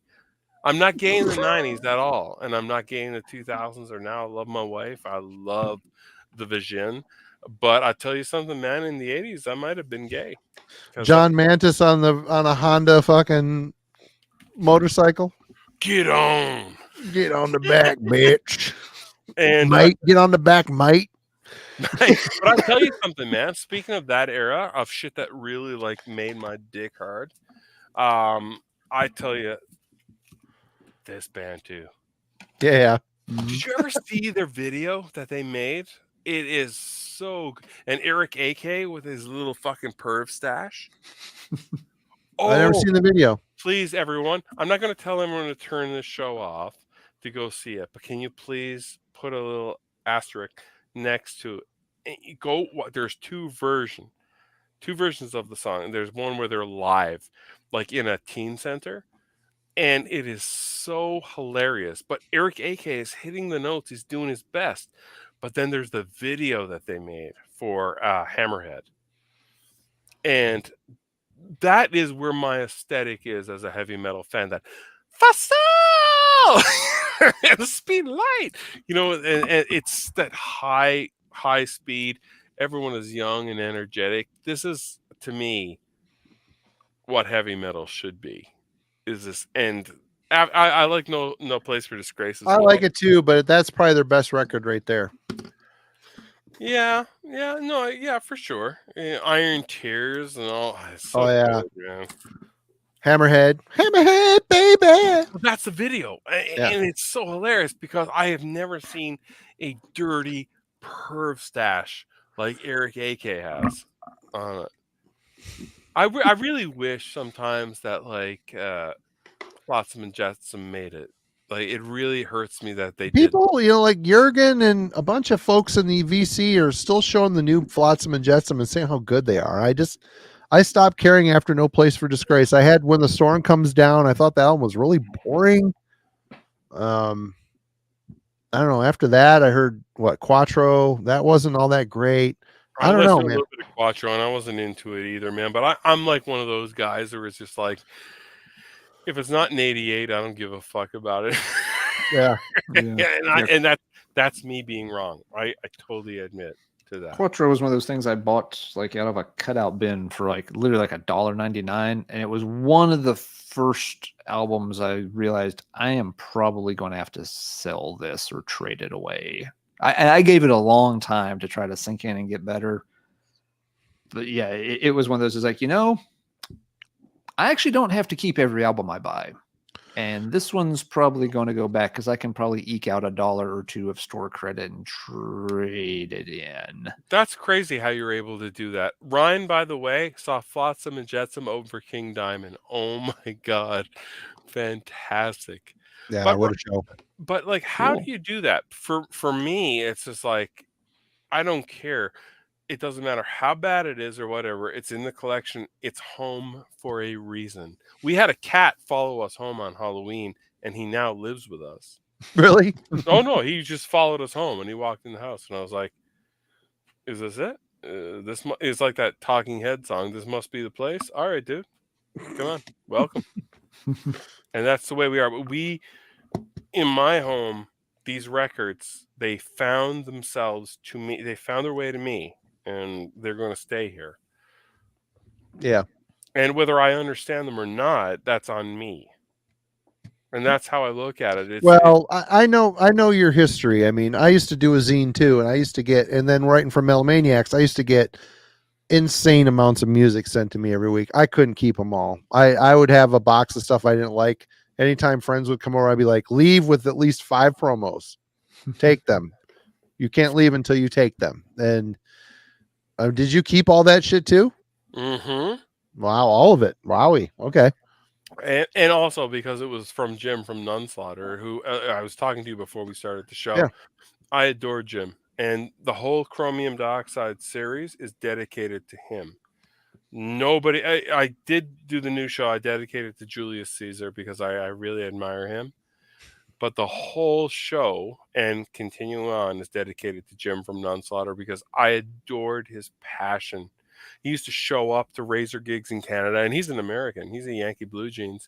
He used to show up in Canada, and he would be like, "Can I stay with you?" And or whatnot. And he'd be like, and we'd go see Paul Di'Anno and Razor together. Nice. And it Paul Di'Anno's Battle Zone? No, it wasn't Battle Zone. If Paul Di'Anno showed up, this was like 2000s, like mid to late 2000s of the 10s. And I remember going up to Paul Di'Anno and I was like, hey man, because I'm like Terry in Wayne's World. Hey man, I love you, dude. Because that's who I am. I did the same thing to what's his name from Nuclear Assault, Dan Lilker. I'm a hugger. I'm a hugger, and you can tell I'm a hugger too. I come from a hugger family. Yeah, can't you tell I'm a hugger? Right? Yeah, I can tell. I want to hug you every time you call me. Oh yeah, of course, right? Look at this drunk bastard. I want to hug him. Yeah, because it's not coming from a negative space. It's coming from a place of absolute, the true love, and these guys knew it. And I was like, Mr. Di'Anno was like, call me Poe, and he was going to jail at that point, right? I was like, hey man, can I give you a hug, dude? Because I really love the shit out of you, man. He's like, hey, right. And same with Dave Carlo from Razor at that time. But anyways, the point I'm trying to make is, I loved Jim from Nunslaughter. Right, he used to give me all this shit, and I admire that so much, and that's why everything I do on this show is dedicated to him. And Right on. I mean that. I mean that. I loved him so much. He was a metal heart for sure. I mean, he Oh. was a total diehard. One of my favorite conversations with him was, and he didn't drink because he got heart issues. Yeah. And he was like, Phil, have you ever thought of it 80s electricity? And you're like, you know what a drunk I am, right? I'm a fucking functional alcoholic, kind of. Right. And I was like, what do you mean? He's like, have you ever thought about all the movies that have like 80s electricity and he's like, I know you love Big Trouble in Little China. He's like, look at that, like that blue glow 80s electric. And he went through a list of 20 movies without missing a beat of 80s electricity from the beginning of Weird Science, like the opening title sequence. He was like, and this was that, and this was that. And I was like, oh, dude, I fucking love you, man. I love you. Right. Yeah. And then he's like, do you like non-slaughter? I was like, not really. and the other guys in his band, they were in Crucified Mortals. Yeah. Those guys got another show on the go. Hey, what's that online show that Crucified Mortals guys do? I can't remember. Hellcast. Hellcast. I contacted those guys because those guys remember me. And I was like, hey, guys, man, like, because I was desperate at that point. I was like, man, Chromium is failing horribly. I've got 200 people following me. And because those guys, we got along really great. And I was like, can you, like, promote me? I was being a whore at that point. I was like, can you do something? And I never heard back from them. And it always fucking made me so sad because I knew if Jim was alive, Jim would never let that happen. Yeah. Never. Because Jim gave his life and heart and soul to heavy metal. There was no ego with him, man. No, I agreed. Absolutely. So, Phil, did you go? It's Alan's turn. Who cares? Who gives a fuck? It's bedlam right now. That's right. I've got an album I'm excited to show because you fuckers dropped the ball. But we'll get there in a minute. Alan, you're first. Sure, yeah. I'm kind of getting towards the end of the. I've got three more to show. But yeah, in terms of we've gotten sort of the heavier, darker stuff, and we've already touched on this a bit. But yeah, this was the album that now, like I said, Napalm Death brought that to high school, and yes, King for a Day brought this one home, showed it to some friends, and freaked them the fuck out. This was not cool, man. This was not cool. Now it's Bang Tango's second album. Oh yeah. This was a little too much for the rural, country school kids. This was a little too much. I had seen the band's name forever on the Combat mail order things. You'd get an album on Combat and they'd have all these other titles listed. They had licensed it, and so it was like, okay. And at some point, at a record show, I ran across a copy of it. He's like, it was used. It was like $5. It wasn't, so like, okay, yeah, that's pretty crazy looking, but yeah, I would buy anything. And, I could, find, at a cheap enough price, back then, if I could afford it, it would come home with me. But yeah, it's just like, played it, didn't really know what the hell at first. It was, I had no frame of reference for Welcome to Hell the first time I heard it. But yeah, then some friends would come up and hey, what'd you get at the record show? So yeah, I got this thing. They're like, look at the cover, and just like, but then they flipped it over, and they read the fucking little lyric clip there. And I remember one guy in particular, his face just going white. He's just like, that ain't cool, man. That ain't cool. He's just like, don't play that for me. I'm just like, you don't want to. I'm just like, I'm not really sure. It's like, it's not bad, but I haven't really figured it out. He's like, I don't want to hear it, man. I don't want to hear that album. Satanic Panic era. I mean, Venom were the perfect conduit for that. Yeah, he was just very much just like, he's like, please don't play that album with me in the room. I don't want anything to do with that, man. I'm just like, okay, sure. I'm not going to tie you down to the chair and make you listen to Welcome to Hell or anything. We put something else on, but yeah, this one was a bridge too far for some of my classmates. It took me a while to get the hang of Venom. It was, hearing some of the songs here and there also on compilation albums that they started to sink in and click a little bit better. So it's like, oh, okay, now let's go back and play that again.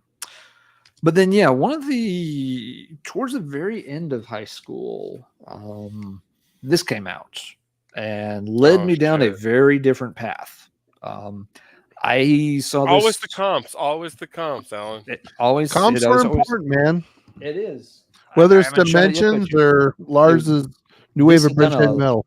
This is one of the only cassettes I still own because this was so influential in getting me down, into those deeper parts of the thrash rabbit hole, a year or two before this.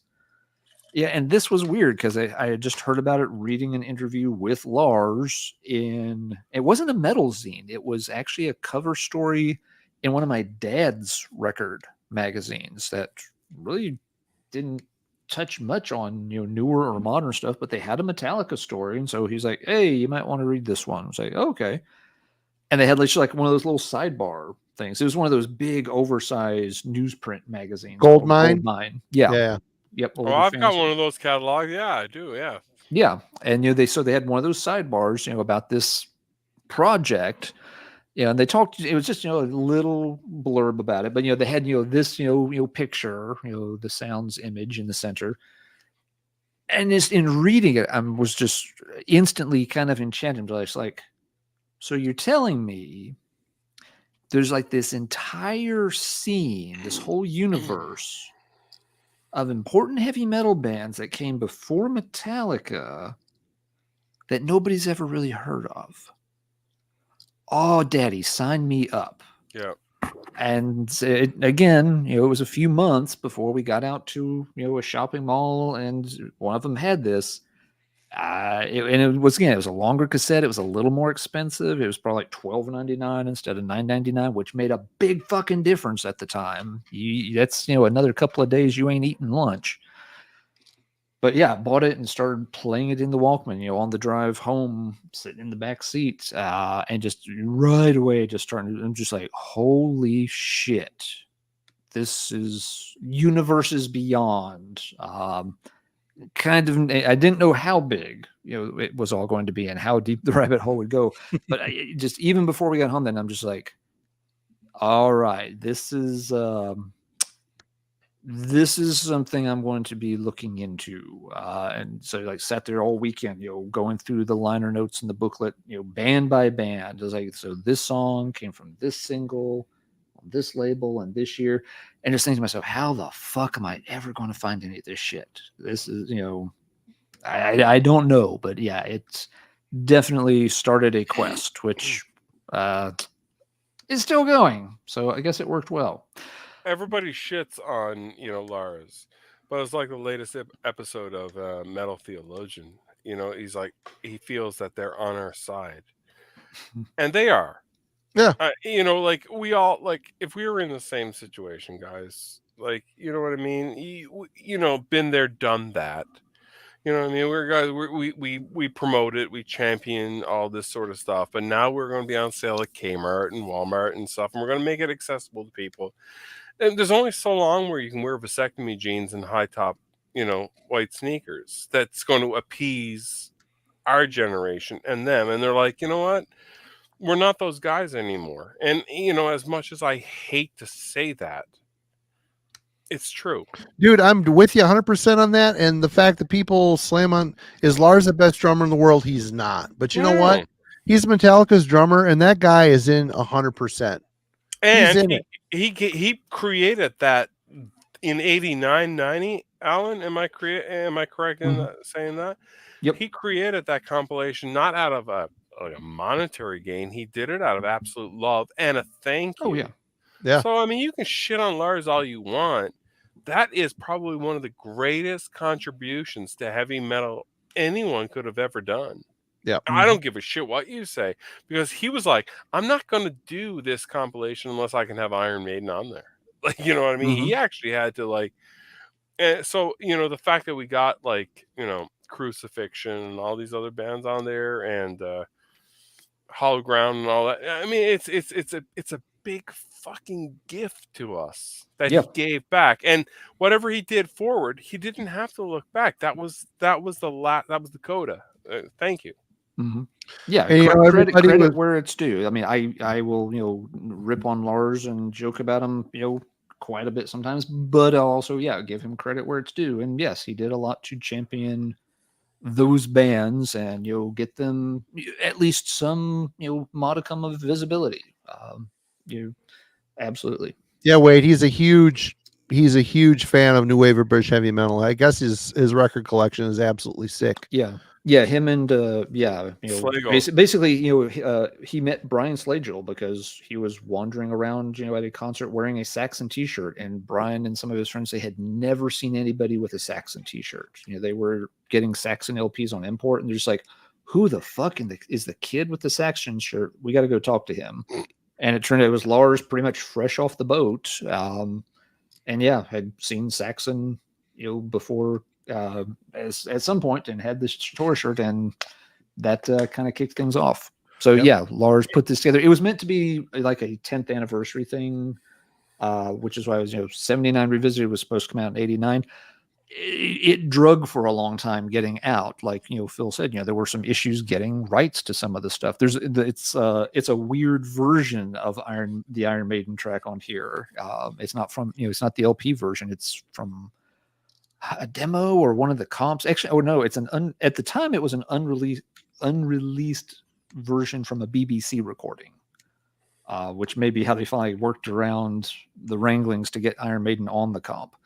It really didn't come out until maybe late 91 or early 92 before it was actually available. But they didn't, him and Brian did not drop the project, even though it was kind of a pain in the ass. And they still put it together. So, and kudos to them. I love you were talking about like seeing like a guy with a t-shirt. Isn't that how it is? Isn't that how it always is? A guy that you see across, because like for me in Toronto, when I like first like came from, I was a bumpkin from Labrador. I had a lot of like energy and drive, and I had a lot of vision as to what I wanted to do, but I was drug addled and I was an alcoholic, and and I go to Toronto, and the first show I go see is Gigantor, right? And I am completely out of it, and I'm falling down, and I'm vomiting in front of like a large crew of people. And this dude comes up to me, he's like, "Hey, are you okay?" And I'm like, "No, man, I am not." And I was like, "But do you have a cigarette?" And he's like, "Yeah, I do." And I was like, "I'll tell you what." I was like, I was like completely spastic at that point. I was like, "I'll draw your album cover. Thank for being so kind." And it was you guys probably don't know the band Skullfist. I know the name. Mm-hmm. Yeah. So Jackie from Skullfist was the guy. He picked me up and he put a cigarette in my mouth and lit it. And he's like, "I'll hold you to that." Because he was nobody at that point. He was in a band called Kill Cheerleader at that point that fell apart. And then I was home, like in Toronto, and he's like, "Hey, this is Jackie." He's like, "Can you draw our out?" And I did all their art for them from there on in, which was hilarious. And then I got hooked up with the Cauldron guys, who were once Goathorn. Yeah, right. I And remember Goathorn. Yes, Goathorn and stuff like that. And I ended up doing all their drawings and stuff like that for them. And it was all because when I first met Cauldron, I was in a I have such a dark representation of me, but this is the honest God truth. I was hanging out with these Colombians, and we were all into keyboard cleaner. We were huffing it. So we were all huffing keyboard cleaner, and I fell out in front of El Macambo, which was where Judas Priest on 1981 did the Point of Entry tour in El Macambo in Toronto. I fell out of it, and JDK was there, and I didn't know who JDK was, and I from Goathorn, and I was like, he's like, "Dude, you're fucked up." I was like, "I really am." And I was like, we were hanging out, and he was like, "Dude," and I had an Annihilator shirt on, and it was an original Annihilator shirt, and he's like, "You're all right, man." And so I ended up doing all their covers and all their interiors and all that shit, and that's what I'm talking about, man. It's just that t-shirt. It's that like brand significance and stuff that ties us all together. Yep, it does. Whether we're right or wrong. Yeah, I'm not pushing that. I'm not saying that that's the lifestyle to live, but that was my lifestyle and that was my truth at the time. Yep. And never do keyboard cleaner, guys. It's really bad. I will take your word for it. And you're absolutely right. That puffy paint shirt represented. All right. I can't believe neither of you guys picked this record. This is 80s fun. And the fact that you missed it is a faux pas, but oh my God, I've got it on my list here. Are you kidding me? The best side boob ever on a cover.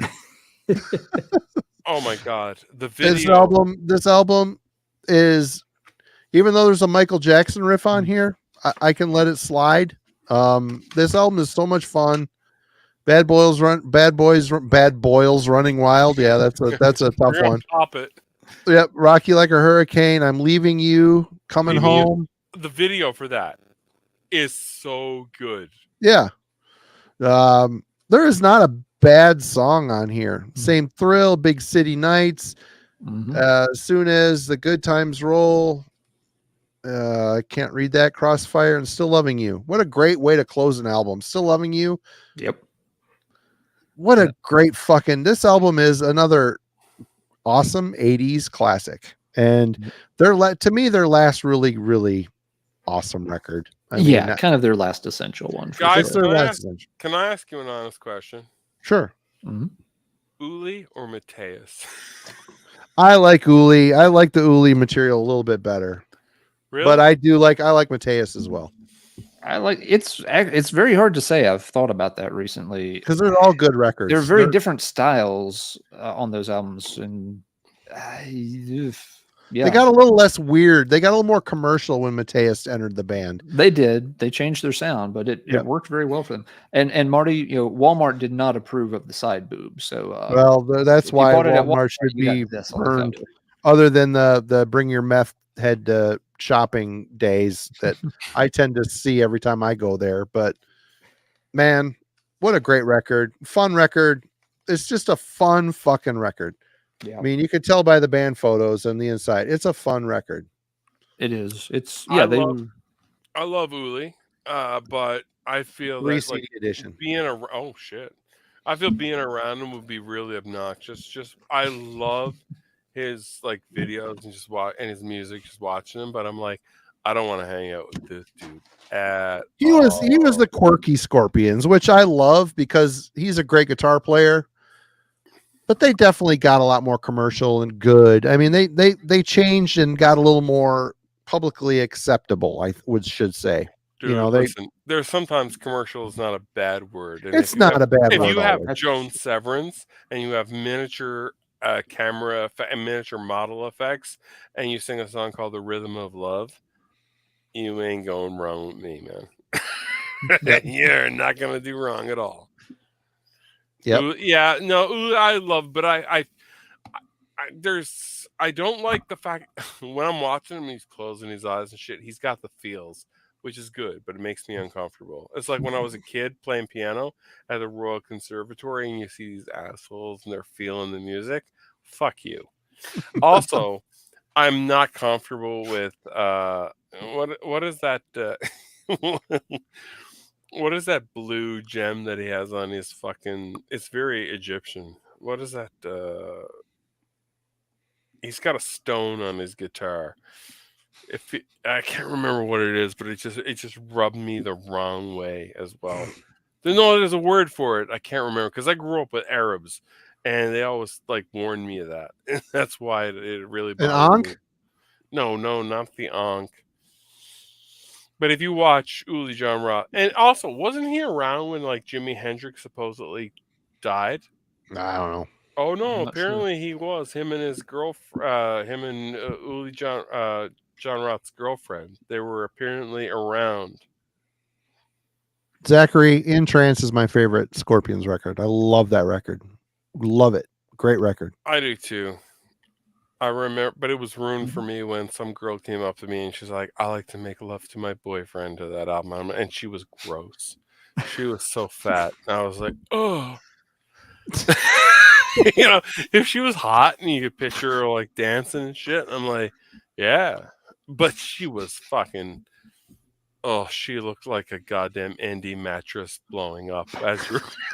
No Taylor Swift. No, Okay, Phil, you're back. What's up? I don't know what the fuck are we talking about, man. I've got 2 more to show, and I'm done. Okay, you guys well, can carry on after that. No, I got something. No, I got a couple for you, man. I got a couple for you. And I'm not kissing your ass, Mate. I feel I love listening to Cloudy and the boys are like Marty. But anyways, this one's for you, Marty. Oh yeah.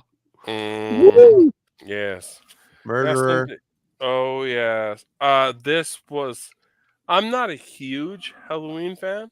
Like I told you, I'm up to like second and third record. Starlight. Oh my god.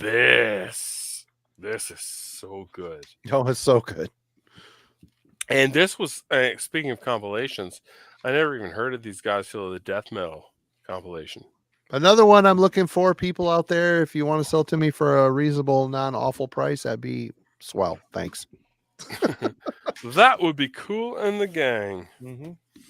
I tell you, and one thing that really bothers me, man, is the fact that you don't get this band. And you're wrong. Speaking of Metal Blade, and Metal Blade put out a lot of good shit, but yeah, they did. You're wrong. That's Chrysalis. That's not Metal Blade. That's Chrysalis. No. Okay. All right. Am I going to tell you you're wrong? That's Pat Benatar's label.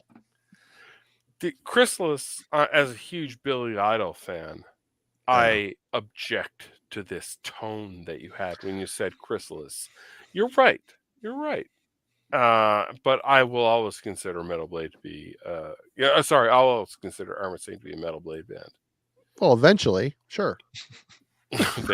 I just actually watched when when even less people gave a shit about them. Sure, yeah, they're on Metal Blade. It's funny because I watched Hellraiser 3 the other day, and I was like, I hate Hellraiser 3, but I watched it, and Armored Saints on there, and they had them playing live. I think that they use their image and Armored Saints in the background, but I think they're playing Soup Dragons. Oh, jeez. I don't hate Armored Saint. I just don't get. They just never were great to me, and I just don't get why people are so infatuated. I mean, yeah, I like his voice. They're okay. They're so vanilla. They're such a vanilla band to me. I forgive you. It's okay. That's the Catholic in you. Yeah. I forgive you. It's forgiven. Like, just gotta say sorry. Sorry from Canada. Sorry. You know what you're talking about. A big old Degrassi high. Sorry. It's okay. It's okay. It's not meant for everybody. But I'm going to tell you that if you're going to listen to if you're going to get any Armored Saint, it's Delirious Nomad. I've got it on tape. It's a good record. Yeah. I just never care to listen to it. I don't know why. I just don't know. I always turn around and listen to them. Turn around every once in a while and put it on. And what am I missing here? And it's just it's good. One thing I hate about America and Americans, and I mean like 9/11 hate. Oh, there's a fucking list, I'm sure. Yeah. Oh, there's a list. But one of them is your misunderstanding of ketchup chips. You're like, I don't understand the ketchup chips on ketchup. It's like, you ever put ketchup on fries? Fuck yeah. Yeah. But what about on chips? And they're like, you don't put ketchup on chips. I'm like, you fucks. I've never even heard of that, to be honest. No, America doesn't have ketchup chips. You guys don't have ketchup chips. No, we don't. No, you don't. But why? It's because you don't understand Armored Saint. It's because the potato chips are too thin. When you dip them in the ketchup, they snap off easy, and you get half a potato chip with no ketchup on it. And you get half a potato chip buried in a pile of ketchup. fuck you. Are you gonna like take a Pringles and put it on a rotisserie with barbecue sauce? I don't like barbecue chips yeah. either. Oh, I'm sorry, man. The best chip. There's two answers for the best chip combo ever. Lay's regular potato chips dunked in French onion dip. That's fucking killer. And then here people have disagreed with me on this before. Regular Doritos dunked in regular sour cream. I don't know what it is, but that combination, it's like pure fat. That's why I'm a fat, miserable bastard. I don't give a But it's fuck. delicious. What you're saying is it's okay. It's okay by me. I'm down to try. I'm down to try ketchup chips. I'll Crab try chip it. in Canada. Yeah, like cod tongues. No, you fucks. Listen to me. Ketchup chips is just normal, man. It just grows on fucking. We have ketchup Doritos. Really? Yes. And I'm not going to say that is not an acquired taste. But I will say that, like, oh yeah, you got to own that. Ketchup Lay's. Oh my god, it's just fantastic. I'll try it. I will try it. I'm not going to sit here and poo-poo it. I've never heard. This is the first I've fucking heard of it. You can't hold me to the finger in Canada. Lay's potato chips in the United States, they're like the thickness of your fingernail. You breathe on them, and the Lay's chips just crumble. There's no way you can dunk those in ketchup and come up with anything other than salty fingertips and a puddle of ketchup full of broken potato chips and tears because you're not getting anything in your mouth. Guys, you guys are fucking infuriating. Like I feel fat right now, and I will vomit tonight so I don't gain all the shit that I'm like partaking with you guys tonight.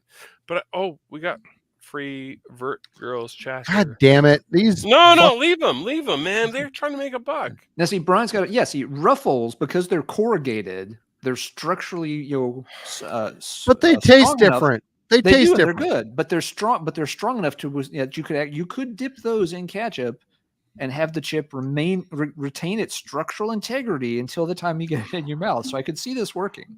I want to like it. I want to like it. It's the mechanics that are. It's the mechanics. Shut up, Alan. Shut the fuck up. Because when you're having salt and vinegar chips, you're not taking a goddamn chip and dipping it in fucking salt and vinegar chips are disgusting. They're awesome. Salt and vinegar chips rule. I love them. I am really getting upset right now. I don't want to be on this show anymore. I'm unsubscribing. I'm going to tell you right now. Fucking ketchup chips, and we have something called double crunch. It's crunch, but I like to put the crunch. Crunchois. And it is such a fucking flavor, man. And there's nothing more Canadiana than ketchup chips. And so here's a good question, because I'm wondering this too, DG. So are we dipping the regular Lay's chips into ketchup, or are they ketchup flavored chips? What a bunch of fucking Protestants I'm dealing with here tonight, man. God damn. Did you dip fucking chips in barbecue sauce? No, it is a flavor. Huh. Okay. Interesting. Oh shit! I've been on the wrong wavelength here too. I thought we were dunking the fucking chips in ketchup. That's why I've been talking about dunking the chips in the ketchup. No, Christ, what the fuck, dude? You have ketchup flavor. It's a powder. Is there any Canadians that can help? Oh yeah, Dizzy Dog apparently is. It's a ketchup powder. It's salt and vinegar level zest. Okay. Thank you, Dizzy man, because I think these guys are goddamn nuts here tonight, man.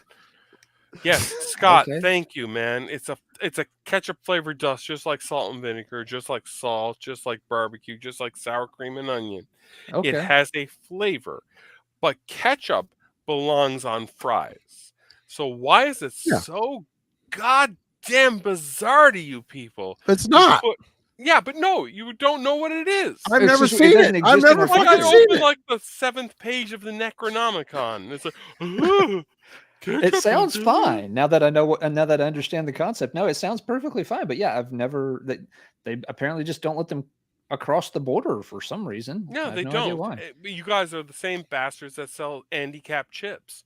I like handicap chips. Some of them. Accepted Bryan Adams, and I don't know why the fuck we don't accept these. They sound because Bryan Adams helped write some great Kiss. Yeah, War Machine. Yeah, All right. He should have smuggled some ketchup flavored chips into the country, in one of those amp cases, and we might have been in a better place. On top of that, it's like, oh God, I had something to say, but my brain just shut down. On top of that, how drunk am I? Marty, I don't think you've been this drunk on the show in a long time. I've got a bottle of this much whiskey left. I'm looking at it, and I just know it's not a good idea. Oh, just give her. No, what I'm trying to say is, I'm almost at 8 of these long drinks. I'm on 6, 7, 8. I'm on the Captain Crook tonight, man. I'm on the Captain. Yeah. I will say that if you don't get ketchup chips, you're not going to get Armored Saint. That's what I was trying to say. I'd rather listen to Pat Benatar. Just saying. Anyway, Alan, what do you have to say here? Okay, last couple, since we're getting near the end here. We're 4 hours in. God damn, this is like Roots. This is great. I got a soccer game in 6 hours, so I've got problems. I got two more, and I'm done. I'm showing my last two right here. It's called football, Alan. It's called football. No, it's not. And you know what we eat when we watch soccer? French fries dipped in ketchup. Anyway, this is an odd one. It's not really a metal album. It kind of got lumped in with somewhere between heavy metal and the grunge scene, but it really doesn't fit in either. But this was the album that the kids who were cool enough to go skip out of lunch and go hang out in front of the high school for a while would dig. It was War Babies. Weird name. Very weird name for a band. That's what they can't go anywhere.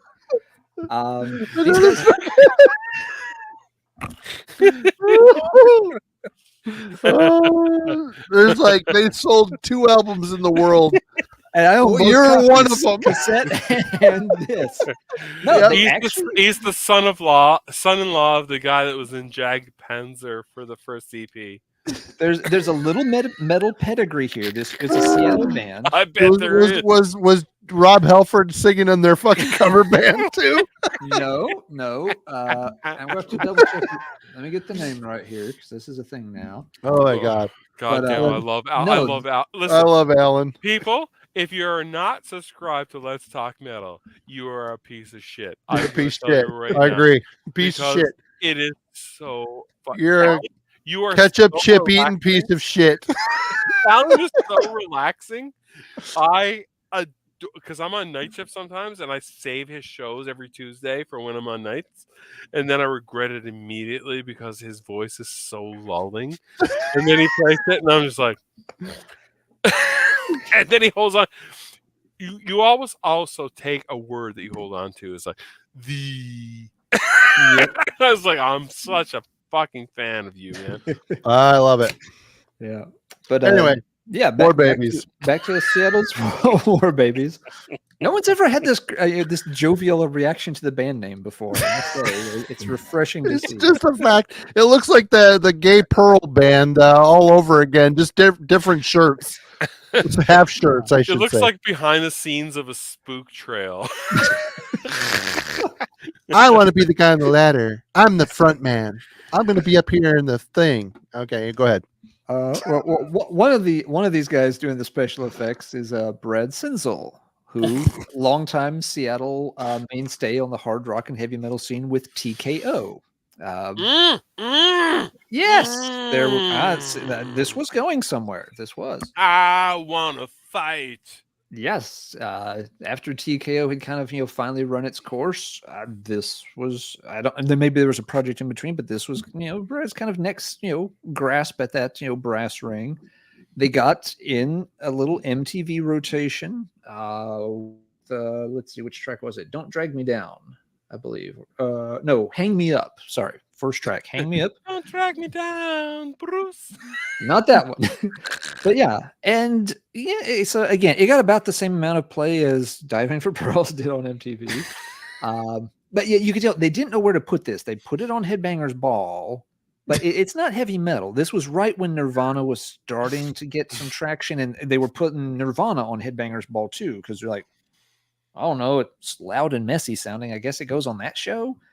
And then, once that, and Pearl Jam started to become a thing, anything that was associated with Seattle all of a sudden was like, oh, well, let's give that a chance too. And so these guys kind of, rode in, with that wave.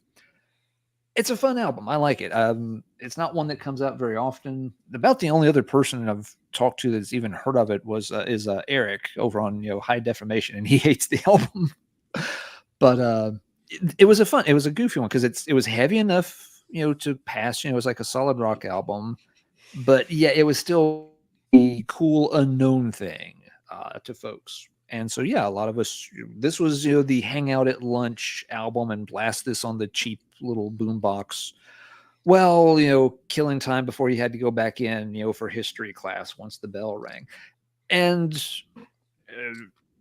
it was a weird cross section of kids that gravitated towards this album when we'd be playing it. They'd come on and be like, what's that? I'm just like, War Babies. And they'd be like, who? And just like, it's fucking War Babies. Either you know or you don't know. You're not cool. Check out my fucking puffy shirt, bitch. Like, don't you know who Brad Sinzel is, you fucking noobs? It's fucking War Babies, whatever. I want to live in a world where people are divisive over War Babies. I wonder how many times Eric unsubscribed me tonight. But yeah, so a lot of fun. This was one I kept running off copies, dubbing copies of the tape for folks. Be like, that's kind of cool. And so yeah, it was. You're right, Marty. It only sold 2 copies because I kept doing it for everybody. They couldn't speak. You single-handedly fucked War Babies out of their million. They had one chance at establishing a fan base in the deep South in 1991. South Carolina, we're huge in South Carolina. How did that fucking happen? Oh, you had me at TKO. I was like, we played Roanoke, Virginia, and all these kids were so into us. Man, it was amazing. Everywhere else we go, we can't. Some guy in glasses threw his underwear at us. I don't know what his deal is. Yeah, but yeah, you had Carnage for a few minutes. Yeah, that one, it was our home away from home. Is right there, you're at Virginia Tech. Yeah, we love you, Clemson.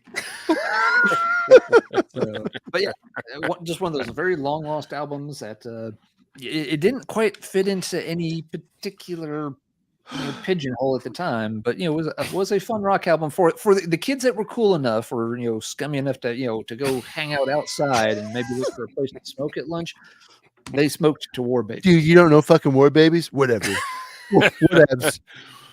War Babies was the smoking at lunchtime music. Dude, it's Plattsburgh, New York's greatest band. Dude, that Allen guy in the smoke hole, he's a badass. He likes War Babies. What the fuck are you talking about, brah? Oh, shit. Oh, I just said, yeah, we're going to Nothing. Whatever we say here right now is just fucking goulash. I love it. All I have here right now, just as my little period at the end, it's like when I decided to be a dirtbag. I picked this because that is Dirtbag City. There's nothing more dirtbag than Impaler. Do you guys know Impaler? They're from Minnesota. Are they from Minnesota? Because the company I work dangerous. Yeah. Yes, that album. But I work for a company now. I used to work for a mining company called Cleveland Clips. Fuck them, by the way. But now I work for a mining company called Takora, and they're from Minnesota. So Impaler is from Minnesota. I'm going to bring this up at the next meeting. Yeah. Hey, I'm going to be there. Everyone's talking about quarterlies and iron production and potential of the global impact of the Biden administration. I'm like, hey guys, what do you think of this? Oh my God, this is shock rock. I really do. I'll be back in just a minute, guys. I need to grab a drink. No, that means he has to poop. This is the first time, Marty, we've been together. We could hug War Babies? Really?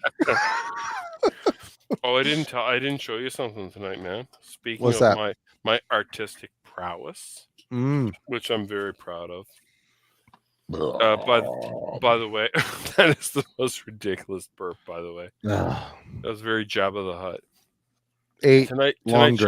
Tonight's show is brought to you by Mod Podge, which I really admire. But I met this old man in Chicoutimi, Quebec, and he's like, "Hey," in French, I'll just translate. He's like, "You like airbrush?" I'm like, "Yes." And he's like, "I wanna." Look at this, $197 for this. That's like $5.99 American. Fuck, no, dude. That's about $700 American. I can't wait to test it out, man. Like, this shit is. Oh, he gave you one? Wow, where did you buy it? No, he didn't give it to me. I paid for this shit. Do you have the compressor and all the shit that goes with it? Are you serious right now? I don't know why I even asked it, to be honest. They just slipped out. Do you hear that? Do you hear that? Yeah, what is that? Oh, Siri. She's like, "Oh, I've been listening to all your bullshit tonight. Now I have an opinion." Fuck off. But I will. There was something I was going to say because I really want to talk about. Oh, goddamn, man, I'm really drunk right now. I really shouldn't be. Poor Alan. Poor Alan. He's like dealing with two drunk dipshits. laughing at his pulse tonight. I am like you guys. War babies rule. You guys didn't know war babies. You're just not down with my crew. Frito scoops taste. Oh, no, I just had to grab a drink. Ted H, you got it. Do you have one of these? Because everyone says these are the greatest airbrush, and I've never used them before. But I was like, oh, look at Phil. Oh, look, shit. It's happening. It's happening. Oh, my God. This is perverse. This is perverse. Oh, my God. Well, guys, I just grabbed a snack. Don't mind me. Carry on. There is something that I want to do for you guys from where I'm from, and there's something called Jig's Dinner, and I want to do it online with you guys, which is from Newfoundland, and it's like vegetables boiled with beef. And it sounds disgusting. Well, it's called stew. They call it stew, brah. No, brah. This shit is going to harden your arteries a lot faster. This is true. TJ is very cheap, everybody, just so you know. He gets a lot of cool shit, but he always buys the bottom rung of it. And sometimes it works out, sometimes it don't. That's why I love TJ. Cheers to you, brother. Guys, singer, guitar player from the Glorious Dead, everybody. Say hi to him. I got your record, and you know what? I haven't listened to it yet, and I'm going to sit down and listen to it. You bastard. No, I know it's not going to be up my alley, and I'm going to tear the shit out of you fuckers. Good, do it. I'm waiting for it. Bring it. But I'll tell you something, man, guys, like, all jokes aside, thank you, guys. I really appreciate being on this show, man. Well, we appreciate having you. And we're not done yet. I've got 2 more to show. And Alan's still got 1 more to show. And you got more to show. No, Alan's going to vomit too. Oh, listen. I can go. Like, I'm a newfie, man. I can go I can keep on going, man. I just didn't you go fucking hard. I go fucking hot. Oh, you got that Boston Irish shit. Yeah, I'll fucking go. I tell you, though, man. Speaking of TKO, if I had the chance to fight tonight, I would fucking fight. Well, I'm glad we're not hanging out because I'm a hugger, not a fighter. Oh, I'm a hugger, but I will fucking head. My grandfather, I came home with a bleeding nose one time because this fucking Portuguese dude fucking gave me a fucking headbutt in the nose. And my grandfather, he was like, wasn't having none of it, and he taught me all these fucking moves, and I've been a fighter ever since. I'm actually a very violent person. Everybody thinks that I'm like an easygoing guy. I am not. I am very violent. Alan, have you ever been in a fight? A couple of little scuffles, nothing real serious. Did you ever bite like somebody's nose off? Nope, no, I did not. Shit in the fucking open hole. Yeah. All right, I got 2 more to show. I'm going to show them right now. This, for the longest time, Judas Priest. I mean, I've talked about this before. Iron Maiden, Judas Priest. I was always the Iron Maiden camp. I couldn't listen to Judas Priest because I like Iron Maiden. And the last 10 years, I've been quickly picking up all the Judas Priest stuff I've missed and thinking, what was I thinking? But during the 80s, this album actually entered my hemisphere, and I spent a lot of time listening to this on my Walkman. Yeah. Judas Priest Turbo. People give this album so much shit. It's cheesy as shit. They took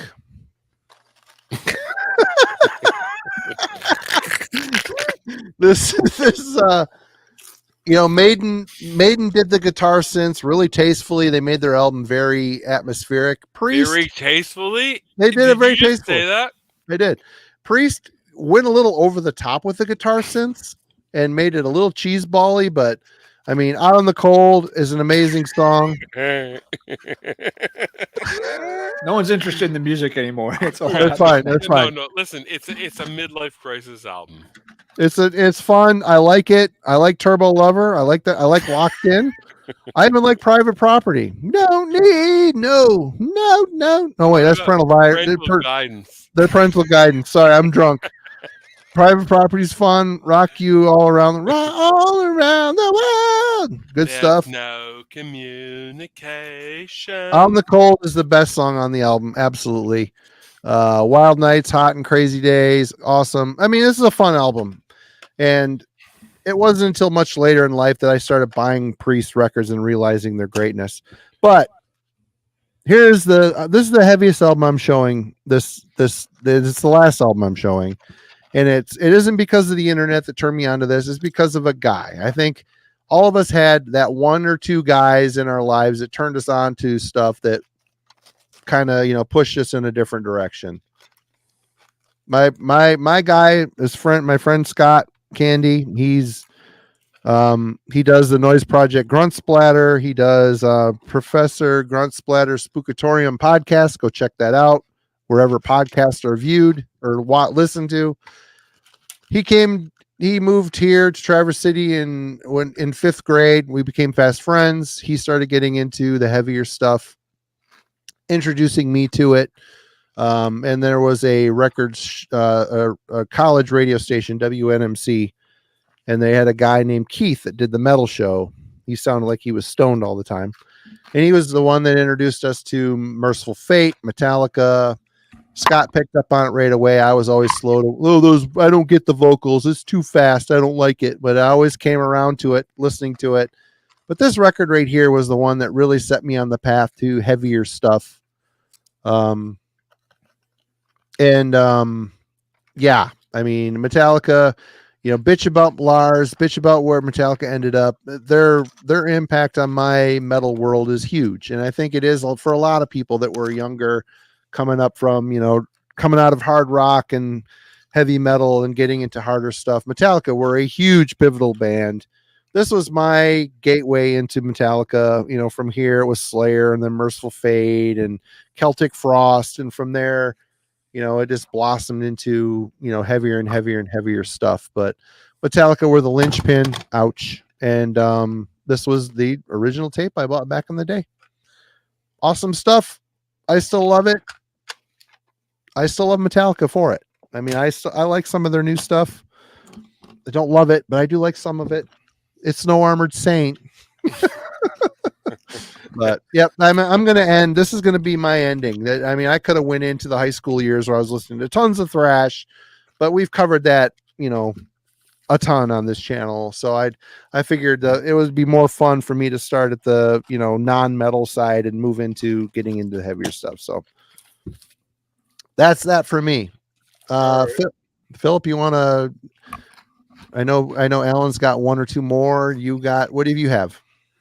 Hey, look, I just did Harrison Ford face. Hold on a sec.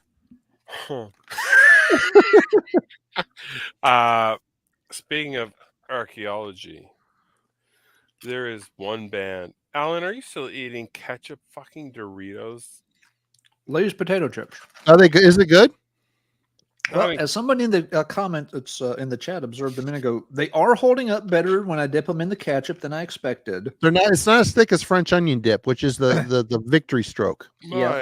But the issue I'm running into is the Lay's chips again. These things are so thin that you get a real strong ketchup flavor, and there's not a whole lot of potato to balance it out with. So it's a little heavy on the ketchup, but it's they're not disintegrating the way I thought they would. So That ketchup looks like hot sauce. What kind of ketchup is that? Is that like dollar store fucking ketchup special or what? I think it's Heinz. Oh, right on. Okay. Yeah. My Don't wife, go dissing my ketchup, Marty. listen Damn. to this. If we're You can make fun of war babies, but don't diss my ketchup. you want to get political here tonight? My wife, Rachel, who is my possession, by the way, my pet woman, she grew up on a hydroponic tomato farm, and she grew tomatoes for Heinz, and then Heinz threw Canada to the side and bought their tomatoes from Mexico in the past couple of years. So fuck you, Heinz. We're all French's ketchup now because we don't fucking deal with that.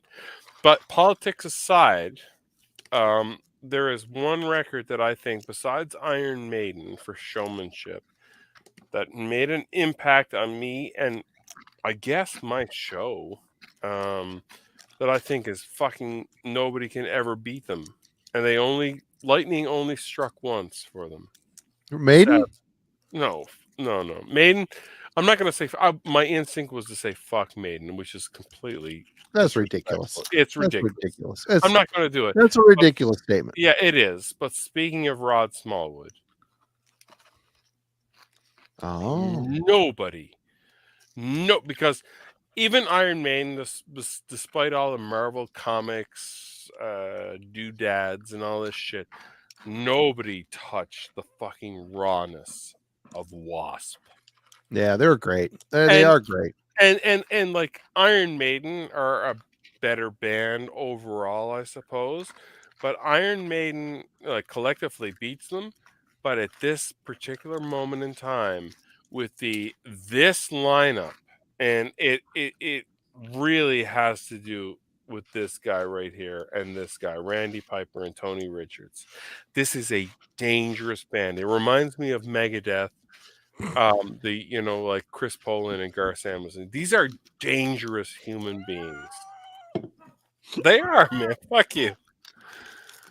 No, the Rod Smallwood is the worst porn name ever. Sorry. I thought you were laughing at my. I was laughing at the Rod Smallwood name. Sorry. Bad timing, sir. Brian. Bad timing. I'm trying to promote this because everyone is all about like the next one. Last Command sucks. Inside the Electric Circus, Restless Gypsy, that's okay.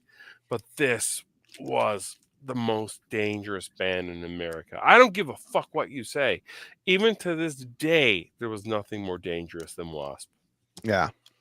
The women on the rack and the meat thrown into the audience. God. And yeah. Like are you guys familiar with Grand Guignol? Like in France, like torture. Oh yeah. Sena Arcadia knows what I'm talking about, and I can't leave. I'm talking to a fucking dude who's dipping regular chips in fucking actual ketchup. I'm doing it for science. Fucking heathens. Fucking Turok the dinosaur hunter is eating. And Gator washing it down with Gatorade. He's watching Judge Judy topless throughout the day. Come on, man. Center Arcade. Well, my penis just fell off. Yeah, but seriously, this is the old French theater of torture porn, long before this stuff ever existed, and to do it in Los Angeles. And I want to do a show about the original LA scene, when Lizzie Borden. Yeah, but even before that, when LA took over, when new wave of British heavy metal was dying out, and you have the first wave of Motley Crue's, Dawkins, Rats, Keel, and everyone's like, oh, no, man, that shit set the stage for American metal. Agree. Yeah, but yet everybody laughs at it.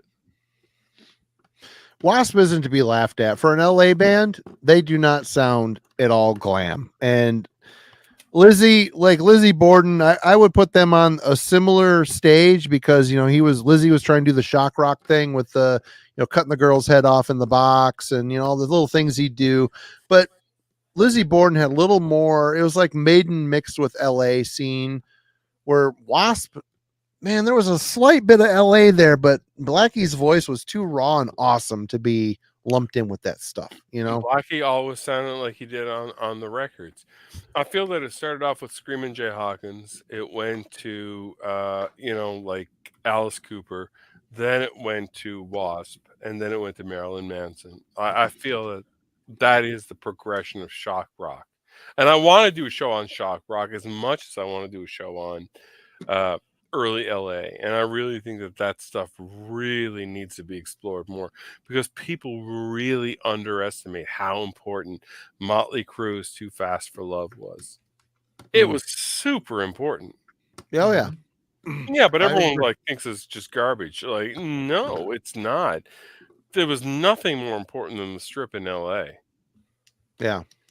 It really can you name a band that's more important to heavy metal in America? I'm just curious because I want to be corrected here right now as a spoiler. Then W.A.S.P? No, W.A.S.P. No. I mean the Motley Crue. Oh, then Motley Crue. Crue would be way up there. Metallica. Yeah. They're an LA band. Yes, you're right. You're absolutely right, and I'm glad you said that. But I feel that that's the next progression. Yeah. What about Twisted Sister? Twisted Sister is a big one too. You got to admit. Alan fucking schooled you. You made you shut the fuck up. Professor. You're absolutely right, Professor. You're right. You're right. And there you go again, making me a better person. There you go again on your own. Well, I thought of it because know. we talked earlier. You know, some of those bands got a little forgotten as the '80s went on. Twisted Sister, yes, was huge for a few years there, but then got bogged down by the mid and late '80s. Again, they were the band of your older brother or sister, so that they sometimes didn't get. They kind of got left behind a bit. I know, and I always associate Twisted Sister with like the mid '80s shit, but and like Riot as well. One of those bands. Yep. That, like, I listened to Riot today. That was fun. A great band. Great band. Right. So, but yeah, you're absolutely right. I Twisted Sister, which is another band that gets zero respect. Mm-hmm. Where you look at Akil, yeah. Produced by Gene Simmons and Yngwie Malmsteen. Kiss. Let's talk about Kiss. Kiss. They're an American band. Biggest band in the world.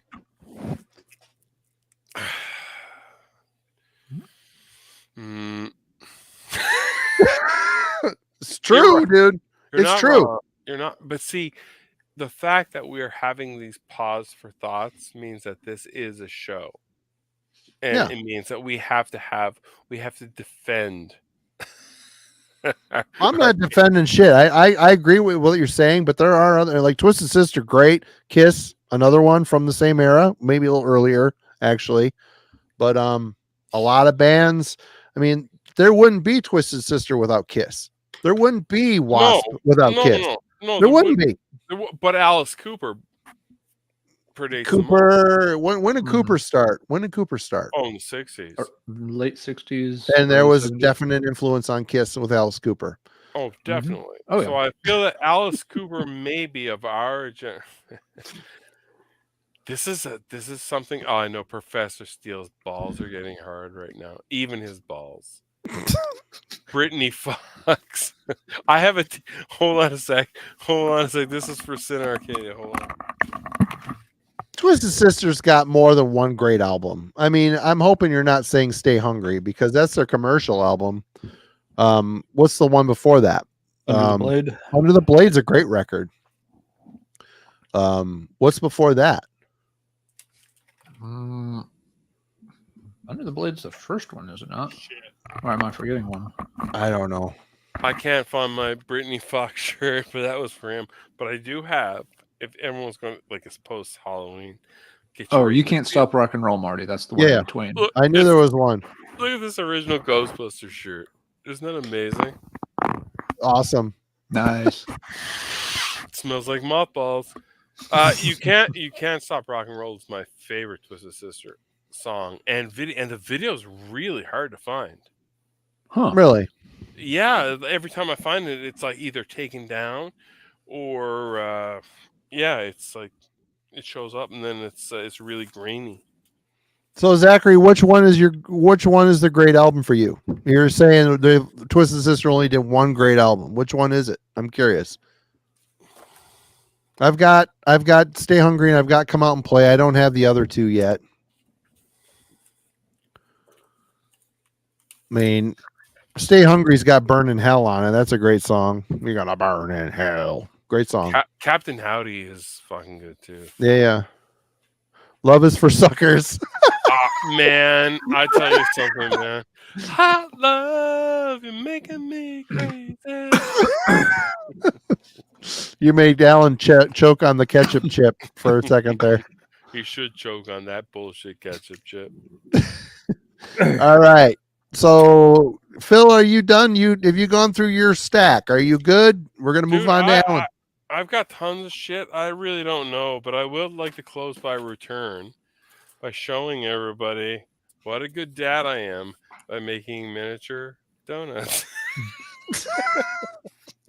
That's more for you than it is for her. You know, I guess we've come full circle. Fuck you. Alan, what's your final soiree? Last one I'll show, and this fits in with some of the things we've been covering. A band that was LA, very Sunset. Good one, Willie. Good one, Willie. Blue Oyster Cult. Sorry, go ahead. No, yeah, that was a good one. Yep. But yeah, this band also was very Sunset Strip, very had the sleazy vibe going on, like a lot of the others we've mentioned. But they very much lived in the shadow of Guns N' Roses. And it's LA Guns. The first album, La Guns, the best. Yeah, they still, they were kind of like the slightly safer version of Appetite for Destruction, I guess. Did I send you that CD? Nope. No. Okay. Anyway, go ahead. I recently came across one of those, and I don't know what I did with it. Okay. Anyway, I don't mean to interrupt, but I wonder how many people in the world have called this band La Guns. La Guns. La Guns. All right.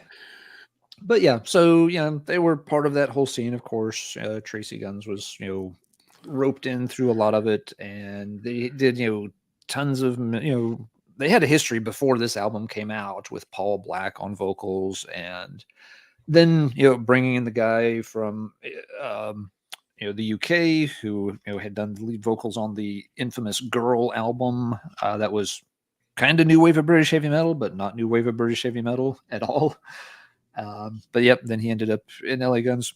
Just another good solid example of one of those kind of sleazy glam type bands from the era. Always liked this one quite a bit. I felt it never quite got its due because you just weren't going to ever be anything but second fiddle to Appetite for Destruction. Let's see, did we lose everybody? I don't know. I'm still here. Oh, no, just lost Mario for a minute. But yeah, the other reason I wanted to finish up with this one, this album for me marked a certain milestone in listening and buying records, because the day I bought this record, that was the literal day that I wasn't able to keep up with playing things as much or as thoroughly anymore. Up to this point, everything that I'd bought, Marty and I have described it over and over. You bought an album, you'd saved your lunch money and skipped meals, and even if it wasn't the best album on earth, you sat and you played it and played it and played it. You kind of got to know it inside out, even if it was only average. This particular weekend, which was probably sometime in it was the fall of 91 or probably the fall of 91. Another one of these band field trips with AC/DC in the back of the bus, but I'd gotten Suicidal Tendencies, How Will I Laugh Tomorrow, and Annihilator's Never Never Land, which was another favorite thrash album, for the D kids. But then the next day, that weekend, went to a record show with my dad and got LA Guns on vinyl. And the fact I gotten 3 albums there in one weekend was sort of monumental. But I never really again completely caught up on all my listening, because after that the snowball was rolling downhill faster and faster. And I very much remember it because it took me a long time to play this enough to realize how much I liked it, because it was late in the fall, and so Christmas came up and a few more tapes came in, and I was still trying to play the Suicidal Tendencies, and I really liked the Annihilator. So yeah, this was kind of the album where it's like, okay, it was officially getting a little out of control with the music consumption. LA Guns was the divide, and after that, it just kept pouring in. That has one good reason, right? That does have one good reason. That is my favorite LA Gun song. It is a killer song, absolutely. Yeah, yeah. Have you heard the Paul Black versions? No, not at all. Yeah, they're pretty good. It's a little bit like Paul Black's voice is a little lower, maybe just slightly gruffer. The material still works very well with him on it, but yeah, he had gotten run out of the band. Who is it? Phil Stewart? Is that the vocalist? I feel like I'm butchering that. But yeah, he was not the original vocalist. They had a lot of the stuff pretty much ready to go in the can by the time he was on board. Holy shit, guys. It's 2:40 where I am. What are we doing with our lives? Hey, we shared our origin stories with the world. And what an embarrassing fun run it was. There's a room I won't find you. Holding hands while the walls come down. All right, that and incest porn, which I really recommend. You should really check it out, because it's hot, and it's not real incest. They're actors, and it's really good. Well, Philip, thank you so much for joining us, man. Anybody that's in the chat that is not aware of or familiar with or all that good stuff with Chromium Dioxide Radio, please go in the description and click on it and subscribe, because he is doing amazing work. All the work this guy puts into each show. I mean, it's self-inflicted. It's self-inflicted. It doesn't have to be as good as it is, but it is. He goes the extra mile. He goes the attention to detail. He's got great characters. He's got great effects. You'll not see anything like this channel on the YouTube. I can't argue with you. Marty. Nope. And it's funny. It's from a metalhead's perspective. It's a great world he's built. And there's also some fireside chats where it's fun too. So there's a little bit of everything for everyone. My show is about being horny, and these are horny times. And I really want you guys to check in with us, because we will satiate your titillation needs. And start at the beginning, because there's a huge story arc going on that except the first one. It's not whatever. Don't listen to this guy. He eats ketchup chips, so he doesn't know what the fuck he's talking about.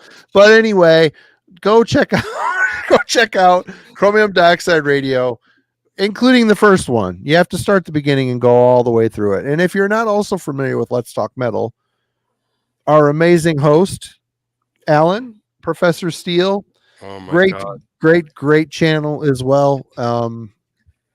Both of these guys made this show so much fun. Thank you so much, guys. A lot of fun. When I get to 2,000 subscribers, I'll do the special behind the scenes video where it's just me eating things covered in ketchup for an hour straight. And listening to Chameleon by Halloween. Alan's just going to be teabagging shit. That's when we get to 5,000 subscribers on Heavy Metallurgy. Then you get the live stream of me suffering through Chameleon. Oh, look at Brian here. He's being the doubting Thomas. He's being the Oh my